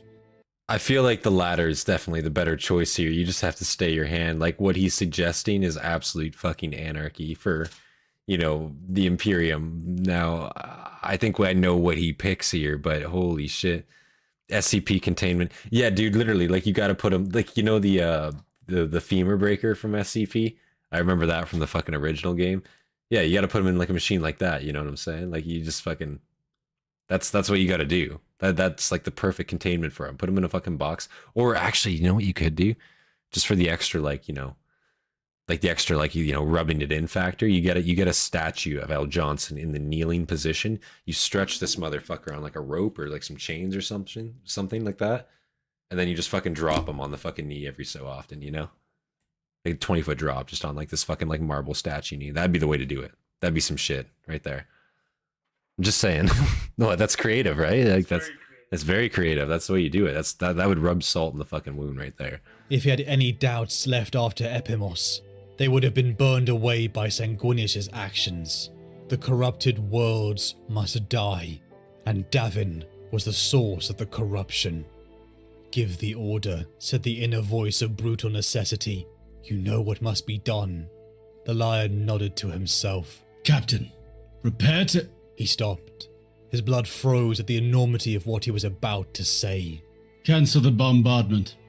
Prepare for a mass landing. We are taking Davin. The lion stormed from the bridge. He marched through the corridors, his fury warning all, legionary and mortal from his path. He did not At least stop he didn't until just he bomb it reached into the Curze's dirt, cell. into the ground, though. He dismissed the guards. It's definitely a He lot had better. no good reason for having come here. Cryo-freeze him? That's also a way to do He was it. heading at first. He stood in the cell and faced the wall. The lion would have to do it staring himself. at the empty manacles. He blinked. I mean, listen, you could just keep Conrad on the lion's ship himself, and then just every hour or so, just come in and fucking just do the deed, you know? Do what has to be done, and, you know, fuck off for a bit. I mean, like, I feel like his healing ability is good, right? But, like, there's got to be some way you can set it up for, like, absolute convenience sake, I'm sure. Like, there has to be. And faced the wall, staring at the empty manacles. He blinked and held up his right hand. There was a faint tremor in his fingers. So close. He whispered. He had come within a word of murdering his brother. A word. A malign influence has been working on me. An influence too subtle for him to feel its effects and resist them. Slowly and patiently, it had been leading him to ruin. The lion closed his eyes for a moment. When he opened them, the cell seemed too welcoming, as if he had come here to condemn himself. He grunted and stepped into the corridor. He slammed the door closed behind him. He felt no freer. There were chains around him, all the stronger because he was not sure of their nature. He voxed Guilliman. Rabute, you must beware. What have you done? You can't bombard. I am not, The lion interrupted. but I almost did. Guilliman fell silent, absorbing the implications. Rabute, beware of yourself. Do not trust your impulses. Be sure of your decisions. I almost destroyed us. A little bit of a heart-to-heart there, at least. I mean, he at least admitted he was about to do something fucking insane, so that's good. Davin, the world where it all began, where the heresy started, where Horus fell to chaos. The lion and his brothers have tried to break the ruined storm for a long time, coming across many examples of the true unpleasant nature of the traitors and chaos. Where before the lion had believed this was a simple rebellion, it has finally sunk in that his brothers are corrupted, and that the source of this is the warp. The very thing Curze taunted him with. The lion and his brothers have come so far, faced threats such as the rippling chaotic wall on the planet of Pyrax that spanned the length of an entire system. Echoes of their traitorous brothers' rituals, and the scars of this so-called pilgrim that was ravaging the systems around Davin. But now they are here, and the lion wants to destroy it. It is just like the beasts of Caliban. The problem must be extinguished. The secrets behind Davin and this chaos further tightens the leash of his trust. Right. How this maleficent force seems to worm its way into the hearts of those they once called brothers. How in a way there is no true protection. He will brook no compromise on Davin's destruction because he trusts no other way to deal with it. His bull-headedness draws a comparison from Sanguinius, that perhaps this is the same surety that led to Horus's downfall. Right. That their wayward brother's surety wasn't a wall, but a crack. The comparison enrages the lion, because perhaps there is a grain of truth to it. He himself keeping secret the use of the Tutulture engine. The lion is determined to destroy Davin, erase it, until Sanguinius breaks Curze out of the Dark Angel's hold. Sanguinius wants to use their brother's prescient abilities and cause the Blood Angels to assault Davin. The lion sits on the precipice of bombarding the world, and subsequently the Ninth Legion too. He comes so close to giving that order when he snaps out of it in the last I like these moment. recaps that he His does. hands shake, confounded by what he had almost done. His paranoia, his distrust, his shame for his conduct within Imperium Secundus, and his downfall. He now sees that his surety was something he dived into to escape the true feelings of his heart, which was that he was second-guessing every decision he had made up till now. He had retreated to stubbornness to avoid asking himself the difficult questions, such as, was I wrong? Am I failing in my duty? He needed to trust. He needed to hear his brother's wisdom. The lion orders the Dark Angels to join their brothers. They would assault Davin together. The journey to Davin had cost thousands of lives, as the forces of chaos had confronted them at every step. Yeah, because they had to go through the chaos storms and also like actually fight chaos forces to get there to begin with, and so then just to show up, nuke the place, and you know, not even see what the fuck is going on would be pretty like counterproductive. I feel like the music is very, very good. Wow, yeah. The lion and his brothers had entered into the necrosphere, the megastructure boneyard of the infinite floating in space. It contained more than the skeletons of beings that had once been alive. They were the skeletons of dead vessels, of cities and of worlds. The inanimate had turned to bone, iron and stone, alloy and gas.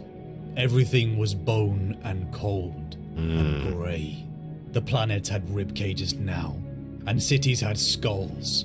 It was the death of all That's a pretty dreams, crazy the representation. past and present and all to come. All the hopes died in the necrosphere. The lion, Sanguinius, Guilliman and Conrad Curze in chains walked up to the gates of the Serpent Lodge on Davin. Twilight had fallen, and two colossal iron doors formed the entrance to the temple. They were rusted. Their engravings of two serpents entwined around a spreading tree was worn down. The dust around them was red. The stone was red, but in the gloom of the evening all was grey. Amongst the abandoned rubble, the lion and his brothers saw nothing. But Sanguinius pleaded with them to see the greater pattern. Davin was a fulcrum. Fate changed here with Horus, and it would with them. Chaos had seen to that. The boneyard of sentient life. The necrosphere was designed to convince them that all here was dead. How close had the lion had come to bombarding the planet and the Blood Angels with it? Could he see now that Davin was designed to corrupt them? But though the lion had come close, they all still stood. They were being manipulated, the lion recognized. But Sanguinius saw they still had a choice. Interesting to see that they're picking up on the fact that this planet is corrupting them. Even just like the vicinity of it, it's corrupting them in a sense. And it's causing them to make, you know, ill-fated choices, which is going to lead to their downfall. Sanguinius is really the only one to pick up on this and actually like spread that info, and the only one with a bit of foresight to recognize it. I think that's interesting. They could defy fate. With those words, a portal opened in front of the brothers. Sanguinius stepped in as Curze screamed, the revelation of choice, melting his worldview. The war portal held their brother as demonic forces began to attack. Creatures of nightmare emerged upon Davin, and in the stars as finally the rumored destroyer revealed itself. The Pilgrim, the Veritas Ferrum, the Iron Hand's flagship, and others of missing Hastati's fleet vessels, bloated and corrupted with demonic power surged towards the loyalist fleets. The Lion and Guilliman were frozen, and in frustration the Lion attacked the temple grounds, causing a flicker within the portal. A weakness. Jonson and Guilliman lunged forward and began to strike at the corrupted stone. Dust and shrapnel rained on the Lion's shoulders. A blast of demonic light hit him in the chest, scarring his armor. It forced him back half a step, but still he pushed on, as two demigods broke apart the temple grounds. It had to be They're just them. vandalizing this It was place. symbolic. The act of two brothers saving another confounded the power of demonic influence, as if belief itself was just as important as the physical blows. Right. The journey to Davin had been as much symbolic as physical. There was a principle to the warp and its denizen that the Lion could still only see imperfectly, but appeared to be in the order of a reification of the abstract. Ideas became things, symbols became fortresses, and so we had to fight the demonic on the very ground that it gave so much power. The forces of the Imperium, land and sky battled hell itself, until finally Sanguinius emerged from the portal, locked in combat with a greater demon of chaos named Madial. The Lion and Guilliman charged at the greater demon to join their brother, slashing and maiming the beast with everything they had. The Lion once again slaying a great beast, but despite the efforts of the Lion... So they're taking down a greater demon of chaos here, which is obviously no small feat, but 3 Primarchs, I think that's very possible and very achievable for them to do, for sure, for sure. So that doesn't surprise me any there. Lion and his brothers, they Definitely couldn't probably was a destroy hard this fight, though. creature, until the noble sacrifice of Sanguinius' herald pinned the demon in place. The demonic storm turned in upon itself, as the fleet finally unleashed their payloads upon Davin, the place where the heresy had begun, annihilated from this universe. The corrupted, bloated fleet eviscerated, as the Lion and his brothers retreated back to their ships. The boneyard of life itself, the necrosphere began to dissolve away. Davin died, as the Lion heard the cries from his navigators that the light had returned, the warmth of home. Terror, terror, terror, they cried. The Lion, Guilliman, and So they actually Sanguinius were able to convened. get rid of the warp The storms road there. to terror was open. Wow. The warp blockade had been overcome, but not the forces of Horus. Right. Only one of them could make it back to terror. Sanguinius, eager to meet Doable his for them, destiny, shouldn't be any would issue. go. Yeah, for 3 Guilliman Primarchs, I would feel tie like up that's the a pretty traitor easy fleets, feat. Not but the easy, Lion but would go definitely elsewhere. doable feat, for To sure, the for home sure. worlds of their traitorous kin he would voyage. Perhaps the destruction of that which they valued most would draw the forces away from the siege. The Lion had come to learn the value not of conquest, but annihilation when it came to this chaos. The Lion looked upon his brother Sanguinius, knowing the fate he would meet at Horus's hands if destiny played out. He looked to the brother he admired and loved, knowing that they would never meet again. With the power of the Totolcha engine, Chemos, Barbarus, Colchis, and Chthoniya burned, their people and history wiped from the material universe. The Lion himself questioning whether these acts blurred the line between tactical strategy or vengeance. Wow. Traitorous forces across the Imperium were annihilated in a crusade until the Lion approached the planet of Kievar, the home world of Corvus Corax and his Raven Guard, finding alive his brother Corax and a face he was not pleased to see. Leman Russ. The Lion had his doubts. Why did his brothers not make their way to Terra? Why were they not on the front lines? But despite the Lion's doubts, they were loyal. An asset he could take with him on the crusade of vengeance, and then to Terra. Finally, the Lion and his allies roared their way to I like how the he throne found these world. guys. He found them and he was still immediately like distrustful of them. Like, why the fuck aren't you at Terra, you goddamn imbeciles? But no, they are just like loyal. They're just, you know, they got their own stuff going on, much like they had their own stuff going on. Makes sense, you know. Finally, the Lion and his allies roared their way towards the throne world. The light of the Astronomicon a building hope, only to be crushed as they arrived. The War Master Horus had been slain. The traitors had been scattered, but his brother Sanguinius had been slain. The Emperor was mortally wounded, and and interned upon the golden throne as a carrion lord. A grief so deep, so profound washed over the Lion as he felt the dream and his oath die. All is ended, and all is madness, and nothing remains but vengeance for old scores, the Lion said to Russ. His anger, so blinding the world, blurred around him as his jaw clenched so hard his teeth almost broke. You should have been faster. It was your pride that kept you in the void, the Lion roared at Russ, drawing his sword.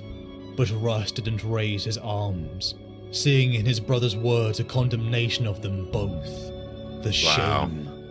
The Lion ran his brother through, Russ accepting the grief and shame the Lion needed to exert with the blow. They had failed, and for a moment, the Lion unleashed the beast born upon Caliban. Interesting that Russ is just letting them do this to him, because it's like, I guess he's kind of seen like, yeah, we were both late, like, you know, and it's punishment in a sense for that, but like, he's just fucking taking it, like, goddamn, like, you know, you gotta at least like sidestep that shit or something. The one he had hidden underneath the layers of knightly oaths and training. The wound on Russ would heal, even if the shame of failing the Emperor would not. The Lion and the Dark Angels felt a quiet descend over them, a shattering truth. Whenever Russ meets Lion, it's always so funny. Yeah, they always beat the shit out of each other, from what I noticed. Would only be trading blows very constantly, and it's not even to like kill each other, it's just unironic. Purged. And for this, the Lion would finally return to Caliban, ready for reinforcements and to see his homeworld. Into Calibanite space, the scarred vessels of the Dark Angels returned.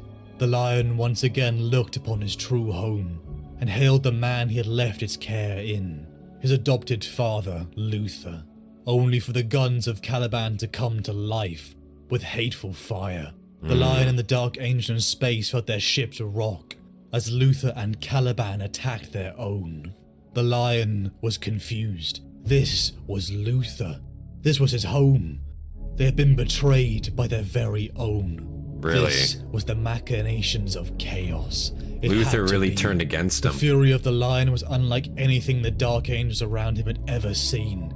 The Lion ordered his men to attack literally the the Lannister and traitors. Starks. And Wow, like tears of that's fire, actually a they pretty good rocketed down representation. towards their homeworld.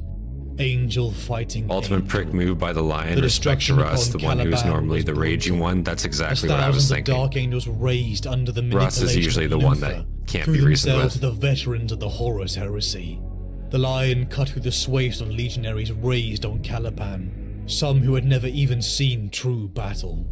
Finally, the Lion came face to face with the man who had raised him, Luther, only to see a twisted, bloated monster infused with the power from the dark gods. What had happened to Luther in his absence?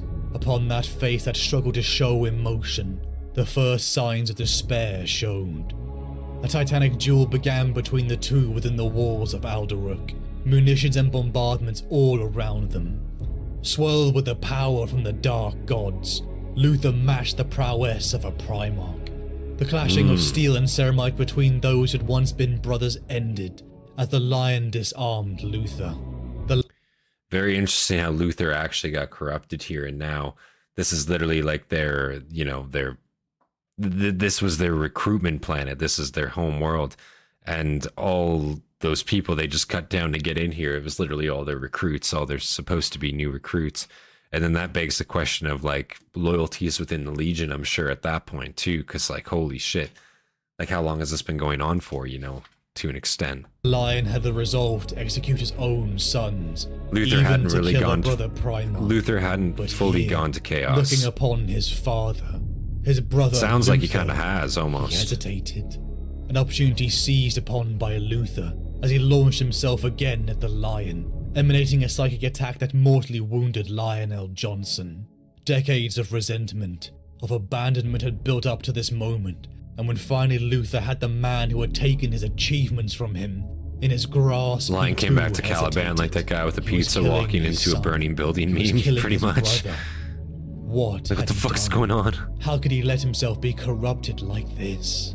The prize of the Lion's death was ripped away from the Chaos Gods, and in their fury they launched a warp-infected attack upon the crumbling battlefield that was Caliban. The planet began to break apart, and those fallen, the Dark Angels that had sided with Luther, were scattered across space and time. But before Lionel Jonson, the Lord of the First, could be found, the Watchers in the Dark, the Xenos protectors of Caliban, intervened, grabbing the mortally wounded Primarch and taking him to safety in their own sanctums. The Lord of the First was now believed dead, lost to his legion and the Imperium for the millennia to come. So these Xenos actually just kind of like stole him away and kind of hid him for a millennia. That's kind of fucked, isn't it? But I mean, I guess he's still alive in a sense, but yeah, just leave of absence, like, definitely could have been useful, for sure, for sure. He came close, as in one step away from turning. What started him down the path is Luther wanting to learn old Calibanite lore so he could use the warp energy as a weapon. So is that, does that have to do with like their codes from the Age of Strife, like that lost technology they had from the Age of Strife? He's trying to harness some of that? Because they kind of used the warp freely at that point, if I recall. Yeah, the Chaos Gods were pissed Luther rejected their power at the end. Oh, Luther did reject their power at the end. Okay. That makes sense. So that's ultimately kind of what saved his life in a sense, is he kind of didn't take the full force of it. He didn't give fully into it. The lion awakens within a forest that resembles that of broken Caliban. He looks upon a reflection of his face in a lion goes to sleep for 10,000 years. To Fuck me. recognize the image he sees. A face weathered by time, yet not felt pass. He is suited in a master-crafted armor, but his body feels weaker. He sees before him an emaciated, disheveled man in a boat upon a lake, circled by dark creatures in the water.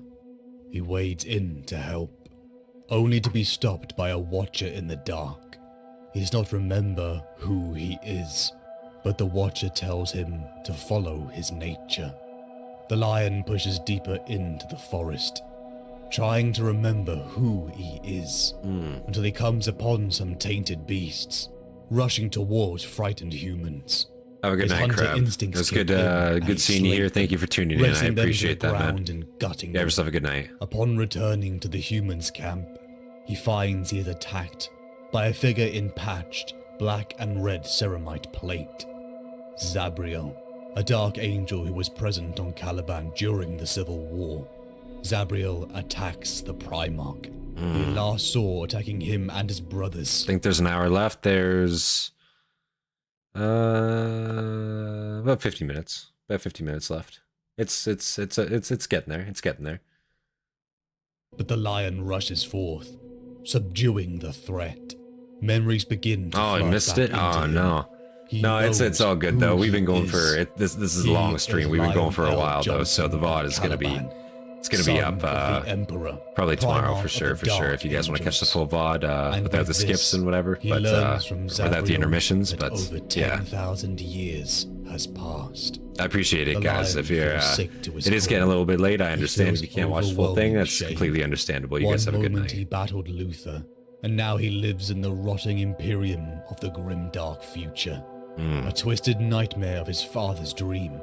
The Imperium he fought for is dead. Unrecognizable. A caricature of the dream. He became a conqueror for his father. But if that dream was dead, then what should he do? He should return to his true nature. On Caliban he was a protector, a hunter long before he ruled. And if in the grim dark future, humanity was preyed upon by monsters or beasts, he would slay them. The lion turned to Zabriel, giving him the truth of Luther's lies and his fall.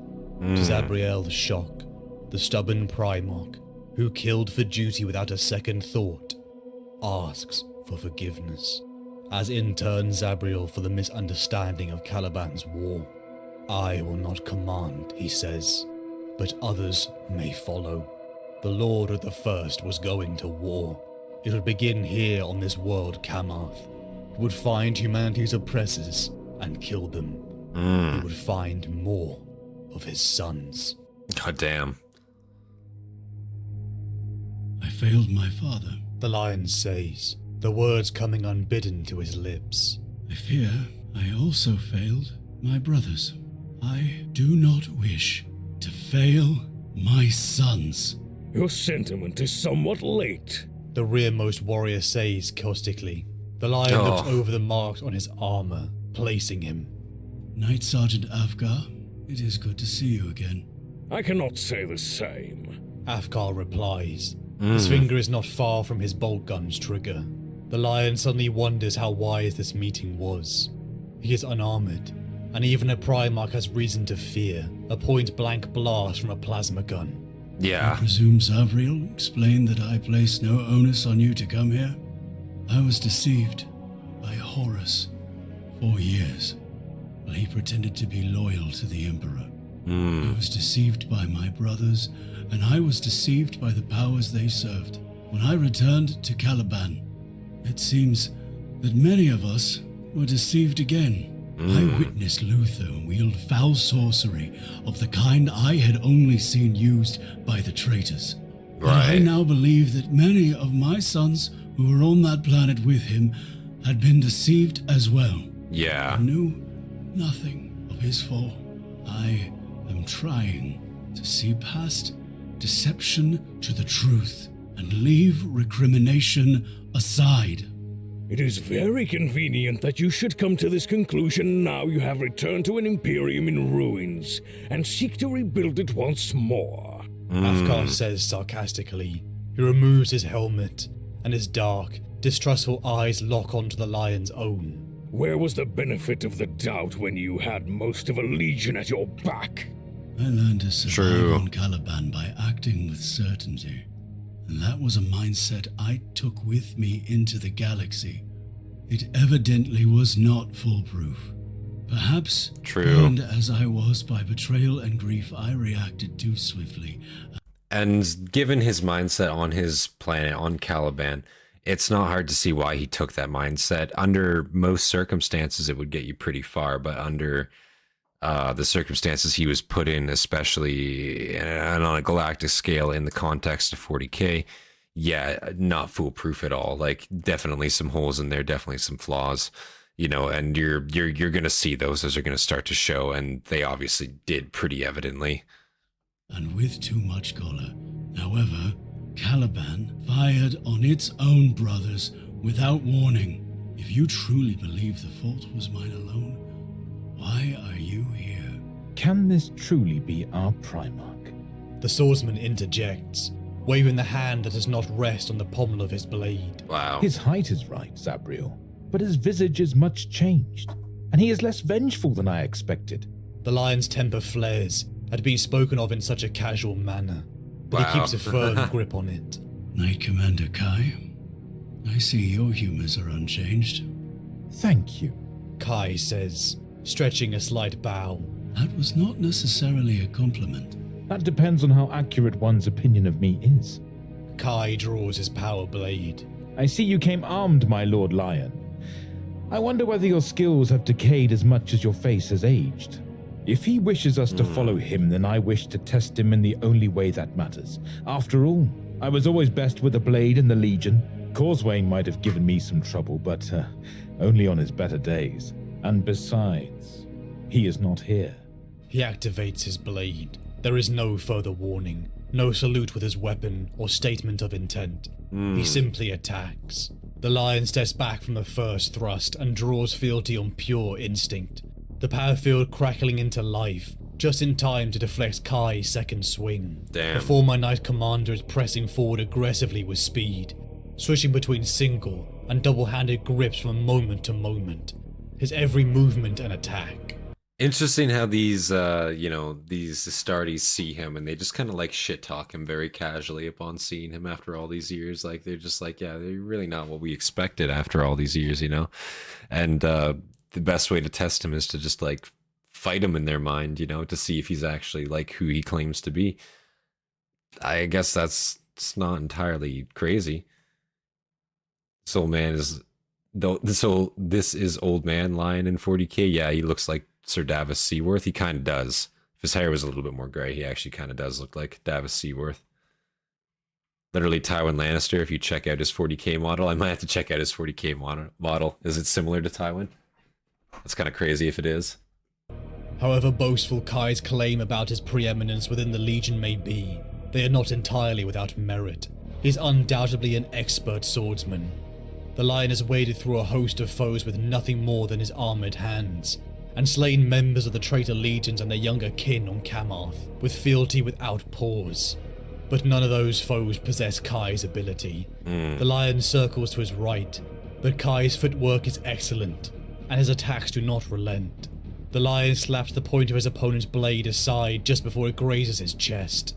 Kai has come close to landing a blow 3 times, despite his reach disadvantage, and this is because he's leaving himself open. The Lion jugs his blade back from the instinctive thrust that would take Kai in the side. The unnatural movement spoils his balance for a moment.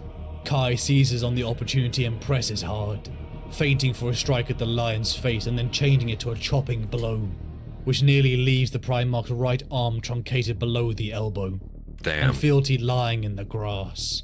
Do you want me to kill you? I am attacking you. Why would you not? The Lion makes a grab for Kai with his free hand and nearly loses it. Will you fight me? Kai roars, swinging for the Lion's head. Where is the Emperor's foremost warrior? The Lion leans backward to avoid the blows, knocks aside the next thrust that comes for his belly. This is a pretty intense fight, goddamn. His bare foot connects flush on Kai's chest plate, and knocks the former Knight Commander backwards through the air for some 10 feet. Damn. Kai lands in the grass with a thud, but he is back on his feet within a moment, his sword still in hand. Now, however, the Lion is moving into the attack. He does not aim for Kai's body or head, for he suspects that his son will not be guarding himself. Instead, his next strike is for Kai's weapon. The power blade is knocked to one side. Kai manages to hold on to his sword, but the next blow knocks it from his hand completely, and the Lion brings fealty to point up rest a finger's breadth from Kai's gorget. Do not test me again. The Lion growls. Kai kneels and removes his helm, but the face so revealed is smiling. Forgive me, Lord. Words of reconciliation are easy to utter, but little reveals the spirit like swordplay.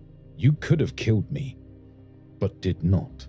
If your intentions are to safeguard this world and others, then I pledge my blade to you once again. What if I had killed you? Then my companions would have known that your words were empty. Kai says. The Lion snorts. He remembers Knight Commander Kai as a braggart, about whom it was whispered more than once that he might belong in the Emperor's children.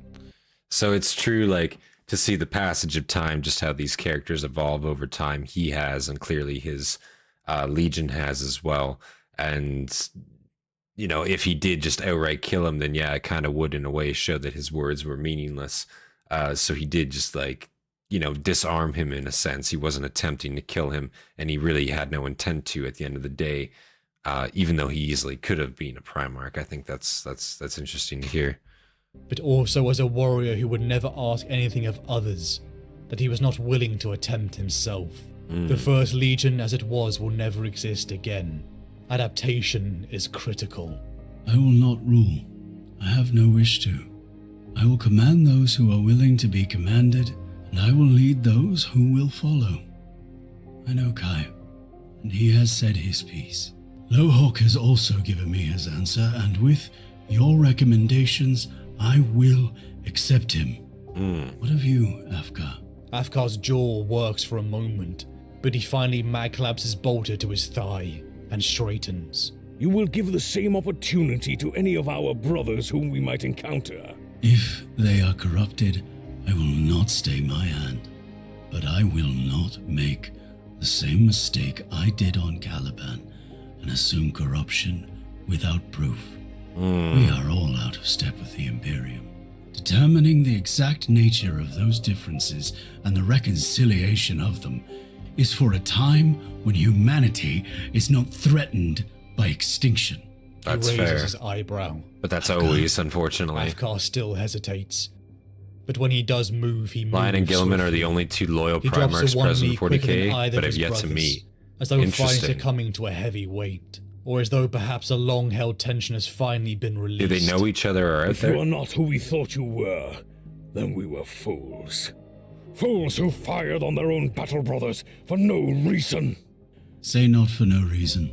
The Lion says. He tries to keep his tone neutral, for condescension could be as counterproductive as his anger. Say that you were deceived, as was I, and that you now have the opportunity to atone for whatever mistakes you feel you made beside me, instead of from the shadows. Afghar nods. I will not spurn this opportunity. The Lion takes a deep breath of the night's air, savoring the smell of the plants. They are a welcome reminder of the forest of his home, without any of the threat. Come with me, my sons. We have a campaign to plan. Interesting. I failed my father. I fear I also failed my Lion is brothers. aware of I do Rabute, not wish but to not fail vice my versa. sons. Okay. The Lion's body has aged, even though he has been unconscious during it. But Zabriel can see that his mind Is there a and reason attitude Rabute doesn't towards know? The universe has matured. The obedience demanding, quick to act, contained fury Primarch was gone. Humility had taken those things from him, because there was nothing more humbling than being truly We don't know if alone. Gilliman knows about the It was Lion, like but those considering early Inquis days upon Cortes knows Caliban, Gilliman probably those cold does. nights in Okay. the forest, to the walls of Aldoruk. Everywhere Yeah, he some went, saying yes, he some was saying no. unrivaled, alone at heart. And then came his brothers.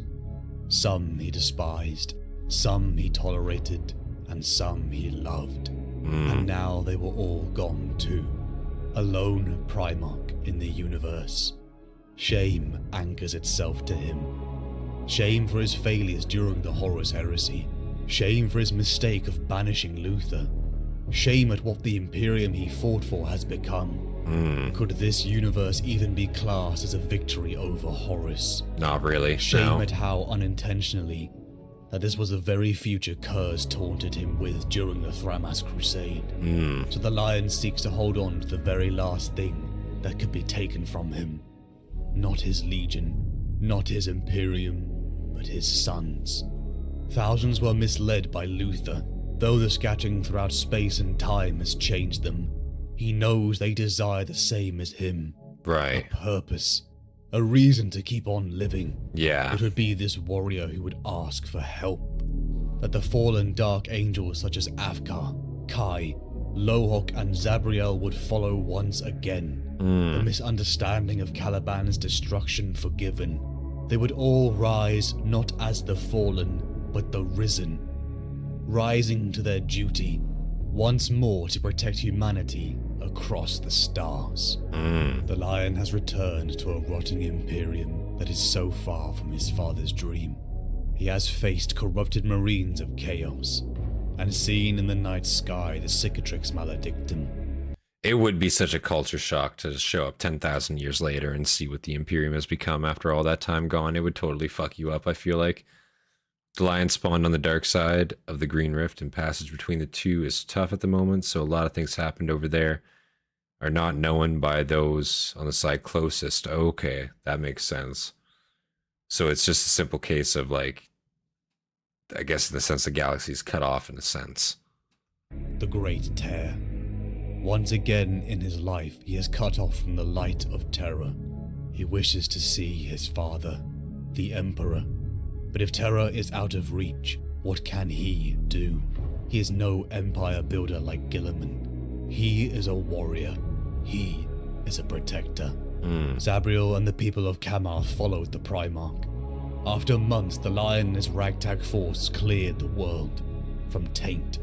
But as the Lion and his men walked through the forests of Kamarth once again, it started to shift. The trees and foliage became darker, more haunting, until the Lion and Zabriel recognized a similarity. This was just like Caliban. The group kept walking until the forest began to melt away, into the sands of the worlds of Avalus. The Lion again felt uneasy. He had traversed over an entire system. He now put the pieces together that the Calibanite-like forest was not upon. Fanbase awaits the manliest of man hugs between Lion and G-Men. They argue so much in 30k, but they need each other more than ever, given how screwed the current Imperium is. They will rub Warhammers. Okay. Oh my god. Pause. It was something. Yeah, don't look at me that way. Perhaps not even within the material universe. Was this his ability? And perhaps could he control it? It could be a powerful asset on the dark side of the rift. The people of Avalus looked on in awe. As a being that dwarfed even the Emperor's Angels of Death, the Space Marines walked amongst them. And when it was verified that a Primarch stood before them, they fell to their knees, praising the demigod son of the God Emperor of mankind, despite the idea of his father being worshipped as a god, sickening the Lion. He kept his true thoughts to himself. Interesting. The people of Avalus began to cheer. Tears rolled down their cheeks as a living myth had come to save them. They offered up their service and lives to the son of the Emperor before them. But the Lion refused. I will not rule. My only intention is to clear the stars of the filth that preys on humanity. Will you grant me command of your forces, so that I may do this? He was no lord, but an ally. Amongst furnishings not large That's an enough interesting, for a Primarch, difference. The Lion sat awkwardly. It began with a few survivors, and now a handful of his sons had returned to the fold. But the situation on the dark side of the rift meant that not just Kamarth and Avalus, but thousands of worlds were possibly isolated and fending off the darkness. He would not rule, but he knew his very presence could be a rallying point. For in this age he was a living, walking myth, a son of the God Emperor. Literally. Despite how uncomfortable that made him.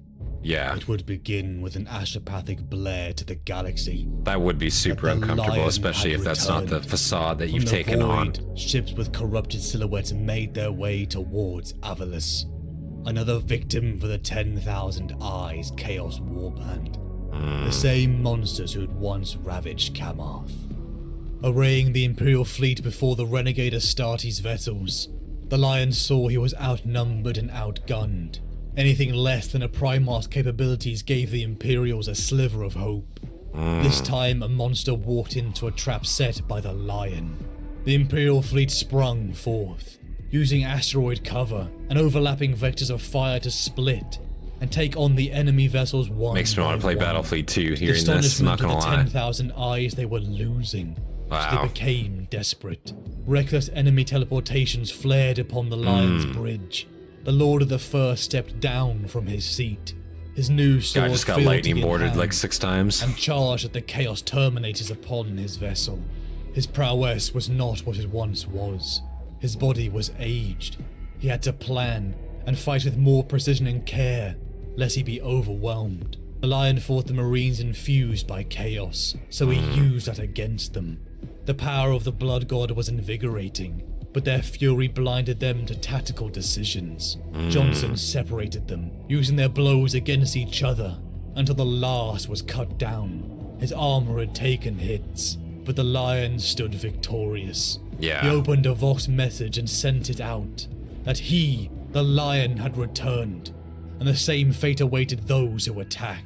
That's kind of like The Admiral renegade Spire, fleet just began sending to out that turn call and all upon these itself. forces coming and supporting them. Knight Captain Bors and his men, more fallen had seen, and heard their liege lord and answered the call. Yeah, they just show Turning up. their guns upon the ships they had been uneasy allies with. Wow. The desperate defense had turned into a chase, as the renegade fleet crumbled, broken apart by the genius of a Primarch. The dark side of the rift once again felt the power of a son of the Emperor. The Lion had been victorious, but this was a temporary reprieve, and the 10,000 eyes would return. De-armored, the Lion sat in meditation, attempting to clear his mind. His mind was beyond human, a genius handcrafted by the Emperor to lead humanity across the stars. He could do almost anything. Almost except anything. clear his mind. True. It was almost impossible to switch off, to not think of his life, I assume with everything that he's experienced in his life, everything that's gone on, he's meditating deeply right now, but I assume that doesn't ever go away. The things that he's seen and the things that he's done. Also the vast stresses of what is going on right now with what he has to deal with too, because he is just in constant battle as we speak. So yeah, I assume, you know, you never turn your head off at that point. Caliban, the Crusade, the Heresy, Luther and the now modern Imperium. He'd barely had time to reconcile all these things. He concentrated on his breathing, pushing the memories from his mind, until he opened his eyes, once again looking upon the Calibanite forest. Within a structure that seemed out of place, the lion found the emaciated king again, the one from the lake. He was wounded, gaunt, and circled by 4 dark creatures. Blood trickled from the being the lion suspected was a manifestation of his father, the Emperor. Damn. The hollow look from the gaunt king unnerved the lion. The figure did not even truly look at him. He had not asked the right question, the lion thought. Damn. He tried to gain the figure's attention, but again the shadows rose, attempting to swarm the king. The lion stepped back, his vision clouding as it faded back into the material universe. Following the fleet engagement, more of the fallen were drawn to the rumors of the lion's return. The lion descended down from his ship rampart, marching forward to an array of fallen dark angels. The expression on their faces one of contempt and hesitation. They asked if he had come to kill them. Such a direct accusation that never would have been spoken out loud in the Legion of 10,000 years before. Yeah. One that would have been met with a swift reaction. But the lion pressed down that urge. The Imperium had changed. His sons had changed. He had changed. Yeah. The Imperium is by all accounts gravely flawed. Yes. But many of the people within it bear no responsibility for that. They are beset on all sides by ravening Xenos. And it's interesting that Jonson is completely like capable of like seeing that like the flaws within the Imperium, but that it's not just the average person's fault, and that you can't really blame them for it. And even like the Astartes within his own legion, like at this point, you know, they've been trained, they've been brought up in a lot different ways. There's not many people left, not many Astartes Space Marines left from when he was actually around, right? So yeah, even the way like the whole culture has changed, you know, it makes sense, but he can't really act brashly against that because it really is not their fault either. And no responsibility for that. They are beset on all sides by ravening Xenos we failed to exterminate, and by foul powers to which our brother legions, and indeed some of your own battle brothers, enslave themselves.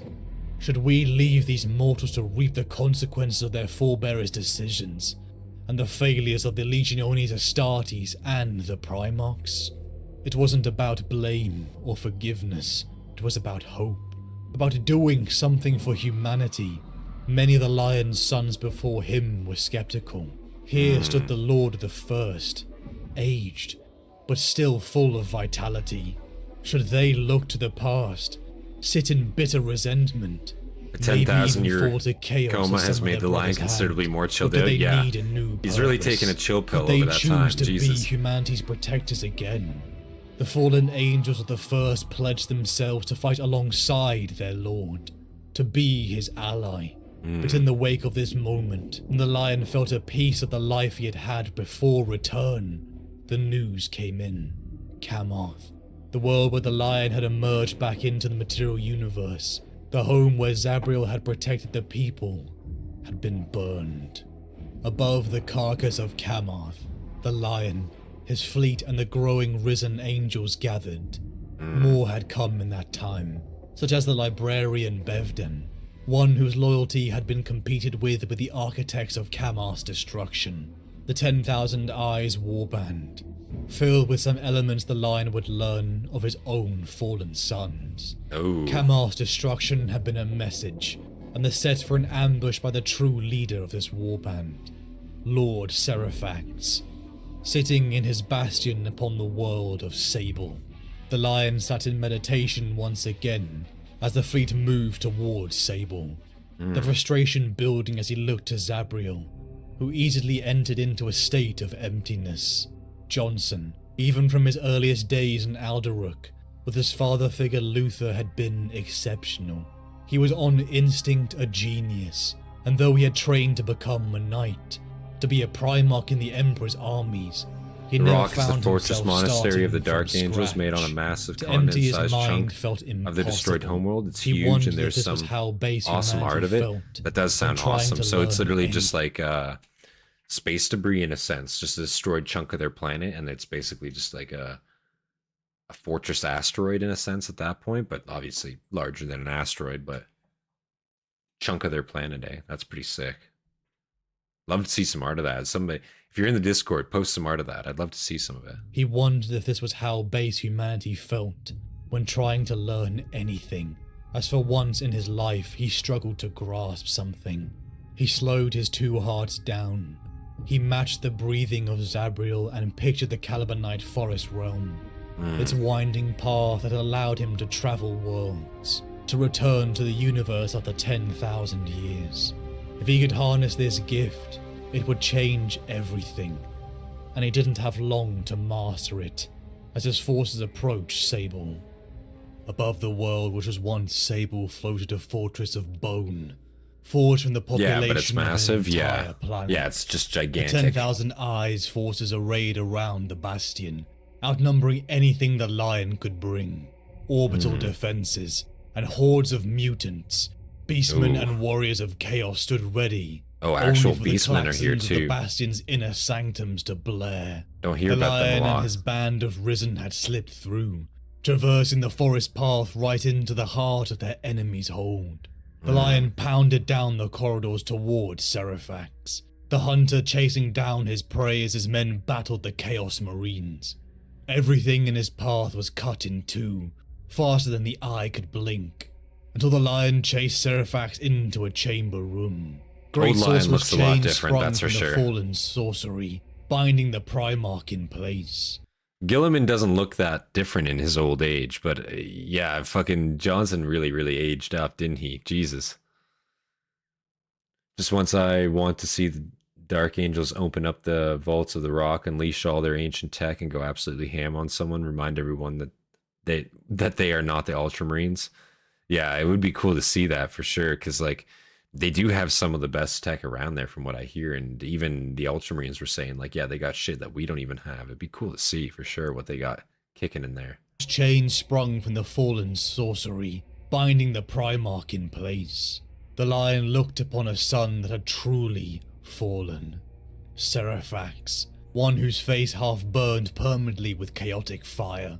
The lion had promised not to react preemptively, to verify the taint, and now he saw it. The Emperor must be allowed to die, said Seraphax. Damn. Death is only the beginning for one such as him. Only then can he ascend fully into the warp, as the true god he is. Once there, no longer enfeebled by the anger of his broken mortal body, he will destroy the ruinous powers and the wailing deities of Xenos races and oversee humanity's second Great Crusade. Interesting. It was madness, a betrayal of what the Emperor stood for. This was not the path, and how could the lion trust in It one is a so very tainted interesting by the take. war? Balor, another of the fallen, stepped out from behind Seraphax. Because that's the already lion's kind of blood maybe what from the a Emperor's cut. trying to do. Seraphax would kill G-Men the and Cryo Emperor, line just and he napping, needed pretty a much. host to get close enough. And who better? Gilliman than the was held in Primarch? perfect stasis for He would puppet the lion's while the lion own was body like a asleep. That's twisted why they look so marionette different. That makes and sense. create a mad apotheosis. The lion looked to the ceiling to see a twisted mirror that began to ripple. Pain saw through every nerve of his body as his soul was being dragged from it. His redeemed sons burst through the chamber doors and fired upon the twisting mirror, only for Seraphax to bind them too. Bevdan looked to the lion. There was so much more the two had to say, so many words yet not spoken, so many failures each had to forgive, but that would never come to pass. Bevdan made the choice and overloaded his psychic power, emulating himself to buy the lion a relief. The lion broke his chain and lunged at Seraphax, slicing his staff and pinning him to the ground. Damn. The lion roared at the sorcerer to release his sons. Oh. Baelor, follower of Seraphax and fallen Dark Angel, looked on in awe. Never would he have believed the Lionel Jonson he knew would hesitate. Not the lion of old, who would have sacrificed his soldiers for the mission. The hesitation of the lion allowed Seraphax to bind him again. The sorcerer cackled in victory until Baelor slipped his dagger into Seraphax's gut. Damn. The fallen sorcerer spluttered and withered away, the mirror sorcery broken, and the runes and glyphs of chaos fading. The 10,000 eyes in Seraphax had been defeated, scattered to the depths of space. Oh. The lion was victorious. The redeemed and the lion rose to their feet and gathered around Baelor. The lion asked why. Why did he betray his master? He was no longer Seraphax. Not really. My brother held on to himself for so long, but when I heard him speak and saw how he had been altered, I knew he was gone.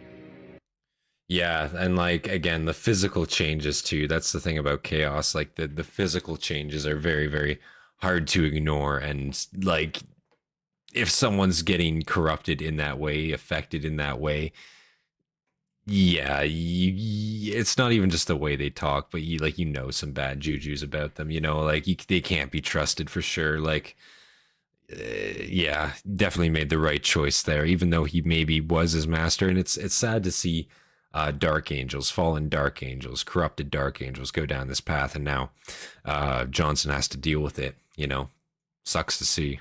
And you protected my brothers from him. That is not the lion who attacked Caliban. Baelor had turned from the corruption. He had seen his brothers, seen his Lord Primarch, and had chosen them. But Chaos's roots had run too deep. The lion felt a sting in his heart. He didn't want to see more of his sons die. He was not that man who attacked Caliban. Not anymore. He was a protector, not the Emperor's annihilator. Wow. Baelor looked up to his lord and asked for a soldier's death. An honor the lion couldn't refuse.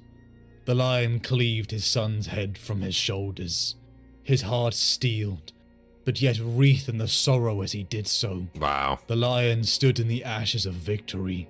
He did kind of ask for it, like literally ask for it, so it kind of makes sense. His return was a flare in the night sky. He did do some bad shit, drawing allies and enemies to its light. But it was a journey he would not face alone. With the redeemed by his side, he would build, spread a web of protection that reached as far as he could.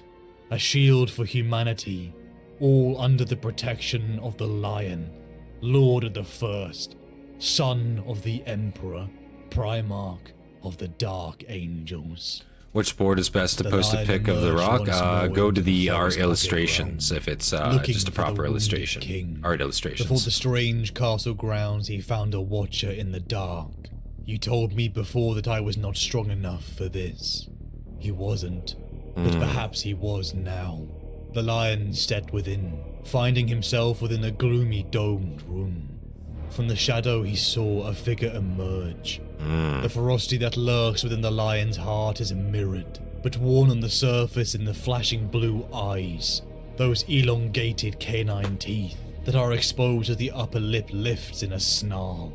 The lion looked upon Leman Russ. Relief, anger, joy, and alarm all swirl within the lion's heart. But Russ calls him a traitor. What? And lunges at him. The lion meets with him toe to toe. That's kind of fucked up, isn't it? Concentration against concentrated fury as a Primarch's duel. The lion battles until the figure transforms, seeing his long-dead charismatic brother Horus Lupercal. The creature within transforms more throughout the duel. So it's a shapeshifter. Yeah. Jagatai Khan, Magnus the Red, all the lion's brothers taunt and maul him. Yeah. Ending with the monster that was Conrad Curze. Yeah. The ghosts of his brothers spill harsh words. Annihilator, old and weak, butcherer of his own sons. Too late to save the Emperor, unworthy of the Emperor's secrets. Bio-engineered monster. The lion brawled That's all of with them. every That's not even one of his necessarily brothers. an The remarks insult. cutting just as deep That's as all the of them. Primarch level strikes. They were ghosts, but so was the lion that they knew. He was not that man anymore. He had chosen to become something more, something better than the Primarchs of old. Right. A light flared from behind the lion. And the difference is very, very like there also. Like he definitely is not the same person. He doesn't give off the same vibes at all, and he definitely does seem very changed. He has no intent of ruling, and he really just wants to save lives at the end of the day, and not force them into dying anymore. But he understands that people need to be willing to do it, so he's only taking people that are willing to do it. It's kind of a respectable thing, you know. It's cool to see him change in that way. And the Primarchs 10,000 years of due old. to you, I guess. A light flared from behind the lion. He turned and saw it, emanating from a kite shield. It was richly decorated and embossed with an icon of an eagle crowned with laurels. He reached out and touched it. His mind expanded to a perspective beyond his own, the galaxy. Humanity and Xenos upon millions of worlds. He saw life from the macro down to the organisms, all connected in a web of power whose perception caused pain to his soul. Damn. This was the mind of his father. This was how the Emperor saw the universe. Oh. It was incredible and haunting. I The bet. lion snapped back to himself, looking upon the Emperor's shield in his grip. He lunged forward and pinned the warp facade Night Haunter beneath the shield, the energy of the martyr of mankind within eviscerating the creature from existence.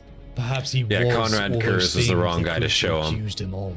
But now he could become something he chose to be, a shield in the darkness of the grim Finally dark finished future. work. There you go. That's what's up. Reuniting with his sons and Avalis, the lion detected a large fleet enter the system. Ships he recognized to be Hastatis. The Blood Angels chapter had arrived. They had come to investigate the rumors spreading throughout Imperium Nihilus of a great knight emerging from a forest, battling the threats to humanity across desperate worlds. Descending down from a ramp, Space Marines in blood red marched in parade towards the hulking figure in ornate, deep green plate. What should have been a sight of hope turned the lion's heart into fury as he saw a warrior in gold, donned in a mask that resembled the face of Sanguinius. Who are you to wear my brother's face? The lion bellowed, remembering the brother that he loved and admired. Wow. One now long dead in this rotting Imperium. The warrior in gold removed his mask, and the lion's anger subsided as he looked upon a space marine that was truly ancient. He sees the reminiscence of his brother's features, cast upon a visage that has seen too much war. I a see. feeling he knew well. So he was offended initially, but upon seeing like just who was wearing the mask of his brother, you know, it was probably one of the higher ranking Space Marines, or at least one of the few that are actually still kicking from that time period. So he's kind of has that honor. He was probably present, you know, when Sanguinius did actually die. He was probably there. So I'm sure they can relate to it on that. I'm sure it is really no offense, you know, and I'm sure once he realizes that, he won't take offense. I am Dante, commander of the Blood Angels. I have served the Emperor for over 1,000 years, and I have yet to meet a being with the same bearing as a Primarch, save for another Primarch. Another Primarch. Rabute Gilliman lived. I am not alone. The lion's heart raced. Rabute, a brother, one he had clashed with many times before, but that didn't matter now. Finally, he had someone left in this rotting Imperium that could understand him. Everything he had been through. Gilliman was alive and leads the Indomitus Crusade across the Great Rift, reinforcing bastions of humanity. It meant terror still stood. It still fought. It meant the Emperor still lived too. Yeah, and I guess you would have no idea. Dante and the Blood Angels, and the news they brought with them. Dante's of a great evil 1500 amassing plus in the years old. Somnian Okay, so he's stars, not a call being terribly answered by the old, chapters but of the he's been Unforgiven, around. The modern Dark Angels. They were in Commander danger. Dante got to meet The both Lion living gathered his Primarchs. That's kind of redeemed crazy. angels and joined the Blood Angels' fleet to his as they roared towards the Yeah, he doesn't know Somnian wearing those stars. death masks He is had to pay made a the death vow. Oh my god. He doesn't know wearing the death masks is to pay homage to the angel. Yeah, he wouldn't know. He hasn't been around long enough. Well, he's been around a long time, but he hasn't been around in a modern time to know what the symbolism of that is. So yeah, it makes sense. But yeah, once he finds out what it's about, I'm sure he probably would not take offense to it. Only person still alive from the Great Crusade and Heresy is Bjorn, the Fell-handed, a dreadnought from the Space Wolves. Oh, okay, so a dreadnought. Injured Astartes placed into a dreadnought still around. Interesting. Failed my father. I also failed my brothers. I do not wish to fail my sons. He would not fail those who shared his blood and called themselves the Sons of the Lion. A pact sealed in Baelor's blood, a memory he had to honor. The Lion, the redeemed and the Blood Angels arrived in the system, finding the chapters of the Unforgiven in the heart of a trap set by Abaddon the Despoiler. Oh, great. And Vashtor the Archiphane, demon of chaos. The Wormwood, a twisted marionette reforging of the broken pieces of Caliban, hosted a foul ritual, desecrating rituals and blood splattered across its surface. A corrupted pseudo-planet that felt the wrath of the Unforgiven chapters as they threw themselves upon the Black Legion, World Eaters and demonic forces. A cacophony of violence had shifted as from the warp of Chapter Master Dante is 1500 years old, has only talked to Sanguinius physically. Blood coalesced as the demon Primarch Angron Mentally, broke into the Sanguinius material died universe. 8,500 years Azrael, before he was even alive. Grand Yeah, Master of the Dark Yeah, Angels held so the he's just been Imperial around. forces together. But such was the tide and ferocity of chaos, the lines began to buckle, until a Voxcom blared across the entire Unforgiven line. Dante, Lord Commander of Imperium Nihilus, declared that they bring aid. Your Gene Father has returned. The Lion has returned. It was as if time stood still.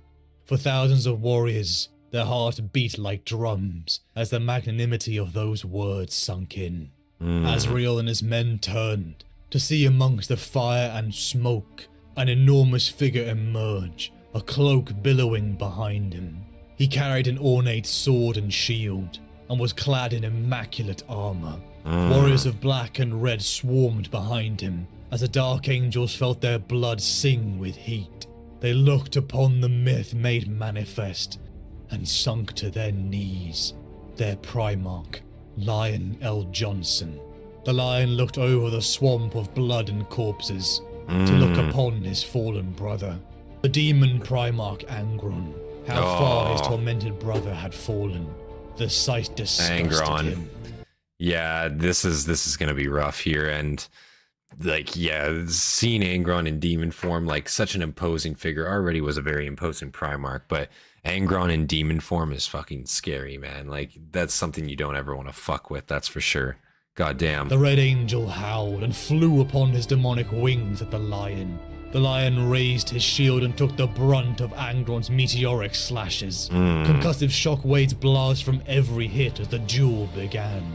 The Knight of Caliban met the Demon Primarch of Khorne, as a sea of green and black armor pushed Azrael against is the Dark tide of Angels chaos. chapter master. For the Okay. Lion, and the Emperor, the Sons of the Lion roared.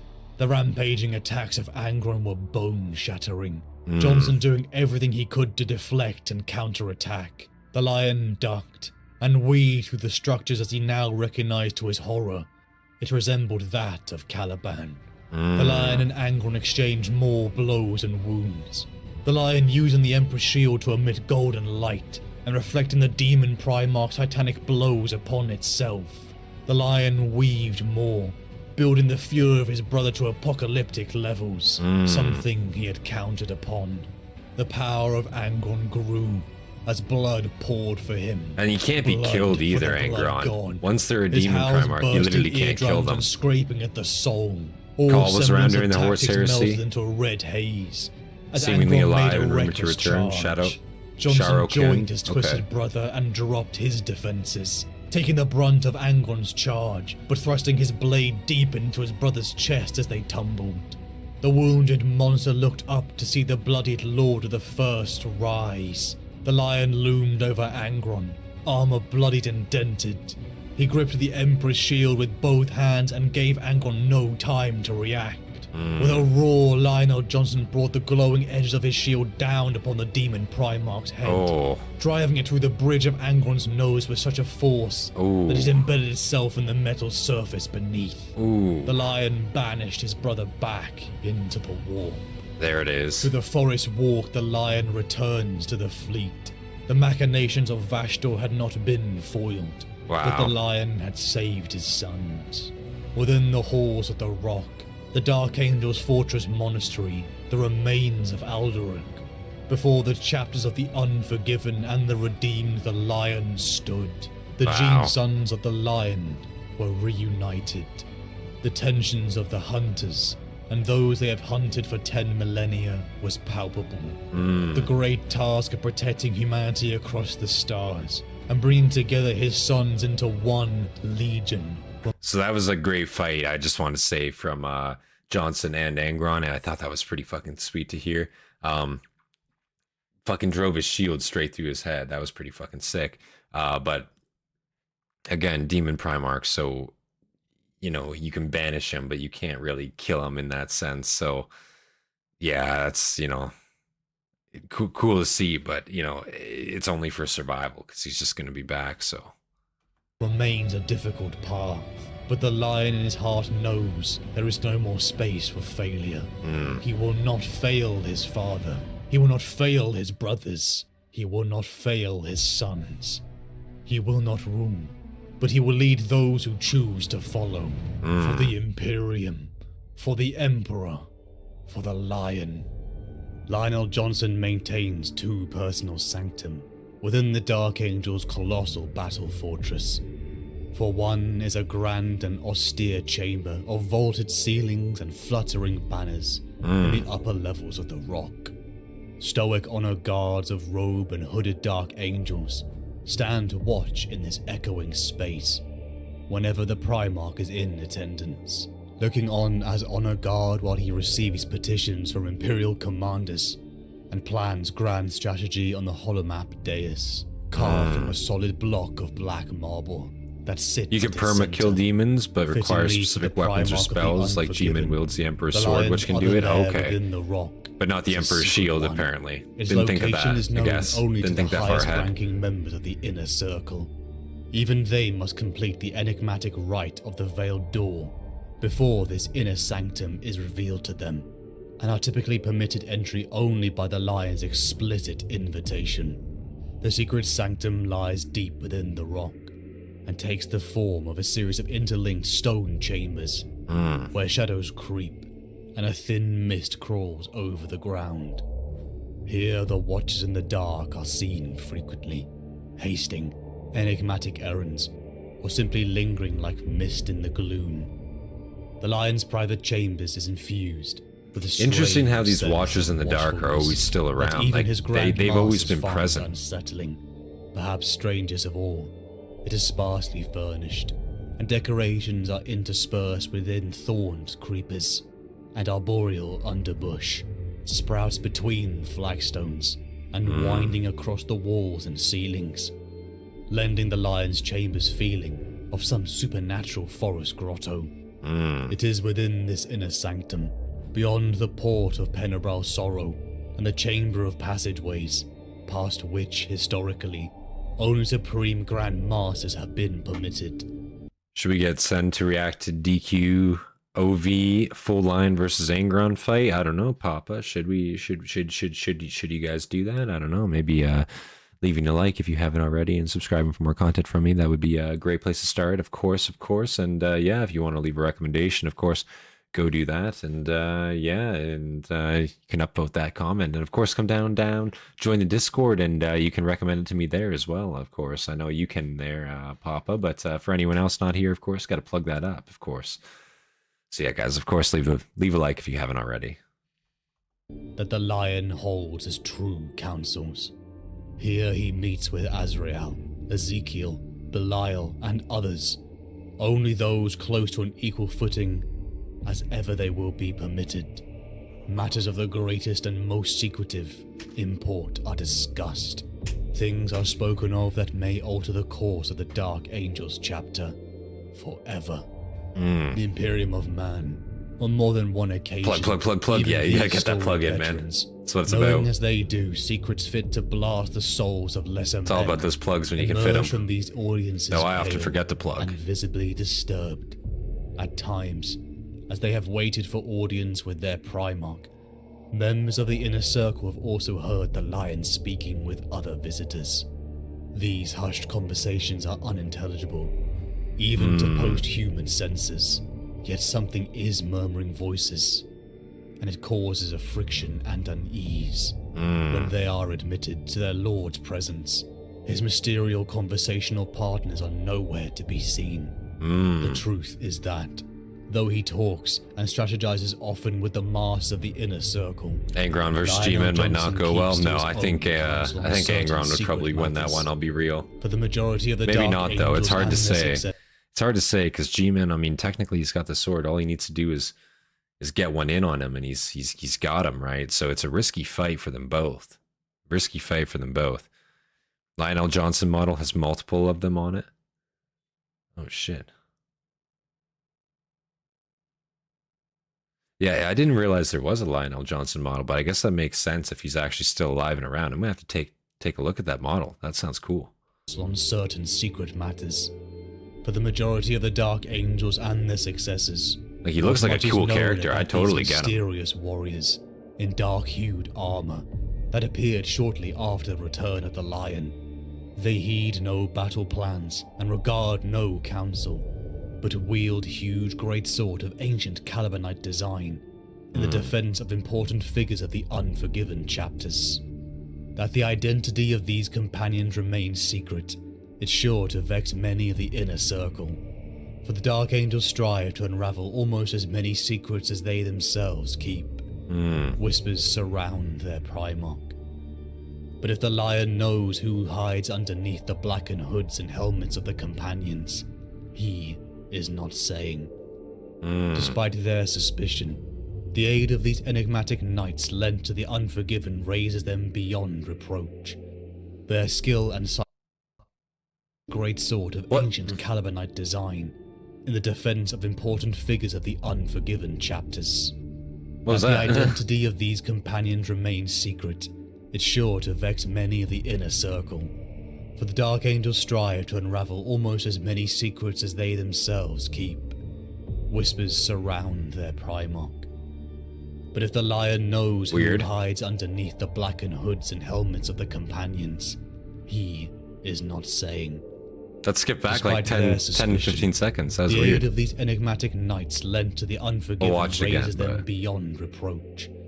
Their skill and silent fury have already shielded the sons of the Lion from harm on dozens of occasions, speaking only over heavily encrypted Vox lines and disappearing as suddenly as they have arrived. For those who fight alongside these inner circle companions, their vow of silence lends them to an eerie air, as only the whine of power armor servos and the crunch of blades carving through bone accompanies their brutal performance. Even should one be wounded or fall in battle, they will not cry out. The escape of Luther is also one subject kept close. That's to pretty the metal, I'm Primarch. not gonna lie. That fugitive's grim cell lies just beyond the Lion's suit of chambers, and at times the Primarch stands within, eyes closed, breathing slowly, as though listening for the echoes of the one who has spent so many centuries clawing at his walls. His true feelings on the matter he has even kept from the Supreme Grand Master Azrael. But what is certain is that the Lion gives no outward sign of concern.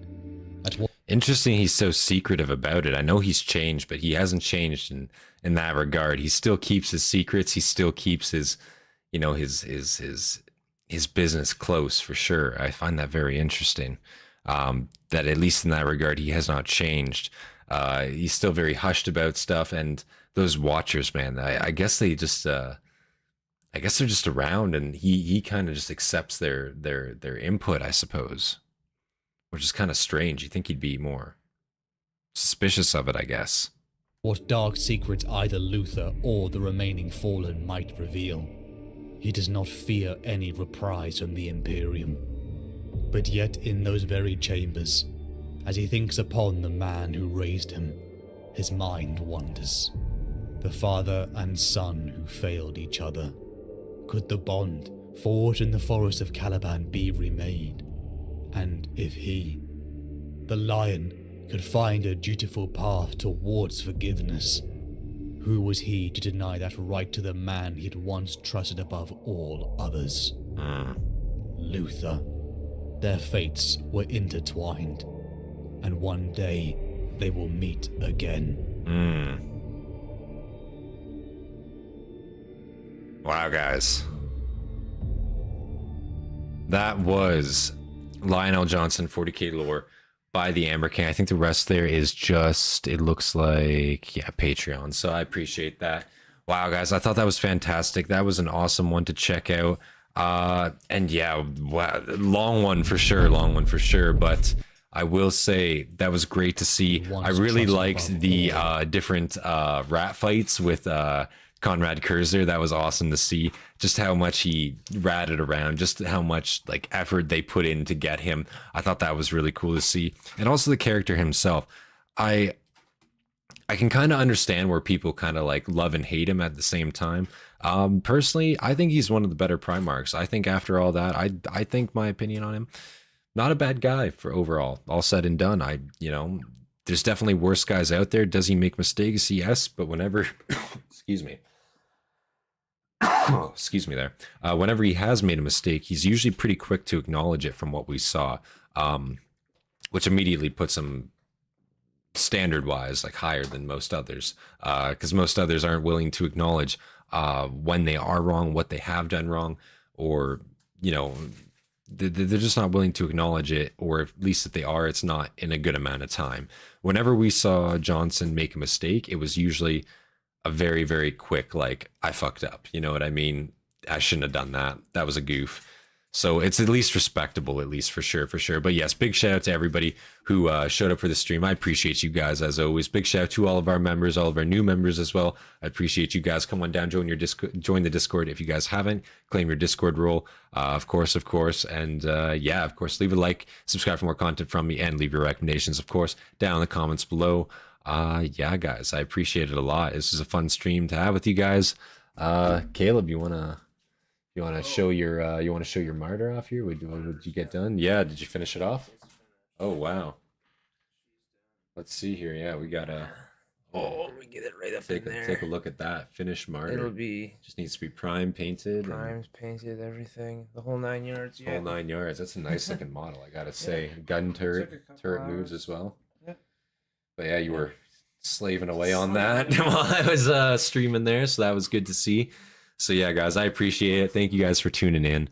And yeah, if you enjoyed, leave a like, subscribe for more content from me, leave your recommendations down in the comments below. Without any further delay, guys, this has been Centurion, and I will see you guys over on the next one. Peace, guys.